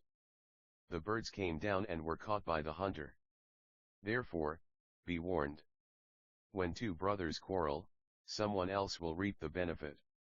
So, the Pandavas and the Kauravas should not fight. I am reminded of the story of those who ran to get the honey from a honeycomb found in a perilous valley and perished in the attempt. If for the sake of some territories you fight against the Pandavas, do you realize what will happen then? Not a single life will be spared. In that holocaust, everyone will perish." Duryodhana turned a deaf ear to the entreaties of Dhritarashtra. All the many kings assembled in the court knew without a shadow of doubt that war was inevitable. The old king wanted his sons to win in the event of a war, so he called Sanjaya aside and asked, "You know the strength of the Pandavas. Describe to me their strength individually." Sanjaya told him all about the mighty preparations of the Pandavas but emphasized their genuine desire for peace. Then, thinking that Dhritarashtra might be persuaded to adopt a peaceful stance, he said, "I will tell you all about their desire for peace. But first, let me call Lord Vyasa and Gandhari. Then you will be able to understand even better." Vyasa and Gandhari came in response to Sanjaya's invitation. Sanjaya continued to speak. "O King! Lord Krishna and Arjuna are both divine reincarnations. Your sons cannot defeat them. This is the great secret that I now reveal to you." Rather surprised, Dhritarashtra queried tremulously, "Oh, Sanjaya, how did you find this out? I did not know of this till now." Sanjaya replied, "Sire, ignorance blinds you truly. Knowledge has opened my eyes to the truth of the matter." Lord Vyasa voiced his support of Sanjaya. "Lord Krishna likes you immensely. Sanjaya too knows who Lord Krishna is, well and truly. So, it is best if you listen to his words. These words impressed Dhritarashtra greatly. After all, the Pandavas were his own brother's children. Duryodhana should make peace with them. After what Sanjaya had revealed about the colossal strength and formidable array of the Pandavas, the Kauravas could never hope to win in the coming war. At about the same time, in Upablavya, Yudhishthira spoke to Lord Krishna. Krishna, it is now that we need the help of good friends. We have no one else but you to turn to. We shall fight the Kauravas boldly because we depend upon you. Lord Krishna did not reply but smiled benignly. Yudhishthira continued. You heard what Sanjaya had to say. Dhritarashtra wants to make peace with us without giving back our property. We suffered in exile because we listened to his words. He will always side with Duryodhana. We need only 5 villages. Even that he is not willing to give. A Kshatriya will never beg from anyone. He would rather die than accept charity. Therefore, there is no way but to fight. What do you say? Lord Krishna said, I view everything impartially. I desire good for both sides. I shall go and talk to the Kauravas. If I can bring them around, then peace will be established. Yudhishthira agreed with this. That is good. But Duryodhana must see this in the proper light. All his partisans share his views. I am not sure that I like your going to their place. Lord Krishna said, Yudhishthira, don't I know Duryodhana? And the others know who I am. They will not dare to harm me. I should not be found wanting in my peaceful efforts. Therefore, I must journey to Hastinapura. Yudhishthira replied softly, Oh, Lord, you know better than I do about this matter. Try and get success for our efforts. I should not presume to tell you what you must convey to the Kauravas. Lord Krishna said, Yudhishthira, you are a true and just man. It is virtue for a Kshatriya to fight. He will never beg. The Kauravas are also gathering in full strength. I wonder if they will agree to peace. It doesn't seem that they regret treating you so badly. You too should not sympathize with them. Even the elders, Drona, Dhritarashtra, and Bhishma are not raising their voices in protest. Let us try for peace. If that fails, then it must be war. Having said this, Lord Krishna looked around at the assembly of Pandavas to find out what they thought of his proposals. Bhima, what do you say? He asked. Then Bhima replied, Krishna, it is good that you go and talk to the Kauravas. Try your best and may victory crown your efforts. Lord Krishna chuckled softly and said, Bhima, you astonish me. Do you want peace, because you are afraid of the Kauravas? Bhima replied spiritedly, Krishna, I want peace because war may destroy our entire race. You know that I'll never run from a fight.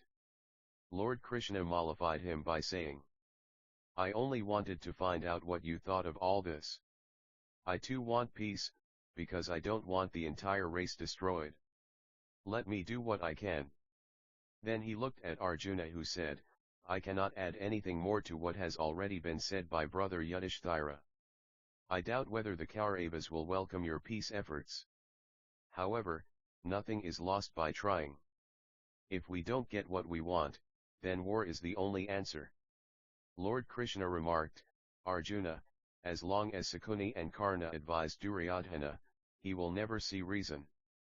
He will not return your territories. He may even think that you are terrified of him, if you persist in your peace offers. Both Nakula and Sahadeva voiced the opinion that they should act according to the circumstances. But all agreed that war was inevitable. Satyaki said, Sahadeva is right. It's going to be war all right. While you are away at Hastinapura, we shall go ahead with our preparations for war. All the other warriors shook their standards and raised war cries at his words. Then Draupadi said to Lord Krishna, if Duryodhana returns the territories of the Pandavas, it will be peace. If not, it will result in war. The Pandavas can easily kill the Kauravas in battle. Duryodhana who insulted me that day in the court is still alive. I have not yet bound up my hair. You cannot have forgotten my vow. Dushasana who pulled me by the hair, must have his hand cut off. Then and then only will I be happy. Lord Krishna consoled her and prepared to depart for Hastinapura. Then he turned to Satyaki and observed, Satyaki, make ready my spinning wheel, conch shell, mace, and other weapons. We can never underestimate Duryodhana and his minions. Thus, fully equipped and on his guard, Lord Krishna drove towards Hastinapura. Yudhishthira came to see him off and asked to be reminded to his mother Kunti Devi, Bhishma, Drona, Dhritarashtra, Vijara, and Aswathama. Lord Krishna's chariot sped towards Vrihasthala. The people of that town welcomed him warmly and vied with one another in their hospitality to him. When Dhritarashtra heard about Lord Krishna's impending arrival at Hastinapura, he called Bhishma, Drona, Vijara, Sanjaya, and Duryodhana to him and said, Lord Krishna is coming to see us. Make sure that proper hospitality is accorded to him all along the route of his journey. So, the route from Hastinapura to Vrihasthala was gaily decorated and colored festoons were hung out. Cozy shelters were erected at each stop. But Lord Krishna drove straight on to Hastinapura, where he was received hospitably by Bhishma, Drona, Duryodhana, and a host of dignitaries. Lord Krishna went to the royal court and was accorded a warm welcome by the peers who stood up to mark their great regard for him. Dhritarashtra requested him to sit on the golden throne. The Lord of Dwaraka conversed with everyone and afterwards went to Vijara's palace where he met Kunti Devi. She spoke eagerly to Lord Krishna. How my sons must have suffered in their exile in the forest. And yet fate has decreed that I should tarry here in the midst of royal splendor while my children went about like savages. How are they? Bhima, Arjuna, Nakula and Sahadeva? I know that Yudhishthira can take care of himself. Poor Draupadi. How she must have suffered. Marriage to the Pandavas has not brought any happiness to her. Kunti Devi began to weep, and Lord Krishna consoled her somewhat. Don't worry. No harm has come to them. Soon they'll be here and you will be able to rejoice in their company. Later he called on Duryodhana who was reclining on a throne resplendent with the finest jewels. Dusasana, Karna, and Sakuni stood round him. When they saw the Lord of Dwaraka, they made their obeisances to him and invited him to sit on an ornamental chair. Lord Krishna spoke to them gently and at the end of the day took his leave. Thus, he visited in turn all the Kaurava kinsmen and finally returned to Vijara's palace. At night Lord Krishna attended the lavish banquet given in his honor by Vijara. There Vijara said, Krishna, I am not sure much good will flow from your visit to Hastinapura. After all, what can you expect from Duryodhana? He is constantly thinking of war. How can we ever talk of peace? Karna keeps dinning into the ears of Duryodhana that he can rout the Pandavas' hosts, all by himself. Of course, Duryodhana has gathered round him a mighty army. Probably the Kaurava army is superior in numbers to the Pandava forces. Therefore, it is not surprising that he thinks he is invincible. Many kings have come from afar to lend their support to him.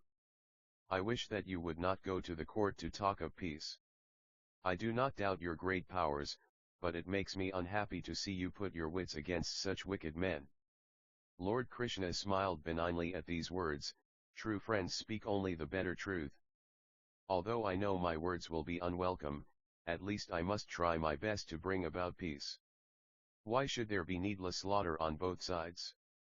For fear that people will accuse me of not stopping this bloodshed, I have come here to talk peace. Moreover, I am not afraid to speak my mind out in the court. Peace efforts must be continued and ultimately all will depend on Duryodhana's attitude. Having said this, Lord Krishna retired for the night. Next day, while the divine emissary was at his bath, Duryodhana and Sakuni arrived to take him to the royal court where Dhritarashtra was awaiting him. Lord Krishna got into the chariot driven by Dwaraka and sped towards the court where he was royally received. Entering the court, he took his seat near Vijara, while Duryodhana and Karna were seated across from him. Everyone was eager to hear what Lord Krishna had to say. Then he addressed Dhritarashtra. "O king! I have come here to establish peace between the Pandavas and the Kauravas. The race of Kuru is ancient and honorable. Its members are renowned for their sagacity and wisdom. Now you are the elder statesman of that race. All must listen to you and act accordingly. Your sons are guilty of grave misdeeds. You must be aware of that. If they continue to act as irresponsibly as they have been doing, then the entire Kaurava race must accept the blame for that. Therefore, counsel them well and stop this war, which if allowed to begin may ultimately destroy this world."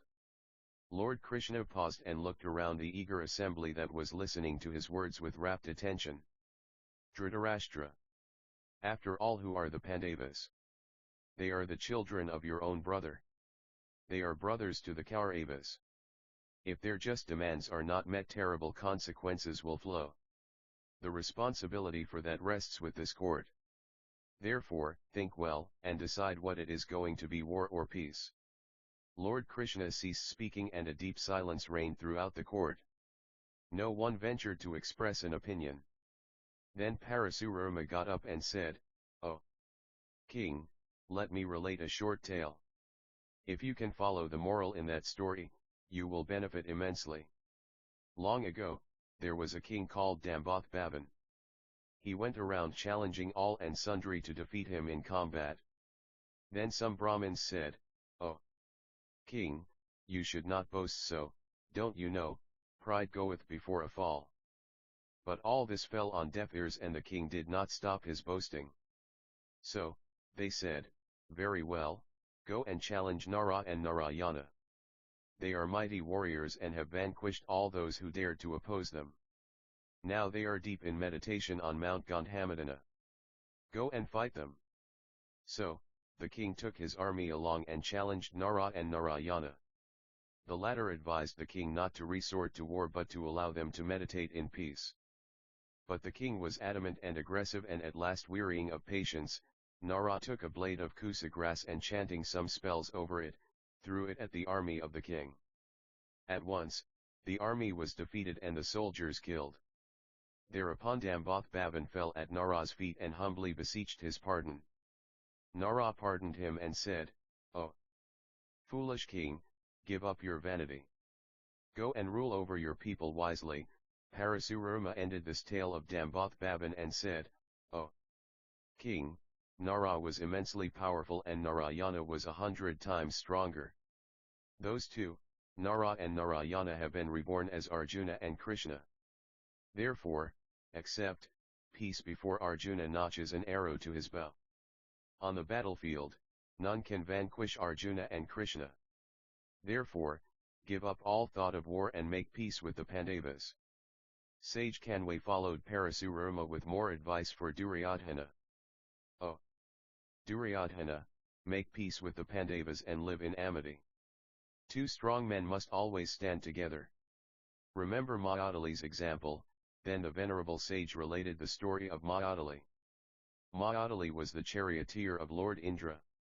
He had a lovely daughter named Gunakshi. When she became a comely maiden, the parents busied themselves in finding her a good suitor. Not finding one in the land of the gods, nor even on earth, Mayadali at last went to the land of the serpents. On the way he met sage Narada, who took him to Varuna. The latter heard about Mayadali's mission and sent him to the land of the serpents. There Mayadali and Narada searched far and wide and at last selected a young man called Sumukha. Narada took Mayadali to see Aryaka, the grandfather of the young man. The latter was overjoyed to hear about Mayadali's mission, but did not betray his delight.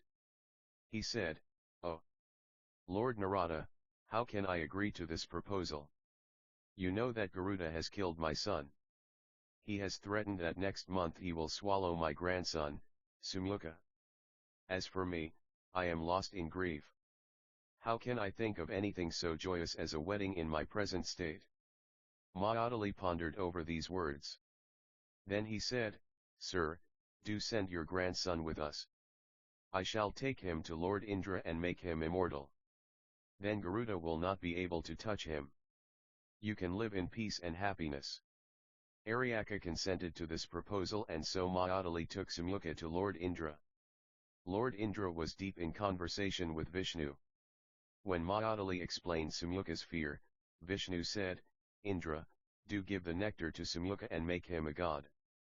Indra hesitated and said, "Oh, Lord, then you must give it to him." Vishnu laughed and said, "Indra, what do you fear? You are the Lord of all the worlds. Therefore, fear not, and I shall take care of Garuda." But Indra did not give the nectar to Samyuka, instead he granted the latter the boon of long life. Thereafter, Mayadali celebrated the wedding of his daughter and Samyuka. When Garuda heard about this, he went in a rage to Indra and said, "Indra, so you are keeping me away from my prey. Don't you know how strong I am? I shall destroy you in a trice." Vishnu intervened and said, "Garuda, don't boast so. You pride yourself in being my carrier. But in truth, it is I who bear you. Well, let me see you bear the weight of my left arm." Then he placed his left arm ever so gently on Garuda's back, and the latter found to his utter dismay that however hard he might try, he could not lift the arm even an inch of the back. Then he fell at Vishnu's feet and asked for forgiveness. Sage Kanway ended the tale and said, "Duryodhana, you will also meet the fate of Garuda. Lord Krishna has come here to protect you and your kinsfolk. Therefore, follow his advice." Duryodhana looked around, even chuckled throatily and said, "Sir, why tell me all this? Whatever will be, will be." Then sage Narada said, "Oh, Duryodhana, a very few in the world give good advices, and what they say may not be palatable. Give up your pride and do what is just." Even Dhritarashtra advised Duryodhana to listen to reason. Lord Krishna said, "Duryodhana, what you seek to do is unjust. Do not listen to those who will fill your ears with evil advice. Make the Pandavas your friends and live in amity." Lord Bhishma and Drona urged Duryodhana to make peace with the Pandavas. But all this advice fell on deaf ears. Duryodhana had shut his mind to all good sense and feelings of fairness. He complained, "Oh, Lord Krishna, everyone blames me. Even you, who should be impartial, blame me for something I've never done. The Pandavas gambled their kingdom away and as a result went to the forest. Why should I give back the territory they so deliberately lost? They have no right to any part of my land. I refuse to give them even an inch of ground that belongs to me." Sighing in weariness, Lord Krishna exclaimed, "Well, what do you want? War. I tell you, once more, you have harmed the Pandavas a great deal. Therefore, live in peace with them, and give back their territories." Flushing in anger at these words, Duryodhana strode from the court followed by his cronies. Then Lord Krishna turned to Dhritarashtra and said, "Now your race will be destroyed." In the meanwhile, a despicable plot was hatched by Duryodhana and his cronies. They decided to arrest Lord Krishna in the court and do away with him. So Duryodhana came to the court with his soldiers and marched up to Lord Krishna's seat. Everyone in the court became alarmed at Duryodhana's intention. Even Dhritarashtra protested against such an outrage. But Lord Krishna smiled and said, "Think you I am alone? Why, look at all the people who are with me." Then Lord Krishna began to grow and grow, and his stature increased to such an extent that he spanned the earth and the sky. He towered above them all, resplendent in his divine glory. All the creatures of all the worlds were mirrored in his person: Brahma, Ekadasarudras, the guardians, fire, sun, gods, Gandharvas, Titans, Balarama, the Pandavas, the Kauravas, and every object on earth and the heaven was starkly revealed in his divine embodiment. The combined radiance of myriad suns flashed from his towering personality, and the courtiers closed their eyes, unable to bear the searing heat. Of those assembled, only Lord Bhishma, Vijara, Sanjaya, and Drona were able to view that gorgeous spectacle without any fear. Even blind Dhritarashtra was enabled to see this radiant vision in his inner mind through the benevolence of Lord Krishna. The awe-inspiring sight of Lord Krishna made Dhritarashtra cry out hoarsely, "Lord, after having seen your majesty and splendor, I have no desire to set eyes on anything else. Take back your bounty." The cosmic vision of Lord Krishna lasted an instant and then vanished. Everything became as before, and Dhritarashtra turned blind once more. Lord Krishna accompanied by Satyaki and Vijaya left the court. Dhritarashtra, rather crestfallen at Duryodhana's conduct, spoke humbly to the departing emissary of the Pandavas. "Lord, do not think ill of me. I have nothing against the Pandavas. You heard the good advice I gave to Duryodhana." Then Lord Krishna looked at the peers earnestly and said, "Lords, you were witnesses to Duryodhana's conduct and speech in the court today. Dhritarashtra could do nothing. Therefore, there is nothing more for me to do here. I bid you farewell." Then getting into the chariot driven by Daruka, Lord Krishna went to Kunti Devi's palace. He related to her all that had happened at the court. He said, "Duryodhana has become blind to his own fate. Kauravas will soon be destroyed. I shall consult the Pandavas and prepare for what must be. Do you have any messages for them?" Kunti spoke sorrowfully, "What advice can I give to Yudhishthira? He will never behave unjustly. Moreover, the Kshatriyas do not believe in charity. They will win what is theirs through personal valor. It is not proper that my sons should live like mendicants. Pandavas must regain their territories through force. This is all that I have to say to them." Then Lord Krishna bade farewell to all his friends, and taking Karna with him drove out of the city. As they were passing the outskirts of the city, Lord Krishna turned to Karna and said, "Karna, you are intelligent. You have the power to discern things. Though you were born to Kunti as a result of an immaculate conception, the man she married was truly your father. Therefore, you are the firstborn of King Pandu and deserve to rule over the territories of the Pandavas.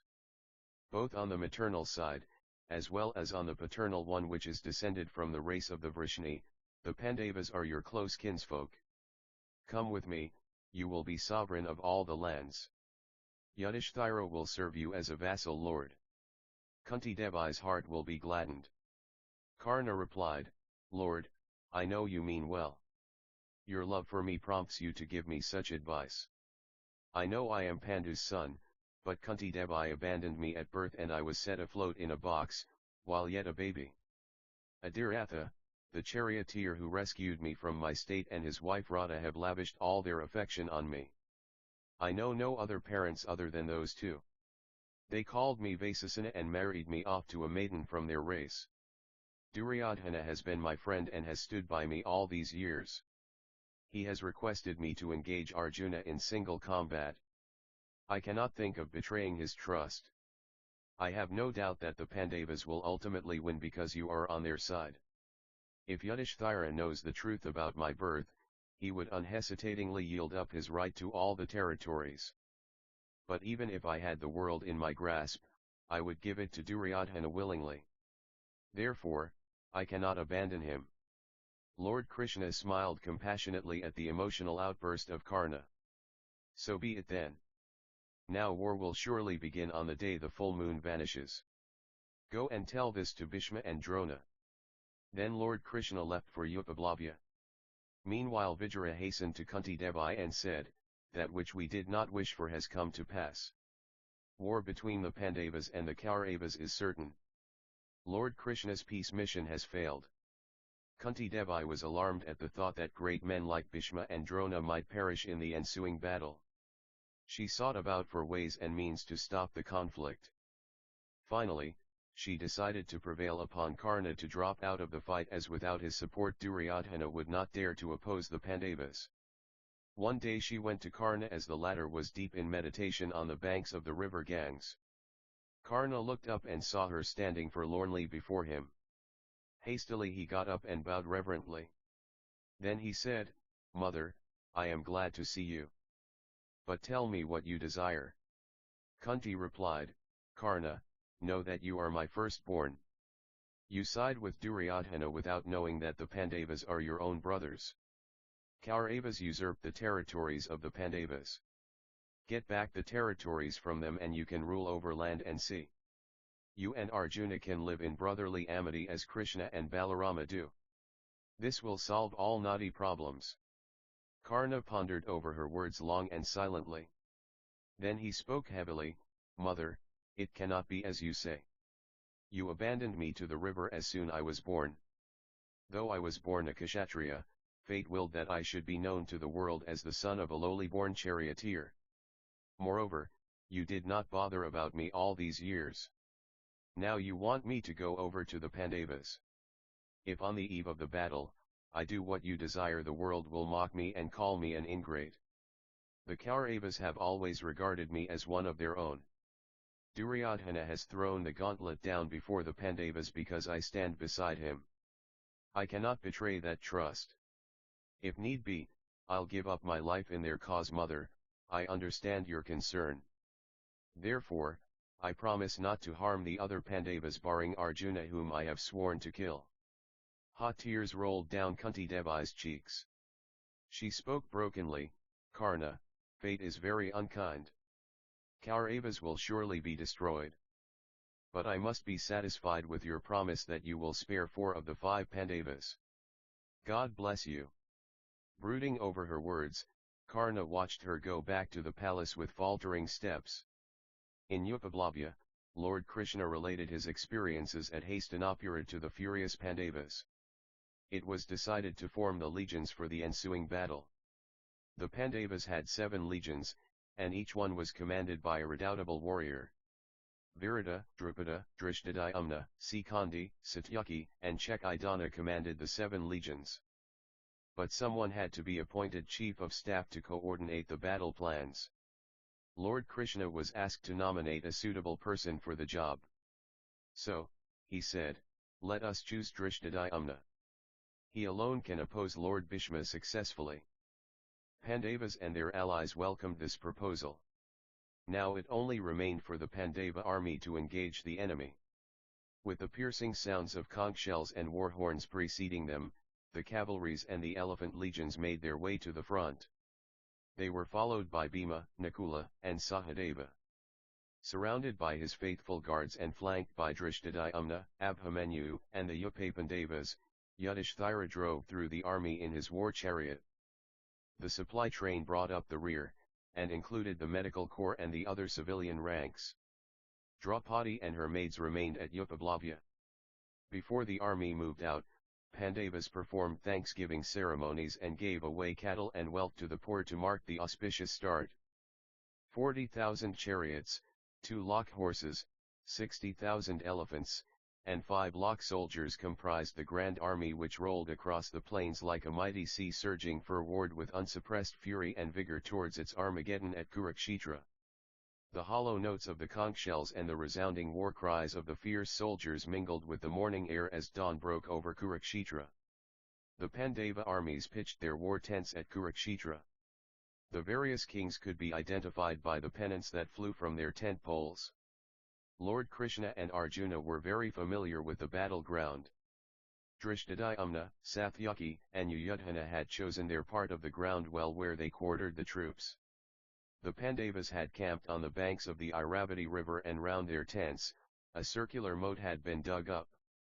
Physicians and artisans were busy with their chores, and Yudhishthira went around the campsite to make sure that everything was ready for the coming battle.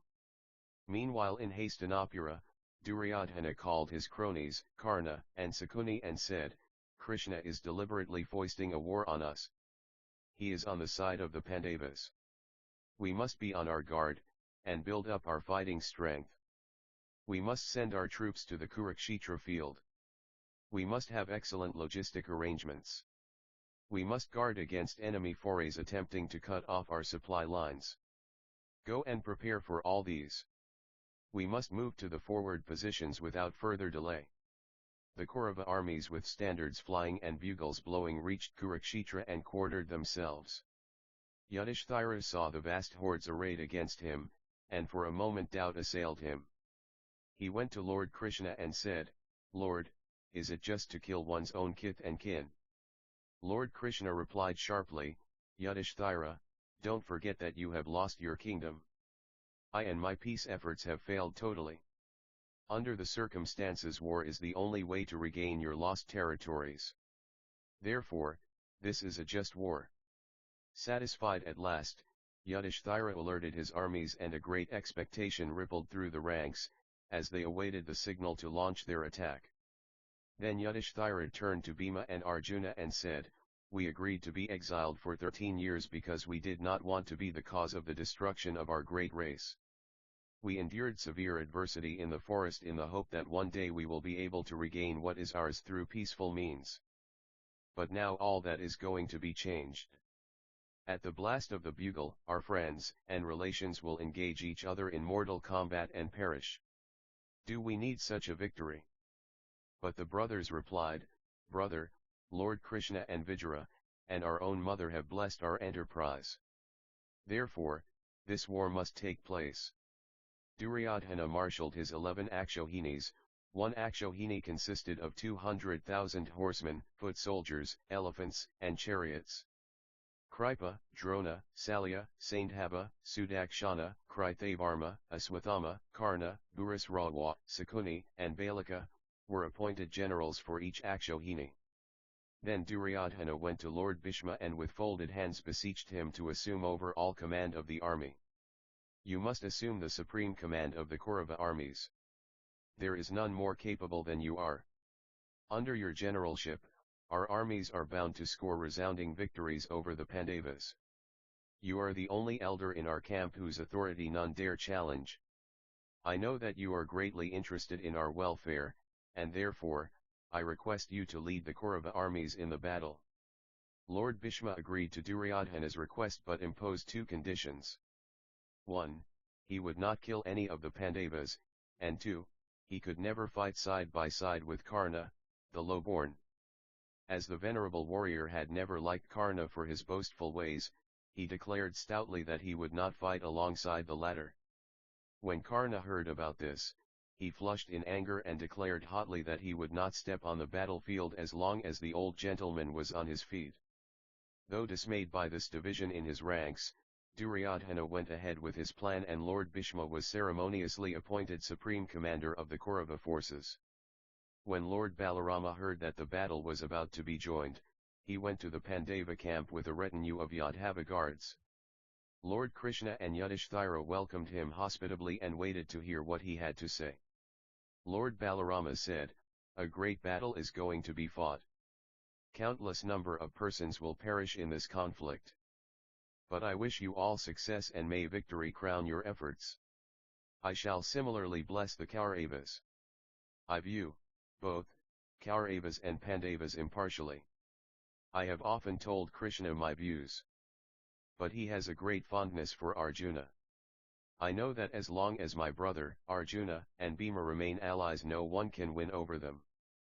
But a great sorrow overwhelms me to think that the entire Kaurava race will be wiped out in this holocaust. Therefore, I shall go on a pilgrimage while you fight out your dirty war." And so, Lord Balarama departed with a heavy heart to the holy places. Then Rukmai, brother of Rukmani, arrived with his legions and went straight to Arjuna. "Oh, Arjuna," he boasted. "Tell me if you need my help. I'll fall on the enemies and scatter them like chaff. I am the greatest warrior in the world. I shall rout all the Kripas and Dronas of the world." At this vain boasting, Arjuna smiled indulgently and said, "O great warrior! I am not afraid of anything. I was able to rescue Duryodhana from the Gandharvas single-handed. Alone, I burnt the Gandhava forest. I recovered the Virata king's livestock from the clutches of the Kauravas. However, if you so wish, do sit with us and watch the progress of the war." Angered by these sarcastic words, Rukmai left the Pandava camp in a huff and went to the Kauravas.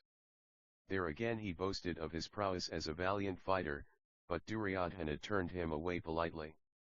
Rebuffed by both sides, Rukmai left for his own kingdom without entering the Kurukshetra battlefield. Thus, in all the world, only Lord Balarama and Rukmai remained neutral in the great conflict. Then Duryodhana sent Ulaka, son of Sakuni, as his messenger to the Pandava camp. Ulaka met Yudhishthira and conveyed Duryodhana's message. Yudhishthira, you are a sly hypocrite. You try to deceive the world with your stance of justice and righteousness. For this you take refuge in the holy scriptures and the Vedas. At least try to wage a just war. And as for Krishna, he tried to dazzle us in the court with his cheap conjurer's tricks. We shall not be taken in by his tricks on the battlefield. Let him try for victory and regain the lost territories for the Pandavas. As for Bhima, he is only a glutton and is devoid of any fighting skill. His rightful place is in the kitchen. But the Pandavas did not deign to reply to Duryodhana's insults and sent Ulaka away. Then the Pandava armies ranged themselves in the formations arranged by Drishtadyumna, their supreme commander. It was decided that Arjuna would take on Karna, Bhima would oppose Duryodhana, Drishtaketa would engage Kripa, Uttamaja would fight Astvathama, Yuyudhana would go against Sandhava, Sikandi would obstruct Bhishma, Sahadeva would challenge Sakuni, Abhimanyu would draw out Vrikshasana, and Drishtadyumna would wage war against Drona. The Pandava armies wheeling about in several formations advanced into the center of the field. Likewise, the Kauravas advanced and at last the two armies faced each other in the greatest battle to be fought since the world began. Lord Bhishma drew Duryodhana aside, and briefly compared the strength of the two armies. Lord Bhishma spoke to Duryodhana about the great warriors on both sides. Then Duryodhana said, "Sir, you refuse to fight against Sikandi. He is not a powerful fighter. Therefore, you must have good reason for not going against him." Bhishma replied, "Duryodhana, there is a reason for my reluctance to face Sikandi. After the death of my father Santanu, I ascended the throne and made Vishitravirya, the crown prince. Some years later Chitrangada died, and I stepped down in favor of Vishitravirya who became king. I acted as his regent." Bhishma paused, and Duryodhana waited expectantly. The patriarch continued, as his mind filled with memories of the long-dead past. Then came Vishitravirya's wedding. At that time, the king of Kasi decided to hold the Swayambara of his three daughters, Amba, Ambika, and Ambalika. As I had been invited, I went off to Kasi. All the assembled kings were surprised to see me there. I reassured them that I had not come to choose a bride for myself, but that I had come on behalf of Vishitravirya. Then I took the three princesses and challenged all the kings to fight me, if they wanted to rescue them. So, a bitter battle ensued. And I emerged victorious. Then I returned home and told my stepmother Satyavati, of what I had done. But Amba, the eldest princess, requested that she be allowed to marry King Sulwa, as she was in love with him, and he with her. So, in accordance with her wishes, I sent her to King Sulwa, who refused to marry her because she had been abducted by Bhishma. Amba became furious at this rejection, but she blamed me for her misfortune. She roamed the forest seething with rage and plotting revenge. She met a hermit named Saikavatya, who took pity on her state. In consultation with some other hermits, they came to a decision. In accordance with that, the hermits took her to Parasurama, the son of sage Jamadagna, to request him to accomplish Amba's desire, that is, force me to accept her as my bride, failing which a battle would ensue between the two of us, ending in my death. Parasurama agreed to try the impossible and sent word to me. I hastened to the banks of the river Saraswati to meet him. When he saw me, he said, "Bhishma, you have vowed never to marry. Why then you abduct this maiden? Having committed one offense, you have added to it by abandoning her to the forest. Now she has nowhere to go. Therefore, you must marry her." I explained as best I could the reasons for my actions. After all, she had requested me to release her. I could not be blamed if King Sulwa did not want her. But Parasurama paid scant attention to my words and challenged me to fight him. A great battle was fought by us for 24 days on the field of Kurukshetra, and at last Parasurama admitted his defeat at my hands. Then he advised Amba to seek my protection and went back to his hermitage on Mount Mahendra. Writhing in humiliation, and burning with rage, Amba sat on the banks of Yamuna and prayed to Lord Shiva for 12 long years. Many were the attempts made to disturb her meditation, but nothing succeeded, and at last Lord Shiva appeared before her. She demanded the power of revenge over me, and the Almighty prophesied that she would be reborn as a woman who would later become a man and be the instrument of my death. Then Amba jumped into the sacrificial fire and ended her life.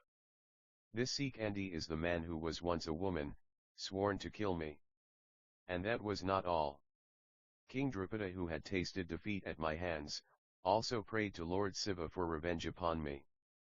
The Almighty decreed that a child would be born to him to accomplish his desire. The child would be born a female but would be transformed into a male. A daughter was born to Drupada, and he was sorely disappointed because he had wanted a son who would be a great warrior. So, he brought his daughter up as a male and told everyone that a son had been born to him. The child was named Sikandi and in course of time learnt all the martial arts. One day Drupada's wife said, "The Almighty declared that our child would be transformed. But so far nothing has happened. So let us arrange for his wedding." Accordingly, Sikandi was married to the daughter of King Dasarua. The new bride's name was also Sikandi. But the latter detected the truth about her husband and sent word to her father, who, highly incensed at this deception, gathered his forces and invaded the land of King Drupada. The king and queen were alarmed at this development and did not know what to do. At this Sikandi ran to the forest and sought refuge with a sprite named Sthanakarna. The latter, taking pity on the hapless Sikandi, said, "Don't worry. I'll assume your form for some time, and you can be a man once more. Go back to your father, and he'll rejoice to see your transformation. Then all danger will be averted. Once peace is established, you can come back here and we'll trade our identities." King Drupada was happy to see his daughter transformed into a man and sent word to King Dasarua, who sent some emissaries to test for themselves the truth of the former's assertion. When he was told that Sikandi was indeed a man and not a woman, he went back to his kingdom after rebuking his daughter severely for misleading him. Meanwhile, Kabura, lord of all the sprites, came to see Sthanakarna and was deeply annoyed because the latter would not see him. So, he caused the hapless sprite dragged into his presence demanded to know the reason for the transformation. Sthanakarna revealed his pact with Sikandi and pleaded for mercy. But Lord Kabura cursed him to remain a woman all his life. Then when Sikandi returned, Sthanakarna told him of his personal misfortune, but agreed that the former could always retain his male form. Bhishma ended this long and rambling chronicle of Sikandi and said with a heavy sigh, "Duryodhana, I cannot kill this Sikandi. Though the prince has now retained his male form, yet I cannot kill him, for he was once a woman. I can no more fight against those who disguise themselves as women than kill those who have been transformed into men, after having been women." Duryodhana realized with a sinking feeling that the invincible patriarch would not fight against that one man in the battlefield. On the eve of the great battle, Duryodhana called all his renowned warriors to his tent and addressed them.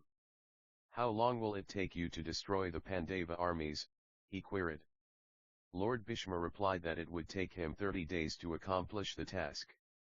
Drona answered that he too would take 30 days in which to rout the Pandavas. Kripa was more cautious. He gave 2 months as his estimate. Aswathama announced he would bring about the destruction of the Pandavas in 10 days only. Karna boasted that he would demolish the Pandavas' might in just 5 days.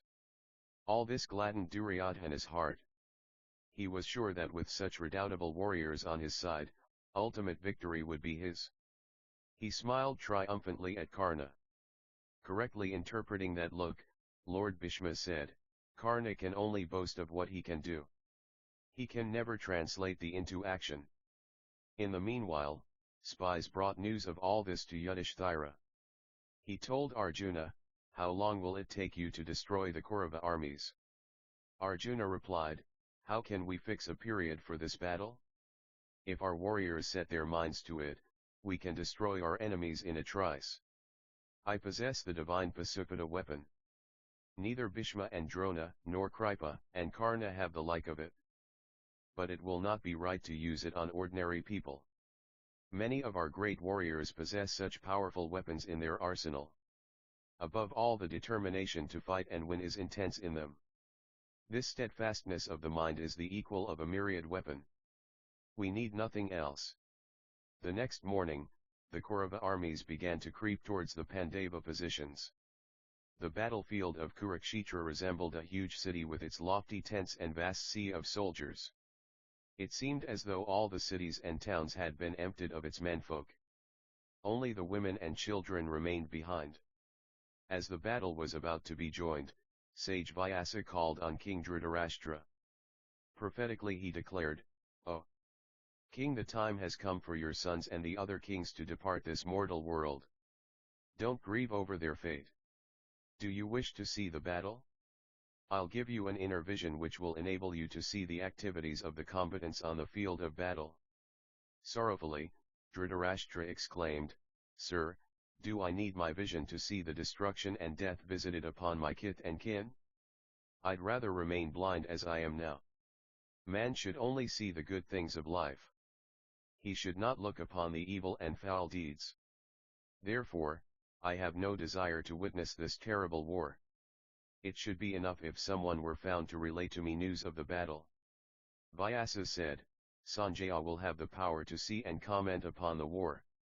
Sanjaya stayed near the blind king and began to describe the war. Yudhishthira looked at his hordes and said, "Men, the pearly gates of a glorious paradise are open. Fight valiantly so that after death you may win glory in the heavens." With the sole exception of Karna, the kings and their hordes readied themselves for the titanic struggle. The two armies wheeled about in their initial formations. Bhima stood at the head of his army. Sikandi was stationed in the center. Satyaki led the left flank. Drishtadyumna rode round the formations to inspect their readiness for the ensuing combat. On Arjuna's instructions, Lord Krishna drove his chariot into the middle of the armies facing each other. Arjuna looked around and saw all his relatives, and near and dear ones arrayed in front of him. The longer he looked, the heavier became his heart at the thought that soon he would have to slaughter them all. A vast doubt assailed him. Was it right to kill all those who were of his flesh and blood? As he wavered, his mighty bow began to slip from his fingers. He spoke anguished to Lord Krishna. "Must I kill all my relations and then regain our territories? It seems that our entire race will be completely destroyed." Then Lord Krishna consoled him with the words that have since been enshrined in the immortal classic the Bhagavad Gita. He said, "Arjuna, do your duty. Don't think of the fruits thereof. The soul can never die. When it shuffles off its mortal home, it seeks another habitation. It is the duty of the Kshatriya to fight. Is it proper for a warrior to run from a fight? Death 10 times first. The wise look at things impartially. Happiness and sorrow are the same to them. They do not lose heart at anything. They bring to their work all the keenness and enthusiasm they are capable of. Therefore, you too should concentrate on the work at hand without losing heart. Go and fight with a will." Arjuna picked up courage from the mighty wisdom of Lord Krishna. At the same time, in another part of the field Yudhishthira took off his armor, and to the intense surprise of his brothers walked towards Lord Bhishma with folded hands. Only Lord Krishna smiled understandingly and said, "Yudhishthira goes to seek the blessings of Lord Bhishma and Drona before commencing the fight." The Kauravas chortled with delight when they saw Yudhishthira advancing meekly towards them. They thought he was coming in to announce his surrender to them. High ran their hopes of victory. Now there would be no need to fight. Yudhishthira, all unheeding, walked across to where his great-grandfather stood and said, "Grandfather, you must permit us to fight against your invincible might. Bless us." Lord Bhishma said gently, "Yudhishthira, I am glad that you seek my blessings in this fashion. Victory will be yours. I have partaken of the salt of the Kauravas. Therefore, I must fight for them. Ask of me what you will, and I shall grant it to you freely." "How can we defeat you in battle?" asked Yudhishthira naively. Lord Bhishma chuckled to hear this and said, "That I don't know. No one has beaten me yet in battle. Death on the battlefield is not for me. Yudhishthira had to be satisfied with this enigmatic answer. Then he went over to Drona, and sought his blessings. Drona blessed him and said, I am pleased with your conduct, Yudhishthira. Fight well, and may victory crown your efforts. Again, Yudhishthira asked pointedly, how can we defeat you in battle? Drona replied promptly, you can kill me only when I become weaponless. That can happen only when I become standstill on account of the news of some great personal misfortune. Yudhishthira thought over this, and then went to Lord Kripa and Salya to be blessed by them. He requested his uncle Salya to help them in defeating Karna. Then he returned to his side. In the meanwhile, Lord Krishna went to Karna and said, Karna, you have sworn never to step on the battlefield for as long as Bhishma is alive. Why don't you switch sides and fight with the Pandavas against him? You can kill Lord Bhishma, then change sides again, and lead the Kaurava armies against the Pandavas. Karna laughed at the queer logic behind Lord Krishna's words. But he replied seriously, I cannot betray Duryodhana. I am willing to give up my life for his sake. I can never be a party to his downfall. Yudhishthira looked at the vast array of the Kaurava forces and proclaimed loudly, if there is any amongst you who would like to fight with us, you are welcome. At once, Yuyudhsugha, one of the sons of Duryodhana, left the Kaurava ranks and joined the Pandavas. He was the only Kaurava who admired and respected Yudhishthira. He said, Lord Yudhishthira, take me in your side, and I'll fight against the Kauravas. Yudhishthira welcomed him gladly. Then he put on his armor and climbed into his chariot. The war horns began to blow, and to the clanking sound of armor, and the neighing of the steeds, battle was joined. Bhima began the war on the Kurukshetra field. Roaring like a fierce lion, he pounced upon the Kaurava armies and began to scatter them like chaff. To meet his onslaught came Duryodhana, Dushasana, and Dunmukha. From the Pandava ranks came the Upapandavas, Abhimanyu, Nakula, Sahadeva, and Drishtadyumna to aid Bhima. Lord Bhishma and Arjuna were locked in a fierce battle. Similarly, Satyaki engaged Kritavarma, Abhimanyu fought Brihatpala, Bhima faced Duryodhana, Sahadeva chased Dunmukha, Yudhishthira opposed Salya, Drishtadyumna traded blows with Drona, Ghatotkasha wrestled Alamba, Sikandi took on Aswathama, Virata struck Bhagadatta, and Drupada shot arrows at Saindara. The Kauravas and the Pandavas fought fiercely. Under the inspiring command of Lord Bhishma, the Kaurava armies fought well and inflicted severe damage on the Pandava legions. When the sun rose in the middle of the sky, Lord Bhishma drove his chariot through the center of the Pandava ranks. He was followed by Dunmukha, Kritavarma, Kripa, Salya, and Vibhamsatha. Abhimanyu raced up to challenge the old patriarch, and with his carefully aimed barbs cut the latter's pennant, and killed a number of warriors. Seeing his lone battle, Bhima, Virata, the two Virata princes, Satyaki and Drishtadyumna, rushed forward to lend him their armed support. Uttara rode into the battle on elephant back and attacked Salya.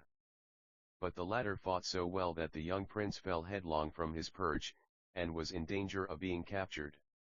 At once his brother Swetha dashed forward and routed the Kaurava warriors who were trying to arrest Uttara. Lord Bhishma came to the aid of Salya and showered his arrows on Swetha. The other Pandava soldiers swooped down upon the combatants and ranged themselves alongside Swetha.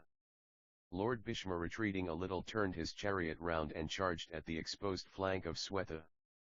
But the young prince did not break ground and slaughtered a number of Kaurava soldiers. Even Lord Bhishma gave way before this furious onslaught. But when it seemed as though the old warrior would have to surrender or be killed, he rallied round and with a fresh burst of fire, destroyed Swetha's chariot. Undaunted Swetha jumped clear of the debris and twirling his mace high above his head hurled it at Lord Bhishma's chariot and completely demolished it. At once Lord Bhishma commandeered another chariot and rushed on the young prince who stood alone on the battlefield. Bhishma, Satyaki, and Abhimanyu fighting in another corner of the field saw the plight of the young prince and advanced rapidly. but Lord Bhishma with a well-aimed arrow ended the gallant prince's life. At once a great cry of joy rose in the Kaurava ranks and the Pandava legions became downcast at this tragedy. Swetha's brother Sanka, bursting with thoughts of revenge, fell upon Kritavarma and Salya. Arjuna came to his aid and promptly Lord Bhishma turned his attention on the famed bowman. Salya destroyed Sanka's chariot, and the latter transferred to Arjuna's chariot. Lord Bhishma now attacked Drupada and the Pandava ranks shivered at the gory deeds of the great and redoubtable warrior. At the first setting of the sun the two sides halted the battle, and retired to their camps. There was great jubilation in the Kaurava camps and Duryodhana bubbled with joy at Lord Bhishma's valor and magnificent fighting. In the Pandava camp, gloom descended on all. Yudhisthira spoke his thoughts to Lord Krishna, "Krishna, today's battle has benumbed me. At this rate Lord Bhishma will kill off all the Pandava warriors. When we know the inevitable, why should we fight on? Why not stop the battle and prevent further bloodshed?" Lord Krishna consoled Yudhisthira. "Yudhisthira, you must not lose heart. All your brothers are valiant men. Moreover, you are surrounded by such great fighters as Satyaki, Virata, Drupada, and Dristadhyumna. There is no cause for anxiety.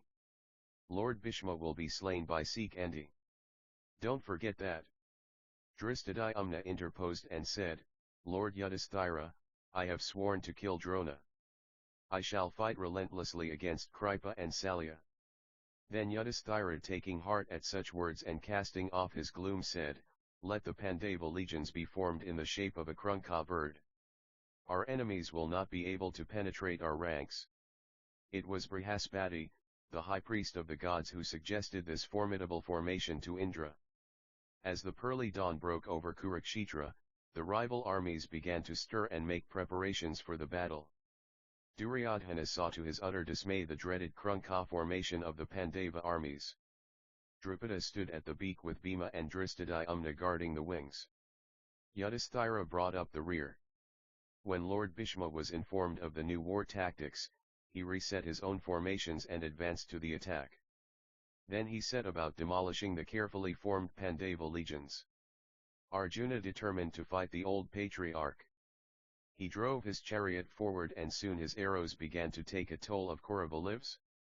So great was his prowess that even warriors like Salya, Aswathama, and Kripa, fell back and turned their chariots round.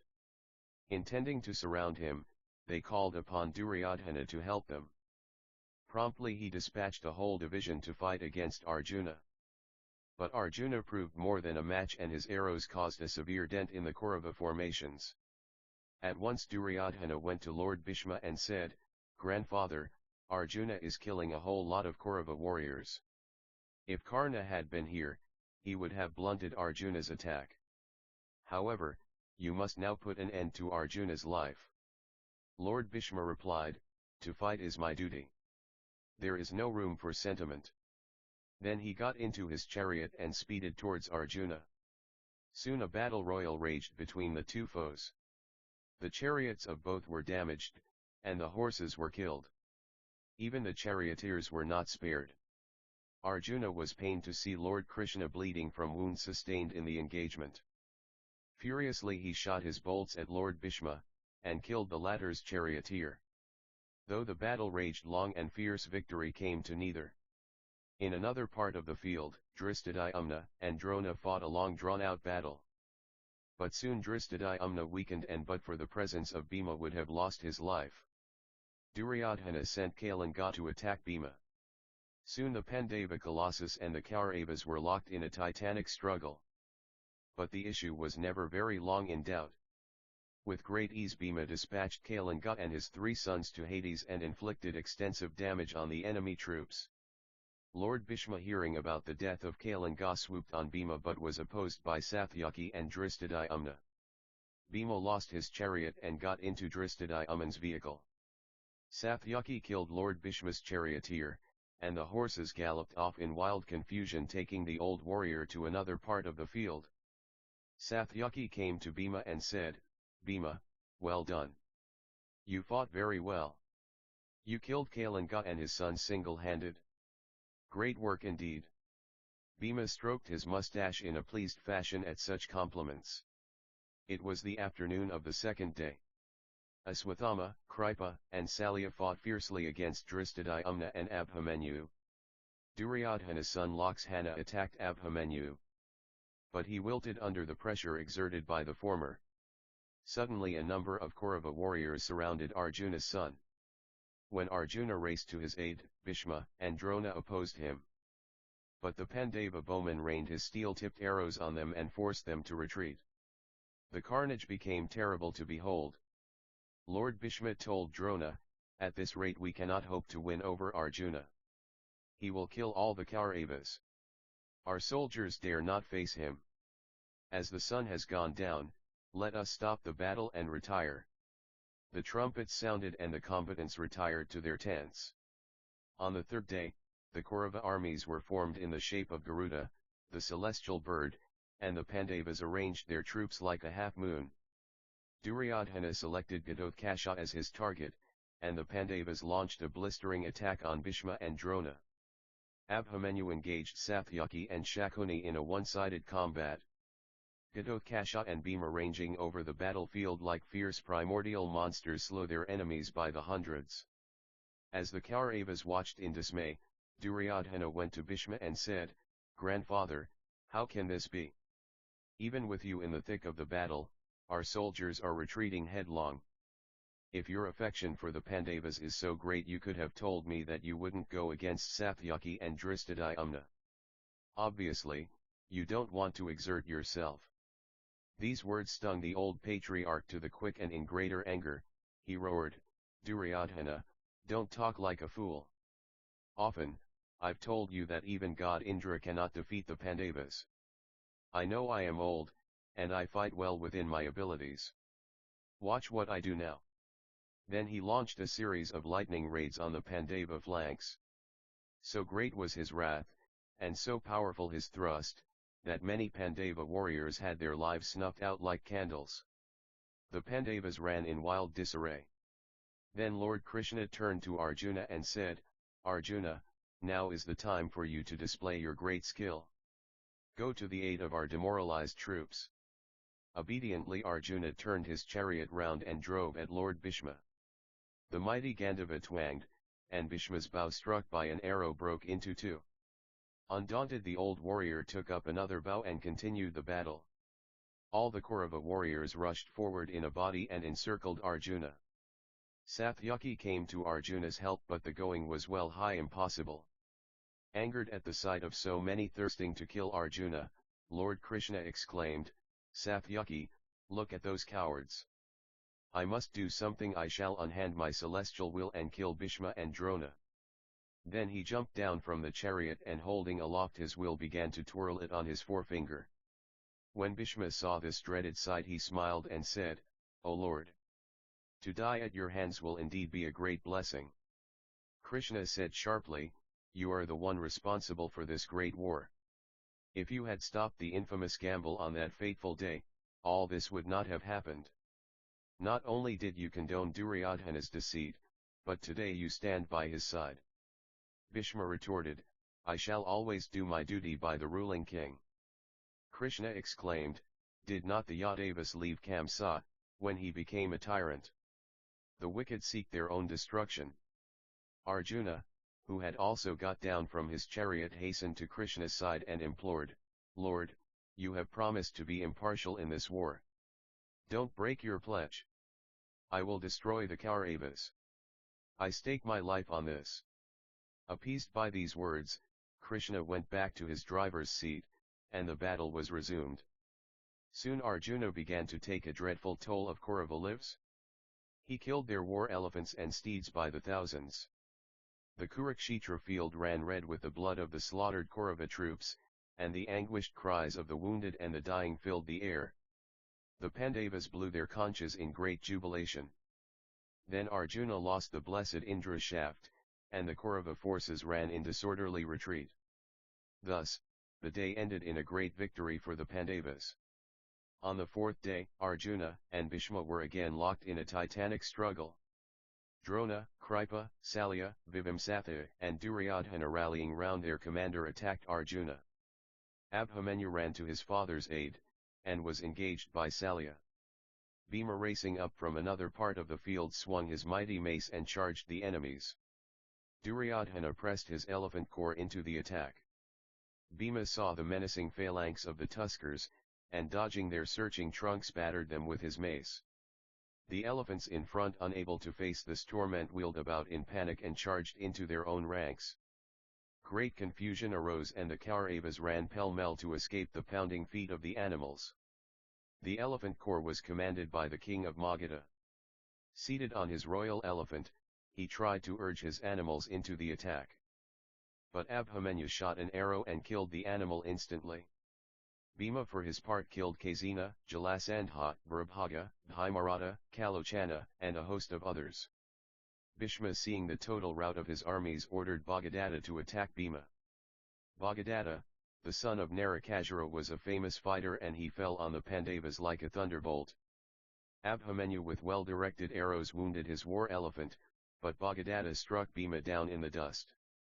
Ghatotkacha, angered at this reverse, charged with his elephant, and in the battle that ensued, Bhagadatta was clearly on the point of defeat.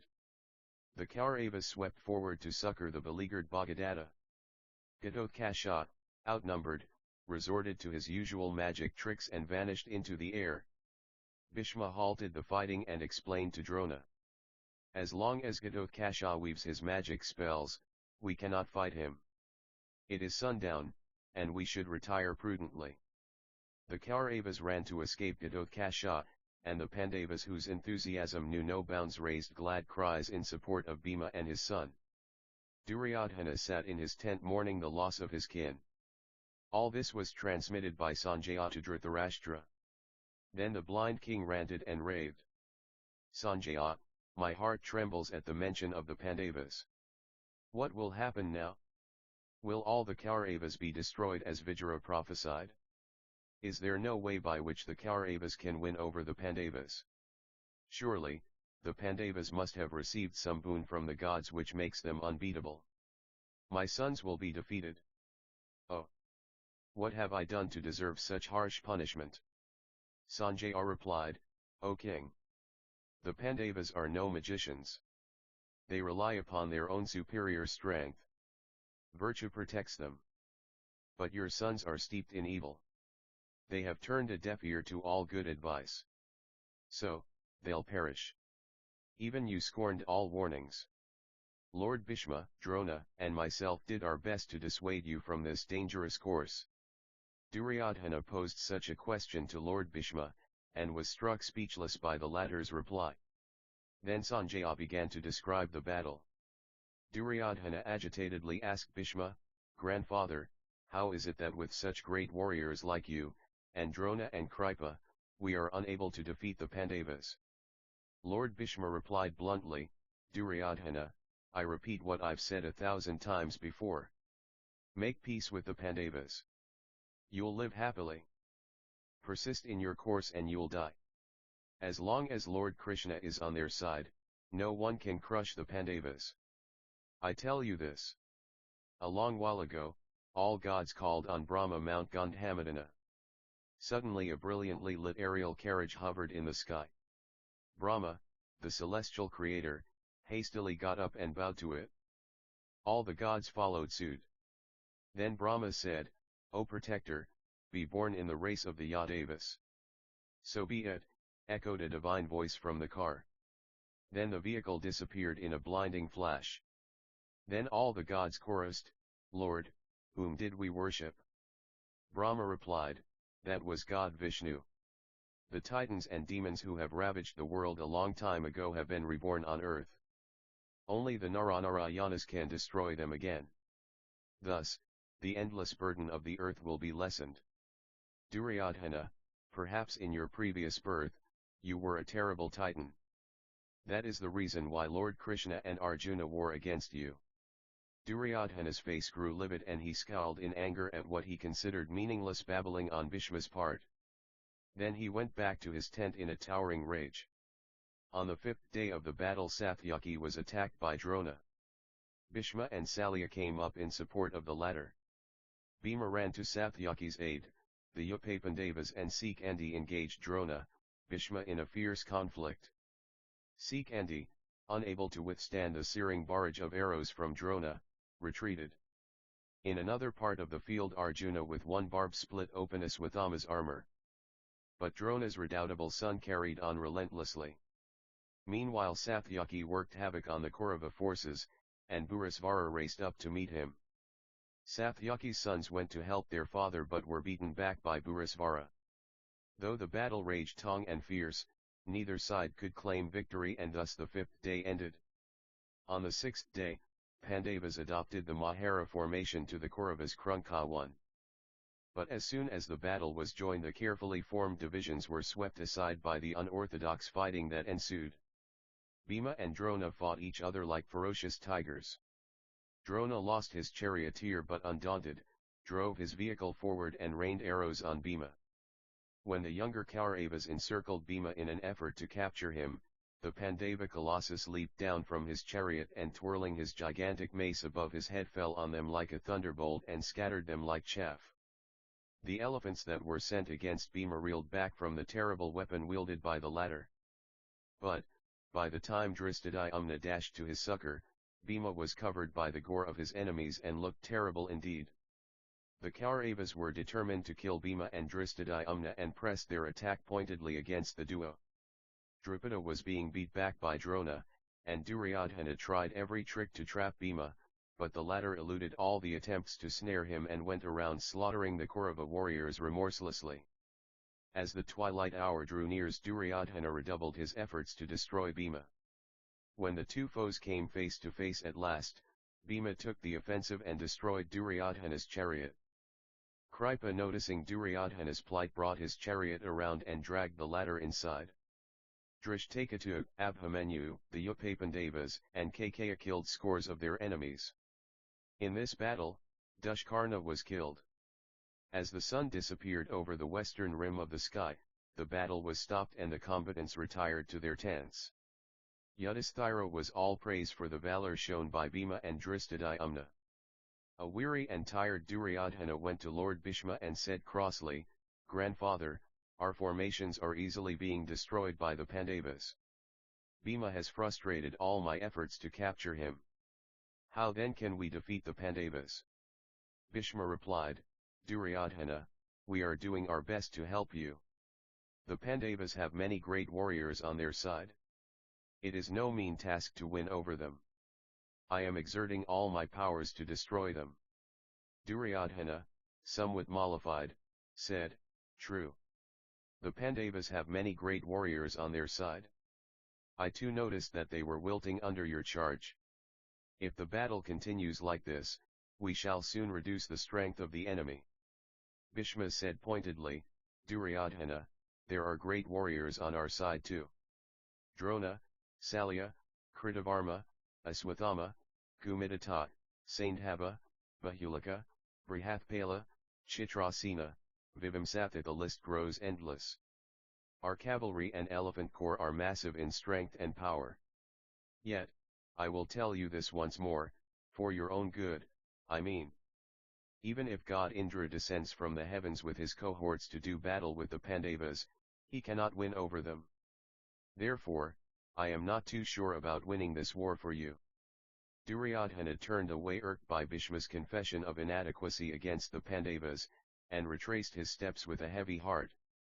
Back in his tent, he sat down to have his wounds attended to by Visalyakarna. The battle was raging long and fierce. Arjuna had not as yet realized that his son Iravan was dead on the battlefield. He was busy in destroying the Kaurava forces. On the other side Bhishma was rapidly increasing his tally of the enemy killed. When Ravan fell, Ghatotkasha took up a bright trident and fell on the Kauravas.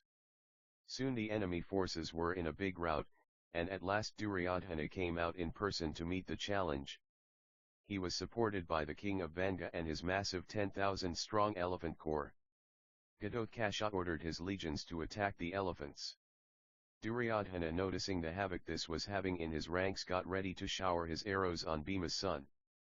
Undaunted Ghatotkasha hurled a thunderbolt at Duryodhana, but quickly the king of Vanga moved an elephant in front. The animal was instantly killed by the powerful weapon. Then Ghatotkasha renewed his onslaught with great vigor and slew countless number of his enemies. Yudhishthira, admiring his valor, said to Bhima, "Brother, your son is waging a lone battle. Go to his aid." At once Bhima swung his mace and charged the Kaurava ranks. Abhimanyu, the Upapandavas, Nila, Satyadrithi, Sausati, Srenamantha, and Vasudesa accompanied him. Duryodhana's rage rose uncontrollably at the reverses suffered by his armies, so he hurled his weapons at Bhima, and had the satisfaction of seeing the Pandava colossus wilt under the barrage of arrows. Noticing Bhima's plight, Ghatotkasha and Abhimanyu surrounded Duryodhana, and began a fierce fight which soon had the latter gasping for breath. When Drona raced up to the aid of Duryodhana, Ghatotkasha began to demonstrate his wizardry, and fought a running battle with his enemies. At once Duryodhana rushed up to Bhishma and said, "Grandfather, we rely upon you as much as the Pandavas depend upon Lord Krishna. Now this Ghatotkasha is cutting our forces to pieces. You must destroy him." Bhishma replied, "Very well, we'll send Bhagadatta against Ghatotkasha." Then he called Bhagadatta and said, "Bhagadatta, you have experience in fighting against the Titans. Go and kill Ghatotkasha." Bhagadatta, in obedience to this command, got on his elephant Subharataka, and charged at Bhima's chariot. At once, the Kakayas, Upapandavas, Abhimanyu, Kings Dasarna, Kashyatradeva, and Chitraketu, showered their arrows on the mighty Tuskar. But the great Pachyderm brushed aside the stinging arrows and gored many of the Pandava warriors to death. Ghatotkasha, fighting in another part of the field, wheeled round to attack the mammoth animal. At about this time Arjuna was informed of the death of Iravan, and in deep anger and sorrow, he requested Lord Krishna to drive the chariot into the thick of the battle. Bhima for his part killed Kundali, Anadristi, Kumbhabhati, Virata, and Durganithra. When the twilight hour arrived, the combatants stopped the battle and retired to their camps. In his camp, Duryodhana, nursing his wounds, spoke to the select company of cronies. "Bhishma, Drona, and Saliya have not been able to kill the Pandavas. Day by day our forces are getting smaller and smaller. How can I avenge this great insult? How can we win over the Pandavas?" Then Karna boasted, "Let Bhishma quit the battlefield and I will destroy the Pandavas in a trice. Only then will Bhishma know the greatness of my powers. Bhishma loves the Pandavas too much. That is why he spares their lives. Relieve him of his command. Then you'll see what I do to the Pandavas." Heartened by these words, Duryodhana went to Lord Bhishma and said, "Grandfather, perhaps you are angry with me. That is why you do not kill the Pandavas. If you do not wish to harm the Pandavas, then you should quit the command of the forces. Karna will lead them into battle." Bhishma's face darkened in terrible anger. In a grim voice he said, "Duryodhana, know that your time has come for a speedy death. You talk like a fool. When have I not done my best in the battlefield? You forget that our enemies are extremely powerful. Arjuna is peerless in waging a war. Where was this prattler Karna when you were captured by the king of the Gandharvas? Did he not show a clean pair of heels then? When we tried to rustle their cattle, was it not Arjuna who single-handedly repulsed us? You started this war. I shall feel glad if you can destroy your enemies all by yourself. As far I am concerned, barring Sikandi, I am willing to kill all others. If I fail in my task, I shall die on the battlefield. Watch what I do tomorrow on the battlefield." Duryodhana was elated to hear this. So, he told his assembled troops, "Lord Bhishma is determined to wire out our enemies. Make sure that he comes to no harm." Sakuni, Saliya, Kripa, Drona, and Vibhamsatha promised to protect the old patriarch. On the 9th day of the war, Bhishma arranged his armies in a formation known as Sarvadhabhadra. As the battle commenced, Abhimanyu drove forward like lightning and launched a blistering attack on Sandhava, Kripa, Drona, and Aswathama. So Duryodhana sent the Titan Alambasa to oppose him. But after a prolonged and losing battle, Alambasa retreated headlong. Now Bhishma moved up to engage the Pandava stripling in a keen duel. On both sides the warriors fought on relentlessly and the field ran red with the blood of the wounded and the slain. The gory day came to an end, and the armies rested for the night. In the Pandava camp, the Pandavas pondered over the ways and means of defeating Bhishma. Then Lord Krishna said, "Don't worry. If Arjuna does not kill Bhishma, then I may have to accomplish that task. If Bhishma falls, victory is yours. But Arjuna can, if he tries hard, kill Bhishma." Then Yudhishthira said, "Lord Krishna, Bhishma is interested in our welfare. So, I could go and ask him how we can defeat him, perhaps he will even tell us how we can kill him. But is it right to kill such a great warrior in this manner?"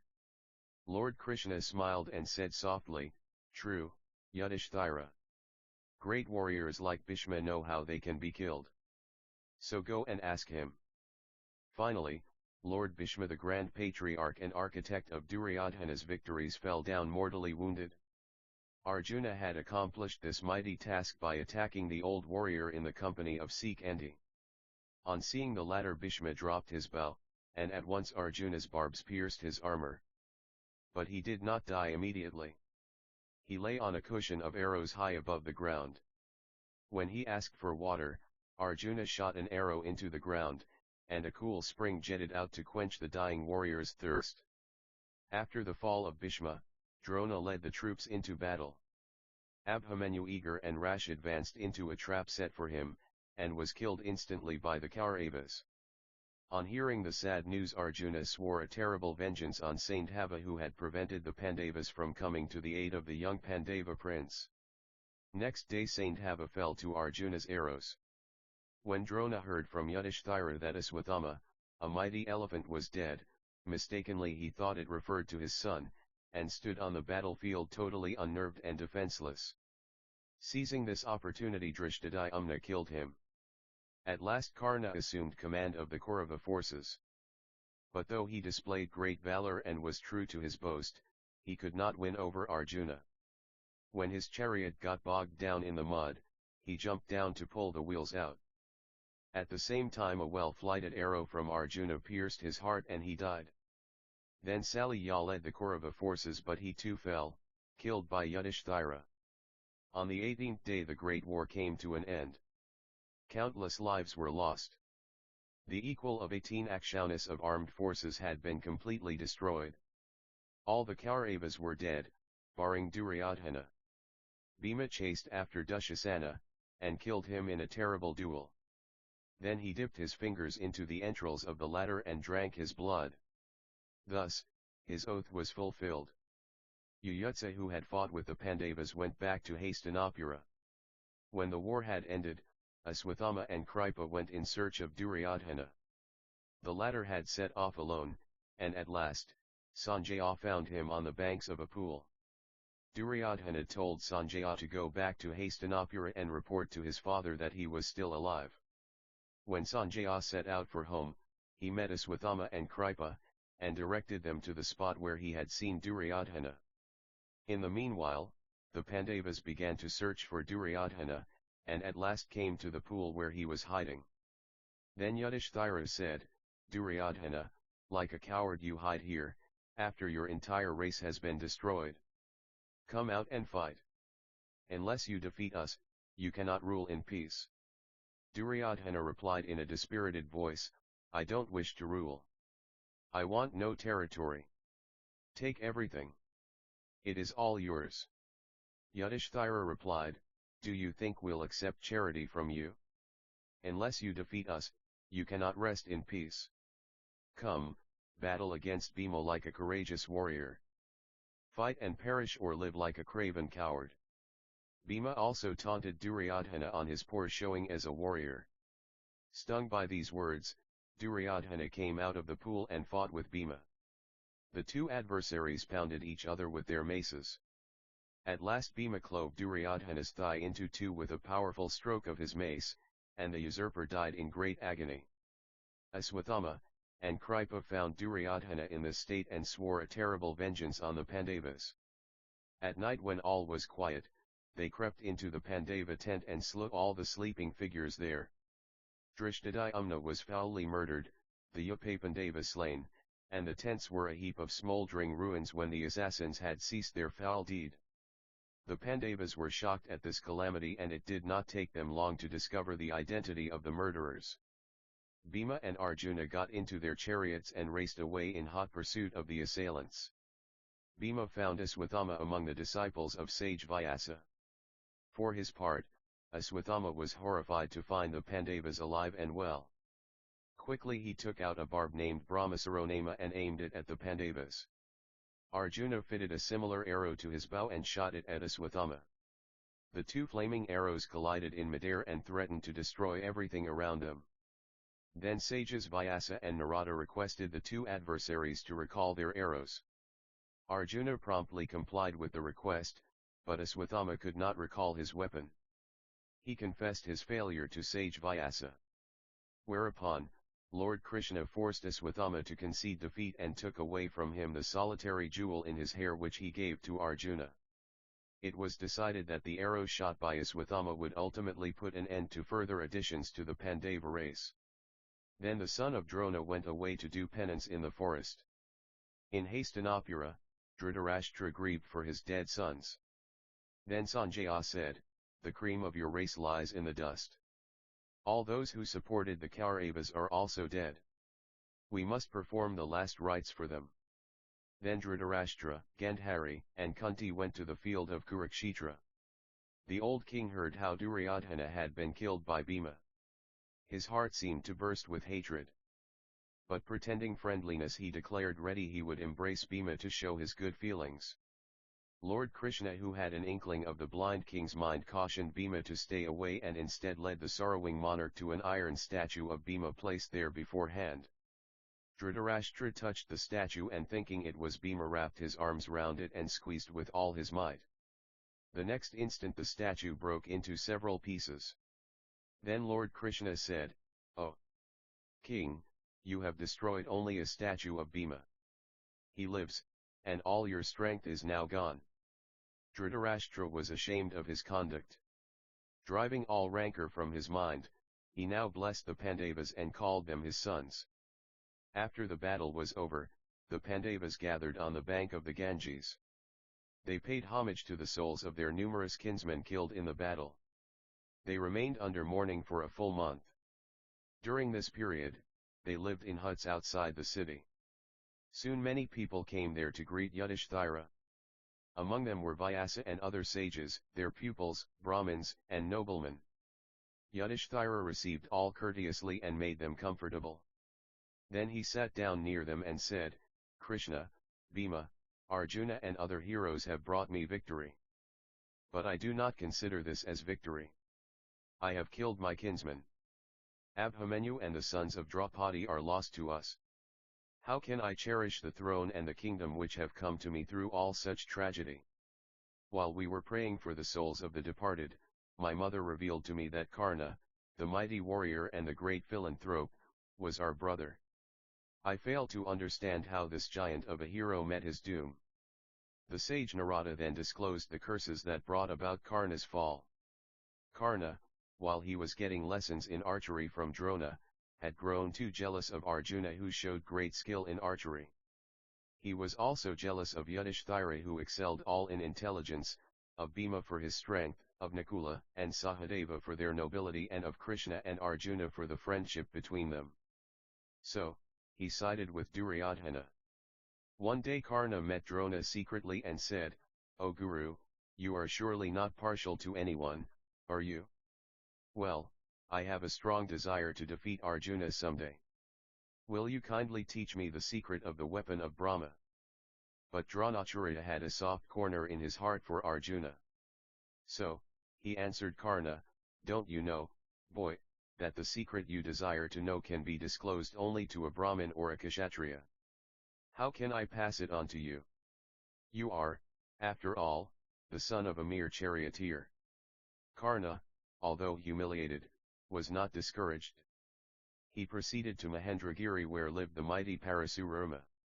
Respectfully he told him, "Revered sir, I happen to be a Brahmin boy. I offer myself as your humble pupil. Please allow me to serve you and learn from you. Parasurama accepted him. Karna soon became adept in the art of using many a weapon and recalling them. By his skill he charmed not only men, but also the fairies and goblins who dwelt in that region. Once while Karna was wandering along the seashore close to the ashram of his master, his eyes fell on a cow whom he shot with an arrow and killed. Afterwards he learnt that it belonged to a Brahmin and it was marked for a certain religious rite. He did not lose any time in meeting the Brahmin and apologizing. But the Brahmin was not to be appeased easily. He cursed Karna, just when you will be fighting hard, a wheel of your chariot would get stuck in a hollow. You will then die as helpless a death as my poor cow. Karna continued to serve Parasurama faithfully and learned from him the secret of the weapon of Brahma. But something unexpected happened. One day Parasurama was enjoying a nap with his head resting on Karna's lap. Just then an insect crawled up and stung Karna's thigh. Blood streaked out. But Karna did not cry or stir lest his master's sleep should be disturbed. Parasurama woke up soon and saw the blood and the wound of his disciple as well as the insect. He looked at Karna sternly and said, "Such patience can never be exercised by a Brahmin. Tell me the truth, who are you?" Karna confessed that he was not a Brahmin, but the son of a charioteer. The angry Parasurama cast a curse upon him saying that he would forget the use of the weapon of Brahma just when he would need to use it most. In spite of these curses Karna grew into a unique hero. When the daughter of Chitrangada, the king of Rajpur, was forcibly taken away by Duryodhana and hundreds of princely suitors tried to check him, Karna alone, on behalf of Duryodhana, defeated them all.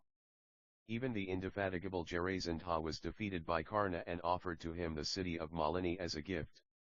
Indra, afraid of the grouting might of Karna, met him in disguise and asked him for a gift of the charms and talismans which protected him. Karna obliged Indra. All these factors combined to bring about his fall in the battle.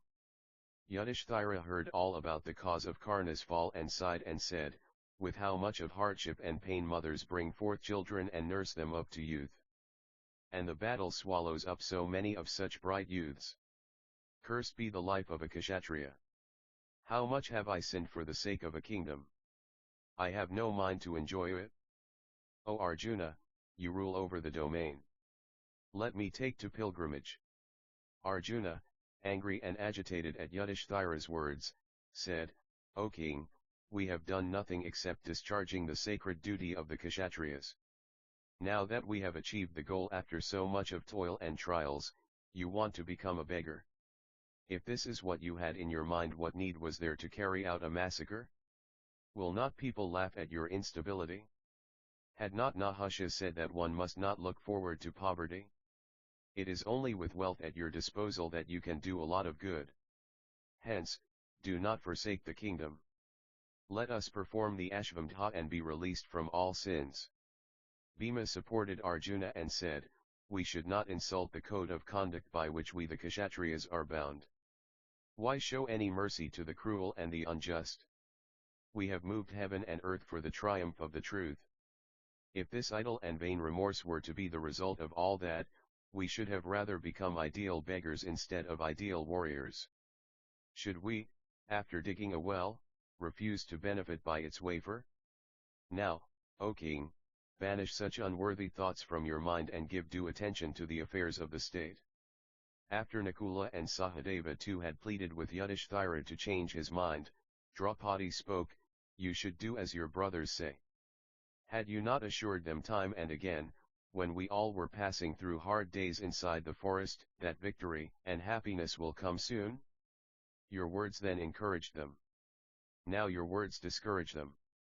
After all, there was no alternative to the way you took for getting back your kingdom. So, you should not speak such things which could make people doubt the soundness of your judgment. There is nothing wrong in ruling a kingdom. We have the examples of great kings like Ambarish and Mandhata who ruled nobly. The sages too advised Yudhishthira to give up his remorse.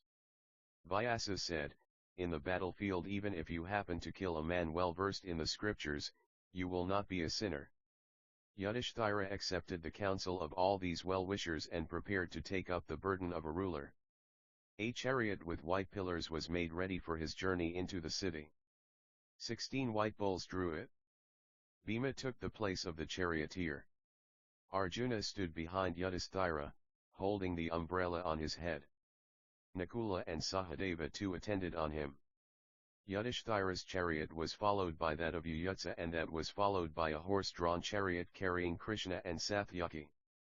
Gandhari, Dhritarashtra, Kunti, Draupadi, and the Kaurava women were led by Vijaya, in a variety of vehicles, ahead of this procession.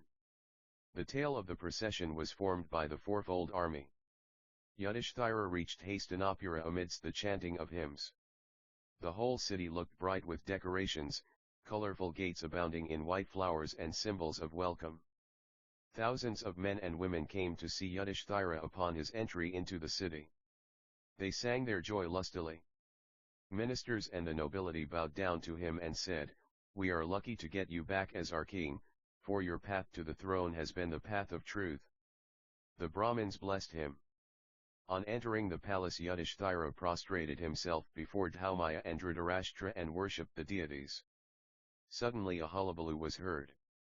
Charvaka, a Brahmin friend of Duryodhana, rushed at Yudhishthira and shouted, "Are you not ashamed of occupying the throne after killing your kinsman? Death would have been better for you." Yudhishthira felt embarrassed and softly told the Brahmins, "Have pity on me. I am sad, as it is. Do not hurt my feelings any more." The Brahmins replied, "O king, Charvaka speaks for himself, not for us.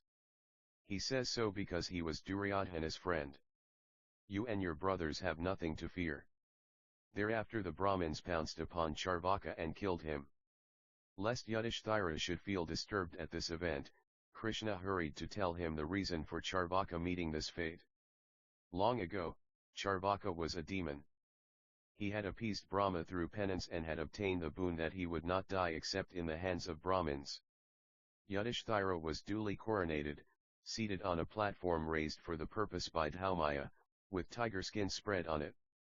A sacred fire was lit and Krishna, blowing his conch shell, declared Yudhishthira the king and blessed him, saying that he could rule over the whole earth. Dhritarashtra and others echoed it.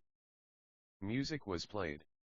Yudhishthira received greetings and gifts from the people and himself presented gifts to the Brahmins. Then he told the gathering, "To me Dhritarashtra is like a god. All those who are faithful to me should look upon him as the real master. I consider myself his servant. He is my king as well as yours." Bhima was declared by Yudhishthira as the crown prince and he appointed Vijaya as his minister. Sanjay was made the treasurer and an advisor. Other brothers and elders too were assigned various responsibilities. Next, Yudhishthira arranged for religious rites and charity of lands to the needy for the well-being of the souls of all those killed in the battle. Dhritarashtra performed the rites for his sons and Yudhishthira for Drona, Karna, Drishtadyumna, Gatotkaca, and Abhimanyu. Shelters and lakes were dedicated to the memory of the illustrious dead. Yudhishthira then concentrated on the welfare of his subjects. Yudhishthira lost no time in paying his gratitude and prayers to Krishna, the real force behind his victory and his ascension to the throne. Then he spoke to his brothers, "You have suffered for long in the forests and on the battleground. Now that we have emerged victorious, you may go to rest for some days. We will meet again." With Dhritarashtra's permission, Yudhishthira allotted Duryodhana's castle, with all the attendants, to Bhima. Dushasana's house was given to Arjuna and the residences of Dhamashana and Dharmukha went to Nakula and Sahadeva. Krishna and Satyaki resided with Arjuna. A few days later Yudhishthira went to Krishna and said, "Kingdom and glory are mine, no doubt. Still there is no peace in my mind. I am afraid, I have done something wrong. You alone can remove my doubt." Krishna silently reflected for a while and then said, "The wisest of men is Bhishma. He is still lying on the bed of arrows, waiting for death. All his wisdom will be lost to the world the moment he dies. Go to him immediately and get your doubts cleared by him. Let his wisdom be available to the world through you." Said Yudhishthira, my thoughts are the same as yours about Bhishma. Please lead me to his presence. He must be desiring to see you too. Krishna called Satyaki and asked him to prepare the chariot for a visit to Bhishma. Soon there were several chariots on the road, the first one carrying Krishna and Satyaki, the second one with Yudhishthira and Arjuna, the third one with Bhima, Nakula, and Sahadeva, followed by other chariots carrying Kripacharya, Yuyutsa, and Sanjaya. They saw, on their way, 5 pools. Krishna told Yudhishthira that they had been made by Parasurama, who had undertaken furious journeys across the world 21 times, killing Kshatriyas. When all these pools had been filled up with the blood of his victims, he performed the funeral rites of his father with that blood. Only then did his anger subside. Upon Yudhishthira's request, Krishna narrated the history of Parasurama. Gadi was the scion of the family of Yanana, a sagely king of Ur. He had a daughter named Satyavathi, but no son. Satyavathi was married to Rikwika, the son of Baitraga. Rikwika, with his spiritual power, prepared some food and dividing it into 2 portions, gave them to Satyavathi, saying, "Give this portion to your mother and eat the other portion yourself. A powerful son will be born of your mother who destroy the Kshatriyas and become a king. A son, calm and serene, will be born of you." Satyavathi's parents reached there soon thereafter, on their way to some places of pilgrimage. Satyavathi brought out the magic food before her mother. Both of them ate the food, but in their hurry, Satyavathi ate the portion meant for her mother and her mother ate the portion meant for Satyavathi. On his return from the forest, Rikwika learnt of their mistake and told Satyavathi, "Your mother will give birth to a Brahmin and of you will be born a terrible Kshatriya." Satyavathi was much upset. She pleaded with her husband, "Please apply your spiritual power and see that no terrible son is born of me. I cannot tolerate such a son. If a cruel soul must be born, then let it be my son's son." Rikwika promised to do the needful. So, Satyavathi gave birth to Jamadagna, a quiet-natured son. Of her mother was born Viswamitra. Parasurama was the son of this Jamadagna. Doing penance on the Mount Gandhamadhana, Parasurama satisfied Mahadeva and obtained from him many powerful weapons including an axe. Around that time Kartavirya, a prince of the Hyhaya family, appeased the god Dattatreya and by the Lord's boon developed 1,000 hands. He defeated all the kings and proclaimed himself the king of kings. Once, as a result of his mischief, the forest inside which was situated the ashram of Bashistha, caught fire. Bashistha cursed him, "Just as you have destroyed my ashram, so will your 1,000 hands be destroyed by Parasurama." Kartavirya heard of the curse, but was not afraid. It was his son, Gamandi, who was responsible for bringing about a quarrel between him and Parasurama. While wandering aimlessly, he entered Parasurama's ashram and stole his sacred cow and her calf. Parasurama got furious. He cut down Kartavirya's 1,000 hands and recovered his cow and the calf. But Kartavirya's men were in the lookout for an opportunity to avenge insult.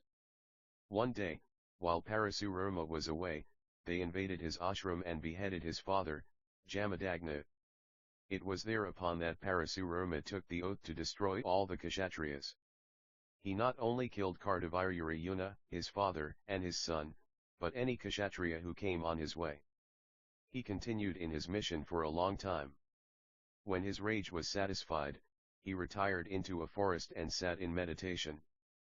But one day Paravasu, the son of Viswamitra, appeared before him and provoked him, "You had promised to kill all the Kshatriyas. But you failed to fulfill your promise. There are many Kshatriyas still going strong. How do you rest leaving your work incomplete?" Parasurama took up his weapon and set out again. This time he did not spare even the old and infant among the Kshatriyas. He even killed children in their mothers' wombs. After 21 rounds he thought the world was entirely devoid of Kshatriyas. He made a gift of the world which he had conquered to Kashyapa. Kashyapa, accepting the gift, said, "Parasurama, I will allow you only space enough for sitting down and meditating. But Kashyapa himself did not rule the world either. He made a gift of it to the Brahmins and retired for penance. The Brahmins failed to rule the world properly. Cruelty and chaos spread everywhere. When Kashyapa heard of the condition of the world, he searched for Kshatriyas to make them rulers again. Soon he came across many Kshatriyas. Some children of the Hyhaya family had been hidden by their mothers. Vijarata of the family of the Purus had escaped into the Ruksha mountains. Parashara had saved a Kshatriya named Sudas.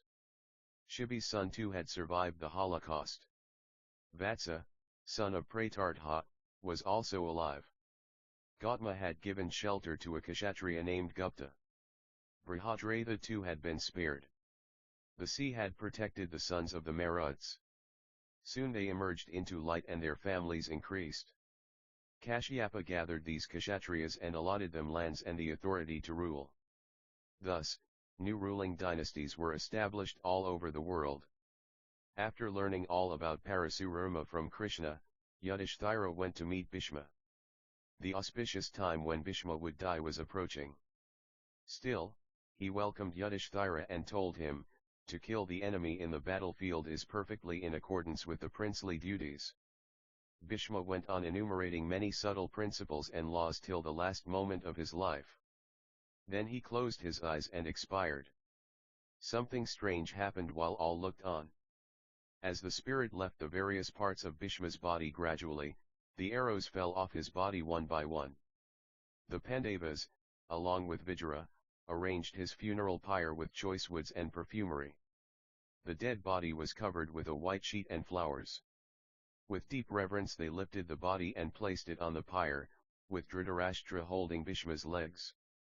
After the body was burnt, they went to the Ganges and Yudhishthira performed the necessary rites.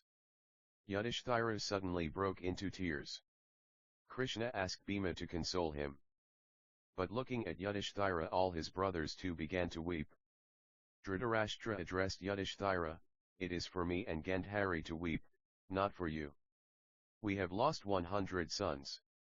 You have won the kingdom. The burden of grave duties sits heavy on your shoulders. You cannot afford to sit down and cry." Vyasa inspired Yudhishthira to perform a Swamdha Yagna which would make him the king of kings. Yudhishthira replied, "O sage, such a ceremony requires a huge amount of wealth, for I have to give numerous gifts to numerous people. I am not in favor of giving small doles. And at the moment I have no wealth for distributing big gifts. You must be knowing the misery of the subjects due to a long period of chaos. I cannot ask them for taxes and tributes." But Vyasa told him how to get the necessary wealth. Long ago, the king Maruta had bestowed heavy gifts on the Brahmins at the conclusion of a ceremony. The Brahmins had deposited the wealth on the Himalayas. That wealth could now be collected and used. Yudhishthira expressed his desire to know more about Maruta. Vyasa narrated, "Many ages ago there was a king named Karantha in the family of Manu. He performed the Aswamdha Yagna with Brihaspati as the priest. His glory was compared to that of Indra. His son Maruta excelled him in virtues. In order to perform a yagna, he prepared 1,000 gold vessels. All other equipment which was necessary for the yagna were also made of gold. The yagna was performed near the mountain Meru, to the north of the Himalayas, where it was attended by many kings. Brihaspati was to act as the priest. But Indra, being envious of Maruta, did not allow him to take up the assignment. Brihaspati's younger brother, Samvarta, performed the work. It was a gala affair. Maruta gave great quantities of gold to the Brahmins. "It is all there lying buried on the mountains. Go and fetch them." This is the instruction Vyasa gave to Yudhishthira. After the coronation of Yudhishthira, Sri Krishna stayed on at Hastinapura for quite some time. Then he felt a desire to see his father Vasudeva. So, he returned to Dwarka, accompanied by Satyaki and Subhadra. Vasudeva heard from Krishna all about the great battle and was extremely sad to know about the death of Abhimanyu, his grandson. Yudhishthira decided to explore the Himalayas for the wealth buried there. The Pandavas, after obtaining permission from Dhritarashtra, Kunti, and Gandhari, advanced towards the Himalayas, followed by their army. After crossing many a forest, river, and hill, they reached the vast Himalayan region and located the place where Maruda's wealth remained deposited. They fasted and meditated for a whole night and paid their homage to Shiva, Kuvera, and Manabhadra the next day. They propitiated the spirits too, by offering them sacrifices. Then they found out the various kinds of utensils which were hidden there, plates and urns and bowls and cups all made of gold. Their quantity was great and a large number of camels and horses and vehicles as well as men were required to carry them. The Pandavas began their return journey to Hastinapura, thus equipped with the wealth. Krishna left for Hastinapura along with Pradyumna, Satyaki, Samba, Karudashna, Gada, Kritavarma, Balarama, and Subhadra. They were affectionately received by Dhritarashtra and Vijaya. This time Krishna enjoyed the hospitality of Yuyutsu. Soon Uttara gave birth to a son. But the child did not cry and lay lifeless. That made all depressed. Kunti was rushing to look up Krishna when, along with Satyaki, Krishna arrived there. Subhadra, Draupadi, and all other began to weep when Krishna arrived. Devi addressed Krishna, "O Krishna, you alone can save this child. The boy seems to have been the victim of Aswasthama's deadly arrow. Please bestow your grace on him and revive him." Subhadra and Uttara and Draupadi too pleaded with Krishna to this effect. The shock had been too great for Uttara, who had swooned away. Krishna touched the child with his foot. Instantly the child showed signs of life. All were delighted. Brahmins poured their blessings on the infant. The child was the symbol of great ordeals and trials which the Pandavas had successfully surmounted. Hence Krishna named the child as Parikshit the Tried One. The baby recorded a healthy growth, as days passed. When Parikshit was a month old, the Pandavas returned from the Himalayas. The city put on a gay appearance and welcomed them. The Yadavas advanced and received them. There was great rejoicing with songs and dances. Amidst such manifestations of joy, the Pandavas entered their city. They were immensely pleased to learn that a grandson had been born to them, and although he was born lifeless, Krishna had graciously breathed life into him. They expressed their deep gratitude to Krishna. Thereafter, Yudhishthira prepared for the Aswamedha, with the sanction of Vyasa and Krishna. He took the vow for the yagna on a sacred day. The horse for this rite was to be selected by the Brahmins and the charioteers together. The horse was to travel across all the countries before returning to its owner. That was the custom. Now that Yudhishthira was dedicated to this sacred rite, the burden of ruling the kingdom was vested in Bhima, who was to be assisted by Nakula. Arjuna was to follow the horse, looking after it and protecting it. Sahadev was to manage the family affairs. Yudhishthira advised Arjuna, who was to follow the horse, "Remember, O Arjuna, that while following the horse, if you are challenged by any Kshatriya, then do not rush to fight with him, better invite him to participate in the yagna." After due ceremony, Yudhishthira himself released the horse. Arjuna followed it with his bow, the Gandhava. All the citizens cheered them. Along with Arjuna went a disciple of Yagnavakaya as the caretaker of the horse, some Brahmin scholars and a number of Kshatriyas. To begin with, the horse covered the ground which the Pandavas had won in the last battle. Although Yudhishthira had advised Arjuna to avoid fighting, Arjuna, nevertheless, had to fight with several people. Whoever challenged him. Trigartika's soldiers came forward to Arjuna and he tried to speak, but they discharged arrows at him. Arjuna was obliged to fight with them, and soon he succeeded in killing their leaders, Suryavarma, and his lieutenants, Ketudram, Gritavarma and others, 18 in all. Then their army surrendered to him.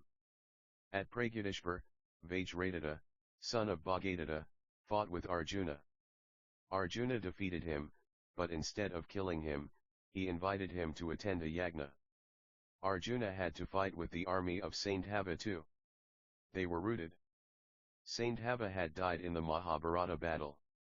His wife Dusala was the daughter of Dhritarashtra. Their son, Suratha, died at the very news that Arjuna was advancing with the horse. Dusala placed her grandson on a chariot and brought him to Arjuna's presence and said, "Like Parikshit, this child too is a grandson of yours. Look at this infant's face and pardon all the Saint Havas. I am sorry that his grandfather was your enemy. But please forget all that." Arjuna embraced his sister Dusala and asking them to return home, advanced with the horse. After a few days the horse stepped into the land of Manipur. Babruvahan was then the ruler of the land. He was the son of Arjuna and Chitrangada. When he heard of his father's arrival, he, in company with some Brahmins, went to see him. But Arjuna was not pleased with his son's conduct. He shouted, "Are you not a Kshatriya? If yes, why don't you try to take hold of this horse and challenge me to fight? Don't you know that I have not come here to enjoy your hospitality or sweet words? Are you not ashamed of your shyness?" Ulupi appeared on the scene and told Babruvahan, "My child, I am a daughter of the Nagas and I am a mother to you. I advise you to fight with your father, for that is what would please him." Babruvahan now felt inspired to fight. He dressed up as a warrior and confronted his father. Soon there ensued a grave fight between the two and both ended senseless. Chitrangada, on reaching there, was shocked to find her husband and son in such a condition and she wept. Babruvahan, who got back his sense a little later, repented for having been the cause of his father's sorrow. He took to penance. But Ulupi came there again and told him, "Do you think that your father died in your hands? Don't you know that nobody can ever defeat him? With my occult power, I have just created some illusions. Come on, take this jewel and give him a touch of this. He will once sit up." Babruvahan did accordingly. Arjuna got up from the spell and embraced the family and questioned Ulupi for her actions. Ulupi replied, "You killed Bhisma in an improper way. Thereby you had earned sin. I had you temporarily killed by your son in order to rid you of that sin." Arjuna was happy to learn this. He invited Babruvahan to participate in the Aswamedha. Babruvahan requested Arjuna to spend at least one night as a guest. But Arjuna declined, saying that it was imperative to follow the horse and proceeded with the journey. On the way he reached the capital of Magadha. The king of Magadha, Meghasandi, challenged Arjuna to a battle, but was defeated. Arjuna appreciated his style of fighting. He told him, "You are young. Yet you fought masterly. I do not feel like killing you. I invite you to attend the Aswamedha which my elder brother Yudhishthira is going to perform." Thereafter Arjuna had to give battle to Mlechha, Nishadha, Sakuni's son as well as the kings of Gandhara, Dravida, Andhra, and Adra. He defeated them all and returned to Hastinapura. Only a month more was left for the sacred day of the Yagna and preparations were in full swing. Innumerable people gathered to see the Yagna, including scholars and kings. Krishna had come with Satyaki, Pradyumna, Samba, Krithavarma and several Yadavas. Babruvahan came with Chitrangada and Ulupi. The Aswamedha was performed with great pomp and due ceremonies. All those who attended the function were given rewards by Yudhishthira.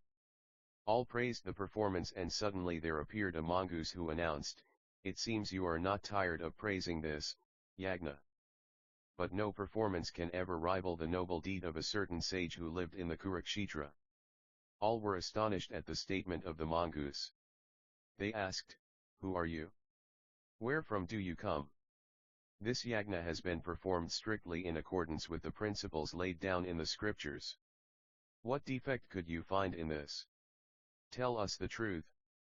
The mongoose said in reply to Yudhishthira and others, "I am not exaggerating, your yagna cannot match the action of the sage of Kurukshetra who distributed only handful of parched flour. As a result of his philanthropy, the sage, his wife, son, and daughter-in-law won places in heaven. By coming in his contact, half of my body has turned gold." The said Brahmin sage lived with his family in a simple and austere way. They took food only once a day. Once there was a terrible drought in the area. The crops dried up. Consequently, the sage's family could hardly manage even their single meal in a day. One day they returned to their home in the hot noon and sat down to share the food that had been prepared out of some little flour they had received. Just then a Brahmin guest appeared there. They received the hungry Brahmin with all the attention a noble guest deserves. Then the sage offered to him his portion of the food. The guest ate the dish, but his hunger was not satiated. So, the sage's wife gladly surrendered her share to the guest. Thereafter the sage's son and the son's wife too transferred their food to the guest's plate.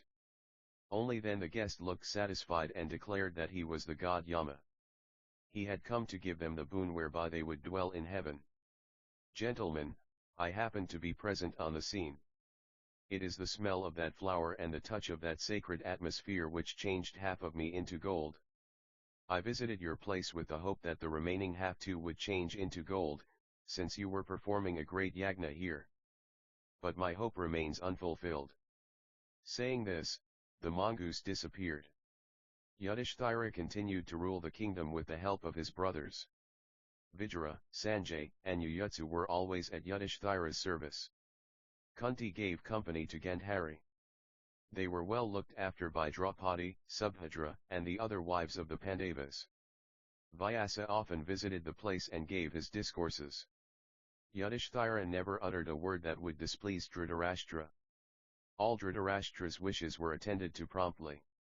The Pandavas were keen to see that Dhritarashtra and Gandhari did not feel the absence of their sons. Bhima alone was not well disposed towards Dhritarashtra. Dhritarashtra often distributed alms.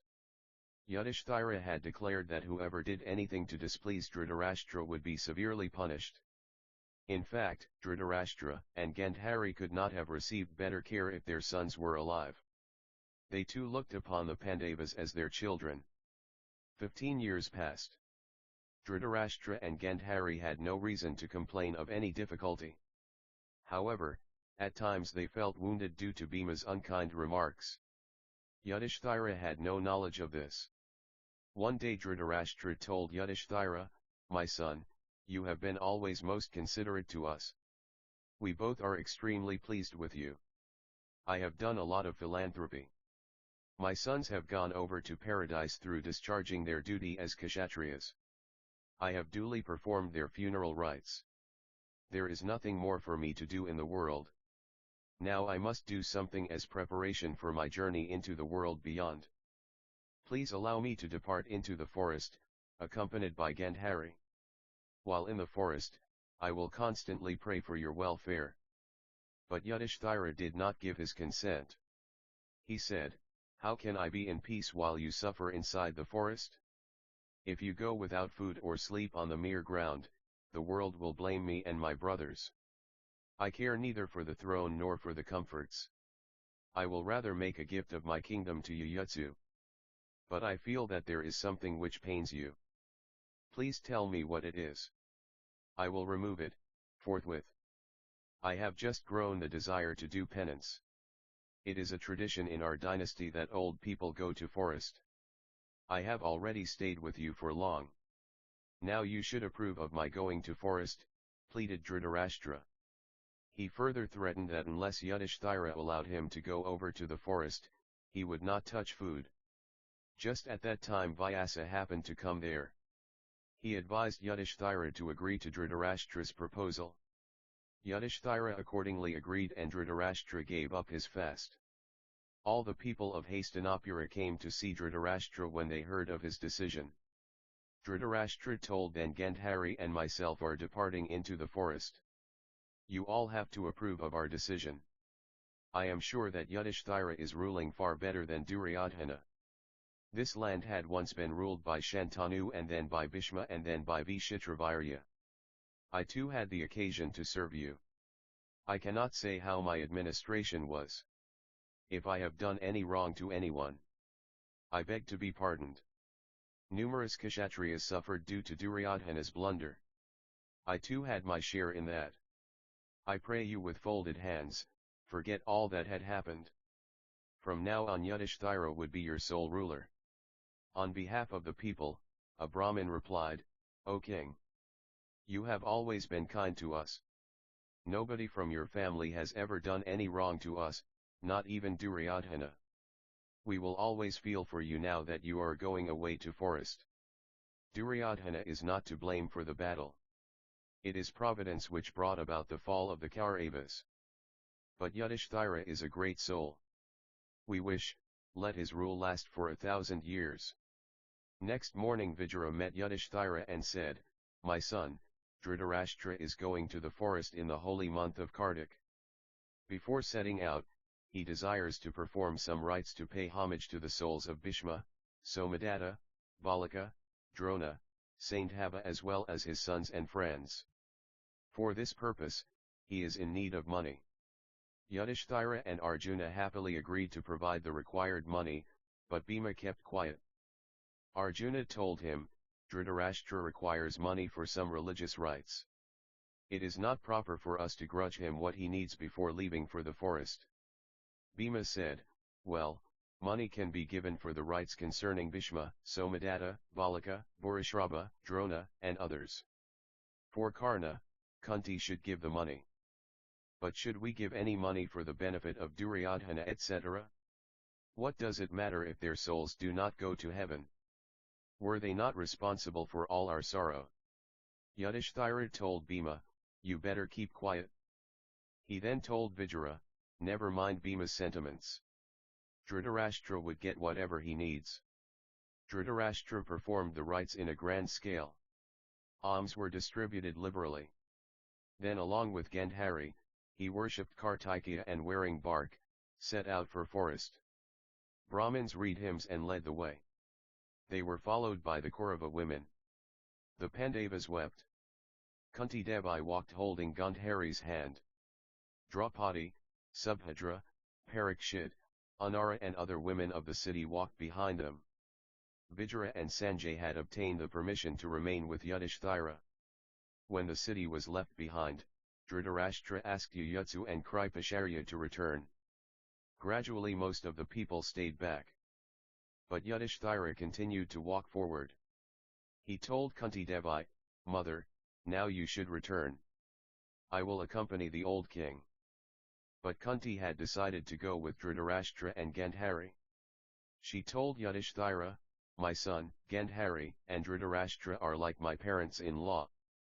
I must be with them to serve them." All the Pandavas tried to dissuade her, but in vain. At last, the Pandavas and Draupadi returned to Hastinapura. Dhritarashtra walked till evening and stopped at a place on the Ganges. Vijaya and Sanjay prepared grass beds for him and Gandhari. They spent the night happily. At Vijaya's suggestion a cottage was erected on the Ganges. After staying there for some days, they went to Kurukshetra and stayed in an ashram. A king named Satyayupa who had passed on his throne to his son, was also staying there for penance. Dhritarashtra began his penance. Kunti received such people who came to meet them. Dhritarashtra talked to the people at intervals of his penance. As Dhritarashtra departed from Hastinapura, the city appeared to be devoid of grace. The people often used to meet the old king and talk to him. The Pandavas were most sad. Because of the departure of Kunti Devi, they had lost all jest and did not feel interest in anything. Sahadev was constantly pining for Kunti. He was anxious to see her. Draupadi one day told Yudhishthira, "All the women wish to see Gandhari, Dhritarashtra, and Kunti Devi." Yudhishthira at once prepared to start for Dhritarashtra's ashram. He declared that if the citizens so wished they too could accompany them. They set out the next day with a number of chariots, horses, camels, and a large crowd following them. The ladies were carried in palanquins. Yuyutsu and Dhaumaya stayed back in the palace. The Ashtramites came forward to receive the Pandavas. Yudhishthira asked them, "Where is our uncle?" They were told that Dhritarashtra had gone to the Yamuna, to fetch water and flowers. The Pandavas advanced towards the river and could see Dhritarashtra, Gandhari, and Kunti Devi from some distance. Sahadev rushed forward and falling at Kunti Devi's feet, wept like a child. She too could not control her tears and embraced Sahadev and told everything to Gandhari. Soon the other Pandavas reached them. Dhritarashtra, surrounded by the Pandavas and their wives, felt as if he was again back at Hastinapura. All the sages of the ashram came to see the Pandavas. Sanjay introduced the Pandavas to the sages.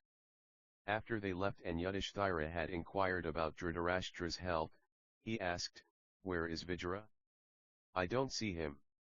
Vijaya has given up food and is undergoing strenuous penance. He has grown extremely weak. I hear that sometimes he is seen wandering inside the forest, bereft of any robe," said Dhritarashtra. While Dhritarashtra was speaking, Vijaya could be seen at a distance. Yudhishthira proceeded towards him. Inside the forest sometimes Vijaya was visible and sometimes not. Yudhishthira shouted, "Vijaya! Please wait. I am eager to meet you." Vijaya stood at an open place. "Don't you recognize me?" asked Yudhishthira as he reached him. Vijaya was very much emaciated. He looked penetrative at Yudhishthira. Yudhishthira felt it was as if Vijaya's body and life were merging in him. Soon thereafter Yudhishthira could see Vijaya lying dead. He wanted to burn the dead body, but as it was forbidden to burn a mendicant's body, he refrained from it. He returned to ashram and reported the incident to all. All were surprised. Dhritarashtra welcomed the guests, entertained them with fruits and sweet roots and arranged for their comfortable stay. The Pandavas passed the night lying around their mother. Next day they went out to see the neighboring places, along with the ladies and the priests. At one place they saw a holy fire lit, with several sages sitting in prayer around it. Animals of the forest were freely and fearlessly wandering there. Birds too flew and flapped above them joyously. The Pandavas enjoyed the peaceful and beautiful atmosphere of this ashram. They made gifts of blankets and animal skins to the sages. Soon Vyasa, the great sage, arrived there, accompanied by his disciples. He told Dhritarashtra, "O king, I hope your time is passing smoothly in the forest, and I hope that you have been able to forget the sorrow of losing your sons. Further, I hope that Gandhari is not facing any hardship on account of you, and that Kunti Devi is looking after both of you with due affection and care." From Vyasa all heard the mystery of the birth of Vijaya.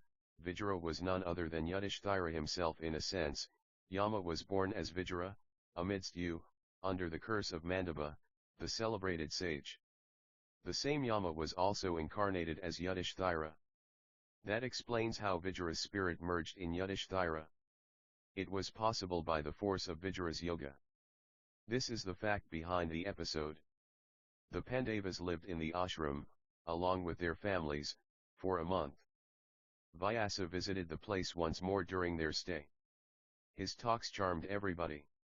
His visit coincided with the visit of Narada, the sage, Parvata, Devala, Viswavasu, Tumvur, and Chitrasen. Yudhishthira received them with due honor on behalf of Dhritarashtra. The Pandavas, Dhritarashtra, other guests as well as ladies like Kunti, Draupadi, and Subhadra used to sit around Vyasa, listening to wonderful stories of the hoary past. Once Dhritarashtra opened his heart before Vyasa, "Your gracious visit is a blessing to me. I do not bother about my life after my death. But what worries me is the fact that the noble Pandavas suffered hardship and humiliation due to the foolishness of my sons. My sons were killed in the battle. I wonder what happened to the souls of those youths and their sons. I would have no peace of mind unless I know about their condition." While Dhritarashtra spoke this, Gandhari could not check her tears. Kunti, Draupadi, Subhadra and other ladies too did alike. Gandhari prostrated herself before Vyasa and said, 16 years have passed since the death of my sons. My husband continues to feel bereaved. Draupadi is lamenting the death of her brothers and sons. Subhadra weeps for Abhimanyu. Bhurishrava's wife wails remembering her husband, her sons, and father-in-law. Pandavas, Dhritarashtra, other guests, 100 wives of my 100 sons are in grief. Kindly do something to remove the sorrow of all these people. Vyasa asked Kunti Devi, "You too seem to have some cause of sorrow in your heart. What is that? She confessed that she was sorry on account of Karna. Then Vyasa addressed Gandhari and said, "You will see your sons and other dear ones. Kunti Devi will see Karna, Subhadra will see Abhimanyu and Draupadi will see her son, father, and brothers. I had thought of this even earlier. You should not feel sorry at all. All those who died in the Mahabharata war were either gods or demons. Dhritarashtra is a Gandharva king. Pandu comes from the realm of the Marutas. Vijaya and Yudhishthira are emanations of Yama. Duryodhana was Kali and Sakuni was Dwapara. Dusashana and his brothers were all demons. Bhima is the spirit of Vayu and Arjuna incarnated the spirit of a great sage named Nara. Nakula and Sahadeva came of the god Ashvini and Abhimanyu came of Chandra, the moon god. Draupadi and Drishtadhyumna originated from Agni, the fire god. Shikhandi emerged from a demon. Dronacharya came from Brihaspati and Aswathama from Shankara. Bhisma was one of the Vasas. Now, without any delay, you all should gather on the bank of the Bhagirati. I will show you the beings you are weeping for and make you happy. All felt excited at this assurance. They hurried towards the river. Dhritarashtra proceeded there accompanied by the Pandavas and the sages. They waited on the river bank till the sun set. They entered the river and saluted the departing sun. Then they gathered before Vyasa. The sage entered the water and called loudly the heroes who had died in the Mahabharata war. Soon a strange scene was witnessed. All the dead heroes like Bhisma and Drona were seen emerging from the river. Virata, Drupada, Upandava, Abhimanyu, Gatotkaca, Karna, Duryodhana, and all others came out in the very dress which they wore while dying. There was no enmity between the two camps any more. Vyasa bestowed on the blind Dhritarashtra the power to see. The old king and Gandhari beheld to their heart's content their lost sons and grandsons. All were delighted to see their dead relatives reappearing. The dead and the living mixed and all were happy. The Pandavas talked with Karna, Abhimanyu, and Upapandava. The night was spent with great joy. Thereafter the dead ones disappeared in the river just as they had appeared. They returned to the different regions from which they had come. Vyasa told the wives of the Kauravas, "Those of you who wish to accompany your husbands to their regions may enter the river." All the wives of the Kauravas, with the permission of Dhritarashtra and Gandhari, entered the river. Dhritarashtra had no more agony. He returned to his ashram with a peaceful mind. He then reminded the Pandavas that it was time for them to go back to Hastinapura and look into the affairs of the kingdom. Yudhishthira was not willing to leave the place. He had no desire for ruling over his kingdom. Sahadev too was not at all in a mind to leave Kunti Devi. But Kunti herself asked them to go back to Hastinapura. So, they were obliged to start. Dhritarashtra gave them a warm farewell. A little later Narada came to see Yudhishthira. He was received with profound respect. The sage said that he was just coming from the sacred forest on the Ganga. "Did you see our uncle? Is he well? And how are Gandhari, Kunti and Sanjay?" asked Yudhishthira. Narada answered Yudhishthira. "After you left them, Dhritarashtra, Gandhari and Kunti went away to Gangadwara, leaving Kurukshetra. Sanjay and a Brahmin priest accompanied them. At Gangadwara your uncle lived on air alone and did severe ascesis for 6 months. Gandhari used to take nothing but water. Kunti too fasted. Sanjay ate only a blade of grass in a day. The priest used to perform the sacred rites. After some time, Dhritarashtra wandered in the forest in a whimsical manner. Gandhari and Kunti followed him. Kunti used to take all care of Gandhari. One day while Dhritarashtra was coming from the hut a fierce wind blew and soon the forest caught fire. When the fire spread near him, Dhritarashtra told Sanjay, "You should go away to a safer area. I have decided to die in this fire and pass on to heaven. Nothing can change my decision. You must obey this last instruction from me." Sanjay entreated him, "O king, how can I bear your death in the fire? The fire is rapidly spreading around you. Please come out of it." Sanjay Don't you know that a yogi is ever ready to die either by wind or water or fire? Now, you must leave me forthwith, ordered Dhritarashtra. Sanjay walked with deep love round Dhritarashtra, Kunti, and Gandhari and requested them to sit in trance. They sat accordingly. Their bodies were consumed by the flames. Sanjay came out of the forest and met Narada. He narrated everything to Narada and departed for the Himalayas. This news was received by the Pandavas and all the citizens with profound sorrow. Narada revealed to Yudhishthira that the fire that burnt the forest had emanated from Dhritarashtra himself. He sacrificed his body in the fire of his own and passed on to heaven. Yudhishthira went to the river Ganga and performed the necessary rites for the departed souls. On the 12th day he distributed alms and fed numerous people. It was after 18 years of the Mahabharata war that Dhritarashtra had died. He had spent the last 3 years of his life in the forest. Yudhishthira's reign continued for still 18 years more. Towards the end of this period, he heard the shocking news that all the Yadavas had been destroyed save Krishna and Balaram. He told his brothers, "I hear that the Yadavas have killed each other. What should we do now?" This is how the Yadavas had died. Once the sages Viswamitra, Kanva, and Narada visited Dwarka. Seeing them coming, Sarana and other Yadava youths dressed up Samba as a woman and showing him to the sages, asked, "O holy ones, this young lady is pregnant. Her husband desires a son. Can you tell whether it would be a son or a daughter?" The sages replied with fury, "She would deliver a pounder which would smash all the arrogant and the irreverent." The sages met Krishna and reported to him all about it. Krishna at once knew that the words of the sages would not go in vain. The very next day Samba gave birth to a grounder.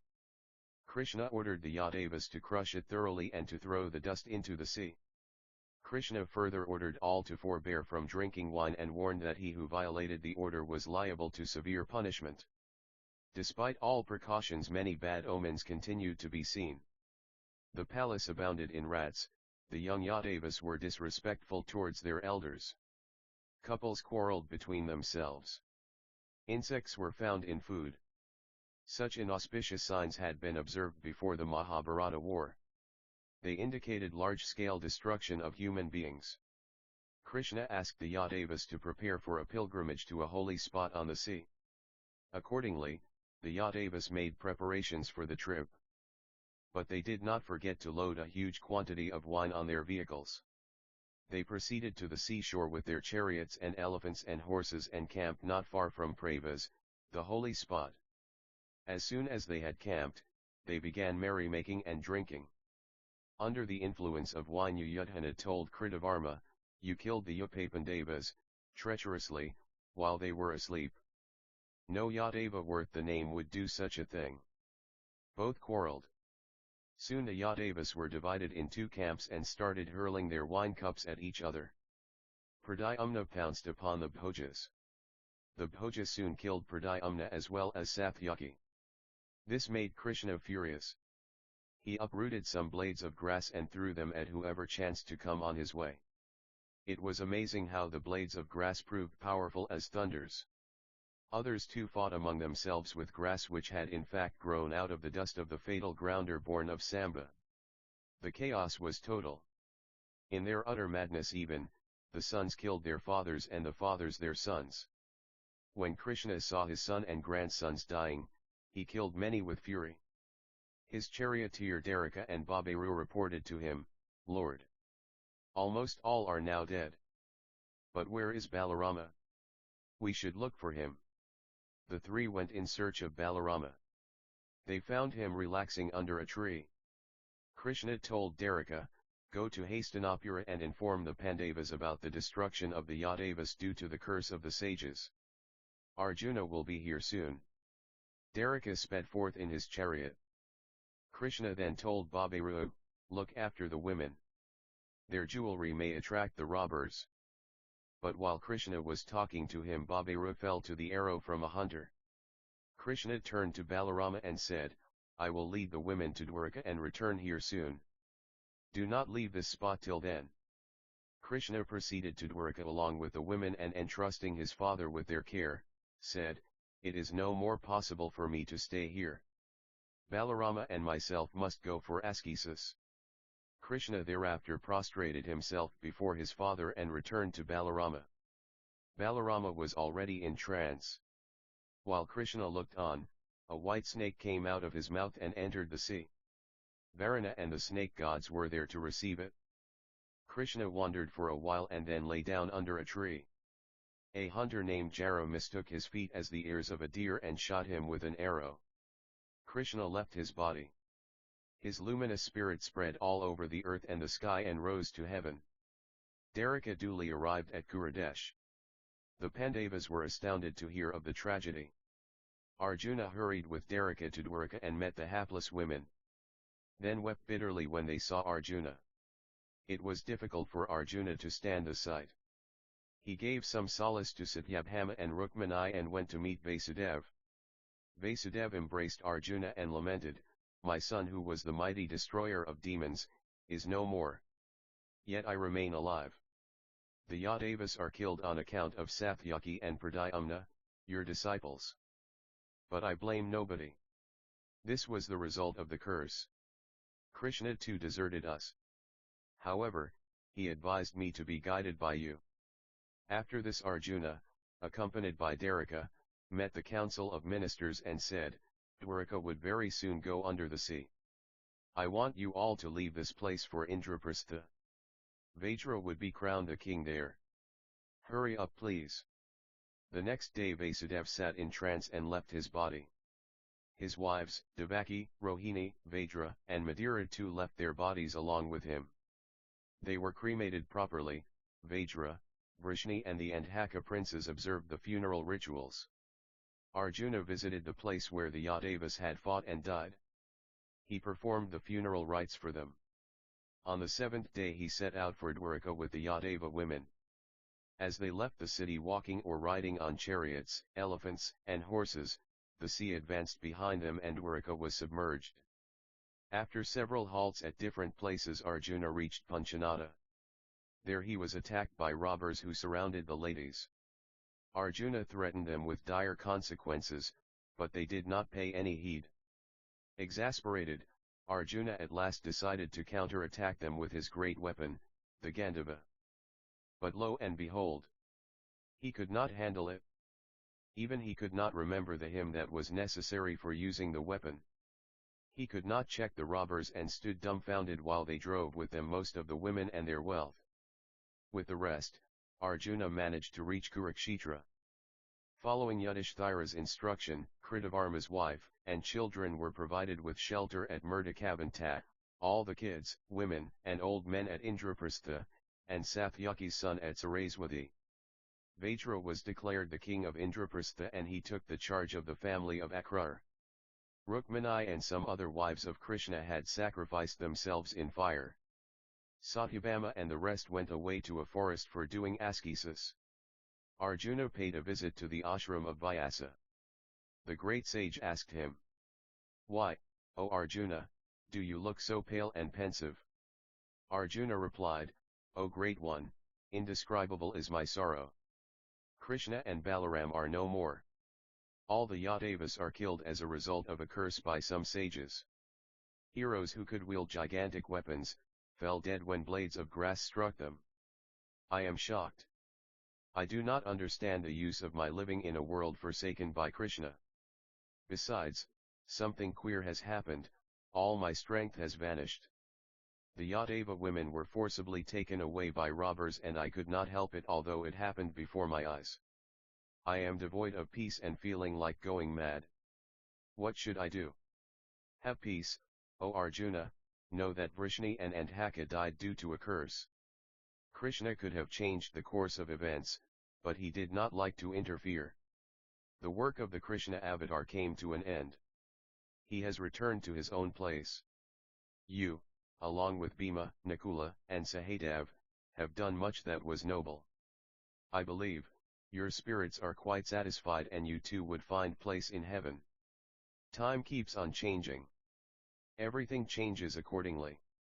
The world is ruled by time. Sometimes time is favorable to us, sometimes not. Your weapon too has exhausted its role. So, it has become unwieldy. That too is due to time.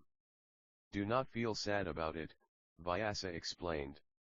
Arjuna returned to Hastinapura and reported everything to Yudhishthira. Hearing all this, Yudhishthira decided to undertake a great journey through the unknown in quest of the ultimate destination of life. Yudhishthira's wish was echoed by his brothers. Yudhishthira entrusted Yuyutsa with the responsibility of the kingdom and chose Parikshit as his heir. Thus, Parikshit was to rule Hastinapura while Vajra was to rule Indraprastha. Subhadra was to keep an eye on both. Then Yudhishthira performed the funeral rites of all who had died at Dwaraka. Yudhishthira entertained the sages to a grand feast and, on behalf of Krishna, bestowed several gifts on them. He then sent Parikshit to Kripacharya to become the latter's pupil. He then announced to his ministers that he was undertaking a journey spiritual, never to return. Thereafter the Pandavas and Draupadi put off their royal garments and ornaments and put on dresses made out of barks. Innumerable people collected to have a glimpse of them when the time for their departure came. The people remembered another such sad occasion. That was when the Pandavas had left for exile. The women in the crowd wept and wailed. But the Pandavas were not moved at all. When the Pandavas crossed the city, a dog was seen following them. Several citizens tried to dissuade them from proceeding to their unknown destination, but in vain. After the Pandavas and Draupadi left, Ulupi entered the Ganga and Chitrangada returned to Manipur, her parental home. Other wives of the Pandavas remained with Parikshit. The Pandavas proceeded eastward. They crossed many a river and passed through many a land. Arjuna was still carrying with him his famous bow, the Gandava. But when they reached the seashore, suddenly Agnideva, the god of fire, appeared before them like a luminous mountain and said, "Listen, O Pandavas, Arjuna has no need of the Gandava any more. He should now surrender it to Varuna from whom it had come." His brothers too prevailed on Arjuna to give up the weapon.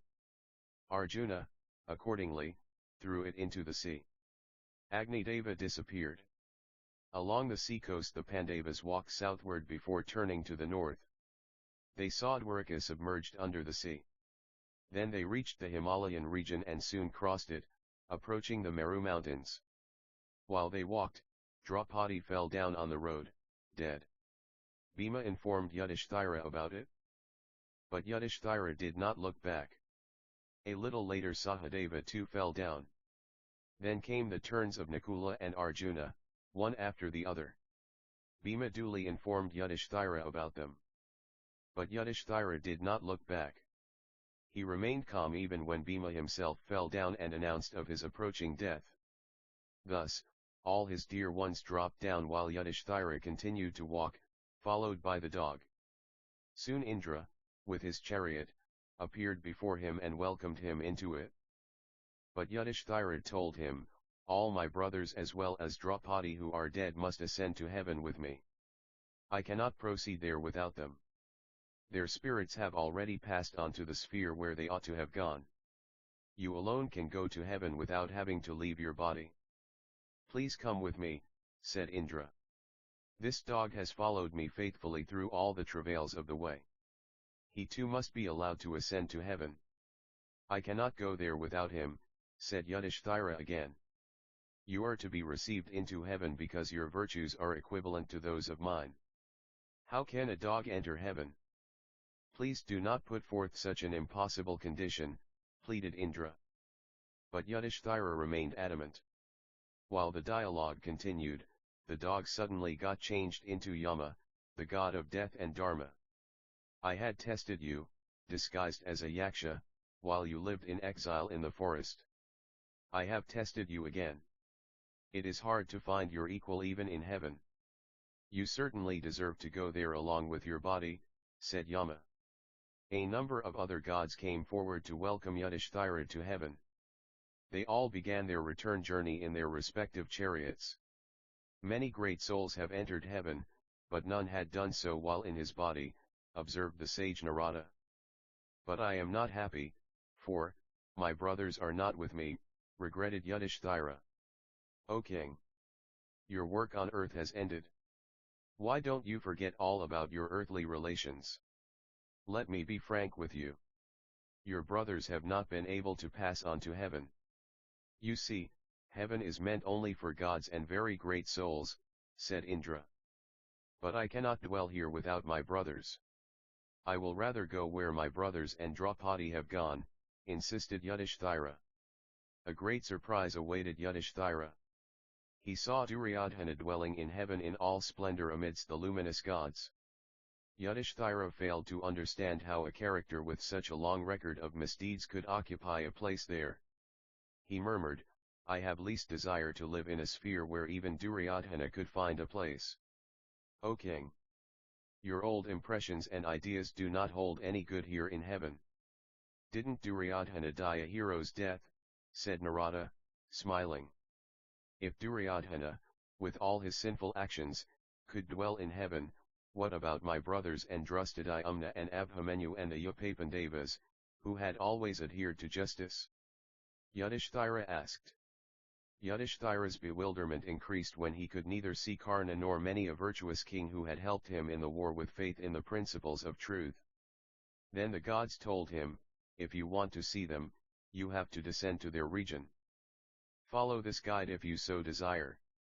Yudhishthira followed the guide and soon came to a road which was dark, difficult, full of worms and flies, and nauseating things like rotten flesh or skeletons scattered on it.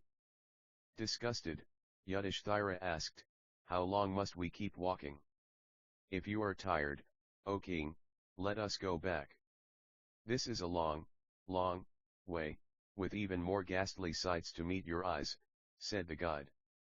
Yudhishthira felt disappointed. He was brooding over his course of action when he heard some moaning voices, O king! Please stay here for a while. Your presence gives us peace. Who are you? Asked the surprised Yudhishthira. I am Karna. I am Bhima. I am Arjuna. I am Nakula. I am Sahadeva. I am Draupadi, said the host of voices. Yudhishthira felt deeply distressed. He said to himself, what is the strange law operating here? How can sinners dwell in heaven while the virtuous are doomed to lie in this terrible sphere? Am I dreaming? Or, have I turned mad? Then he said to his guide, you may now return to heaven. Tell the gods that I will prefer to be here, since my presence gives my brothers a little relief. The guide departed and reaching heaven, reported everything to Indra. Soon Indra and other gods appeared before Yudhishthira. As they arrived, the awful darkness was gone. The place was full of heavenly fragrance carried by sweet breeze. The moaning of invisible spirits was heard no more. Yudhishthira, now be pleased to return with us. The phase of gloom through which you were required to pass is now over. Your brothers as well as Draupadi have all gone to heaven by now. The law is like this, everybody has to suffer the consequences of his sin, however little, as everybody will be rewarded for his virtue. If the reward for the virtue is enjoyed first, the consequence for the sin will come later. Those who have very little sin, they are made to suffer the hell first. Those who have very little virtue, they are allowed to enjoy heaven first. The period of suffering in case of your dear ones has already ended and they have gone over to heaven. For some slight errors you had made in your life, you had to see and feel the hell for a while. Now you can be in heaven, along with your dear ones. You were worried about Karna.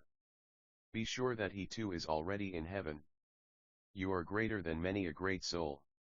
So, you will be in the company of the souls of Harishchandra, Mandhata, and Bhagirata. Look, yonder flows the Ganga of the heaven. Once you have a dip in it, your earthly consciousness will entirely vanish. Yudhishthira entered the Ganga of the heaven and gave up his body in her water. Then he went over to his brothers. There he met Krishna, who was still in the form which he had on earth. Arjuna was with him and they received Yudhishthira with joy. Karna too could be seen. He looked as luminous as the sun.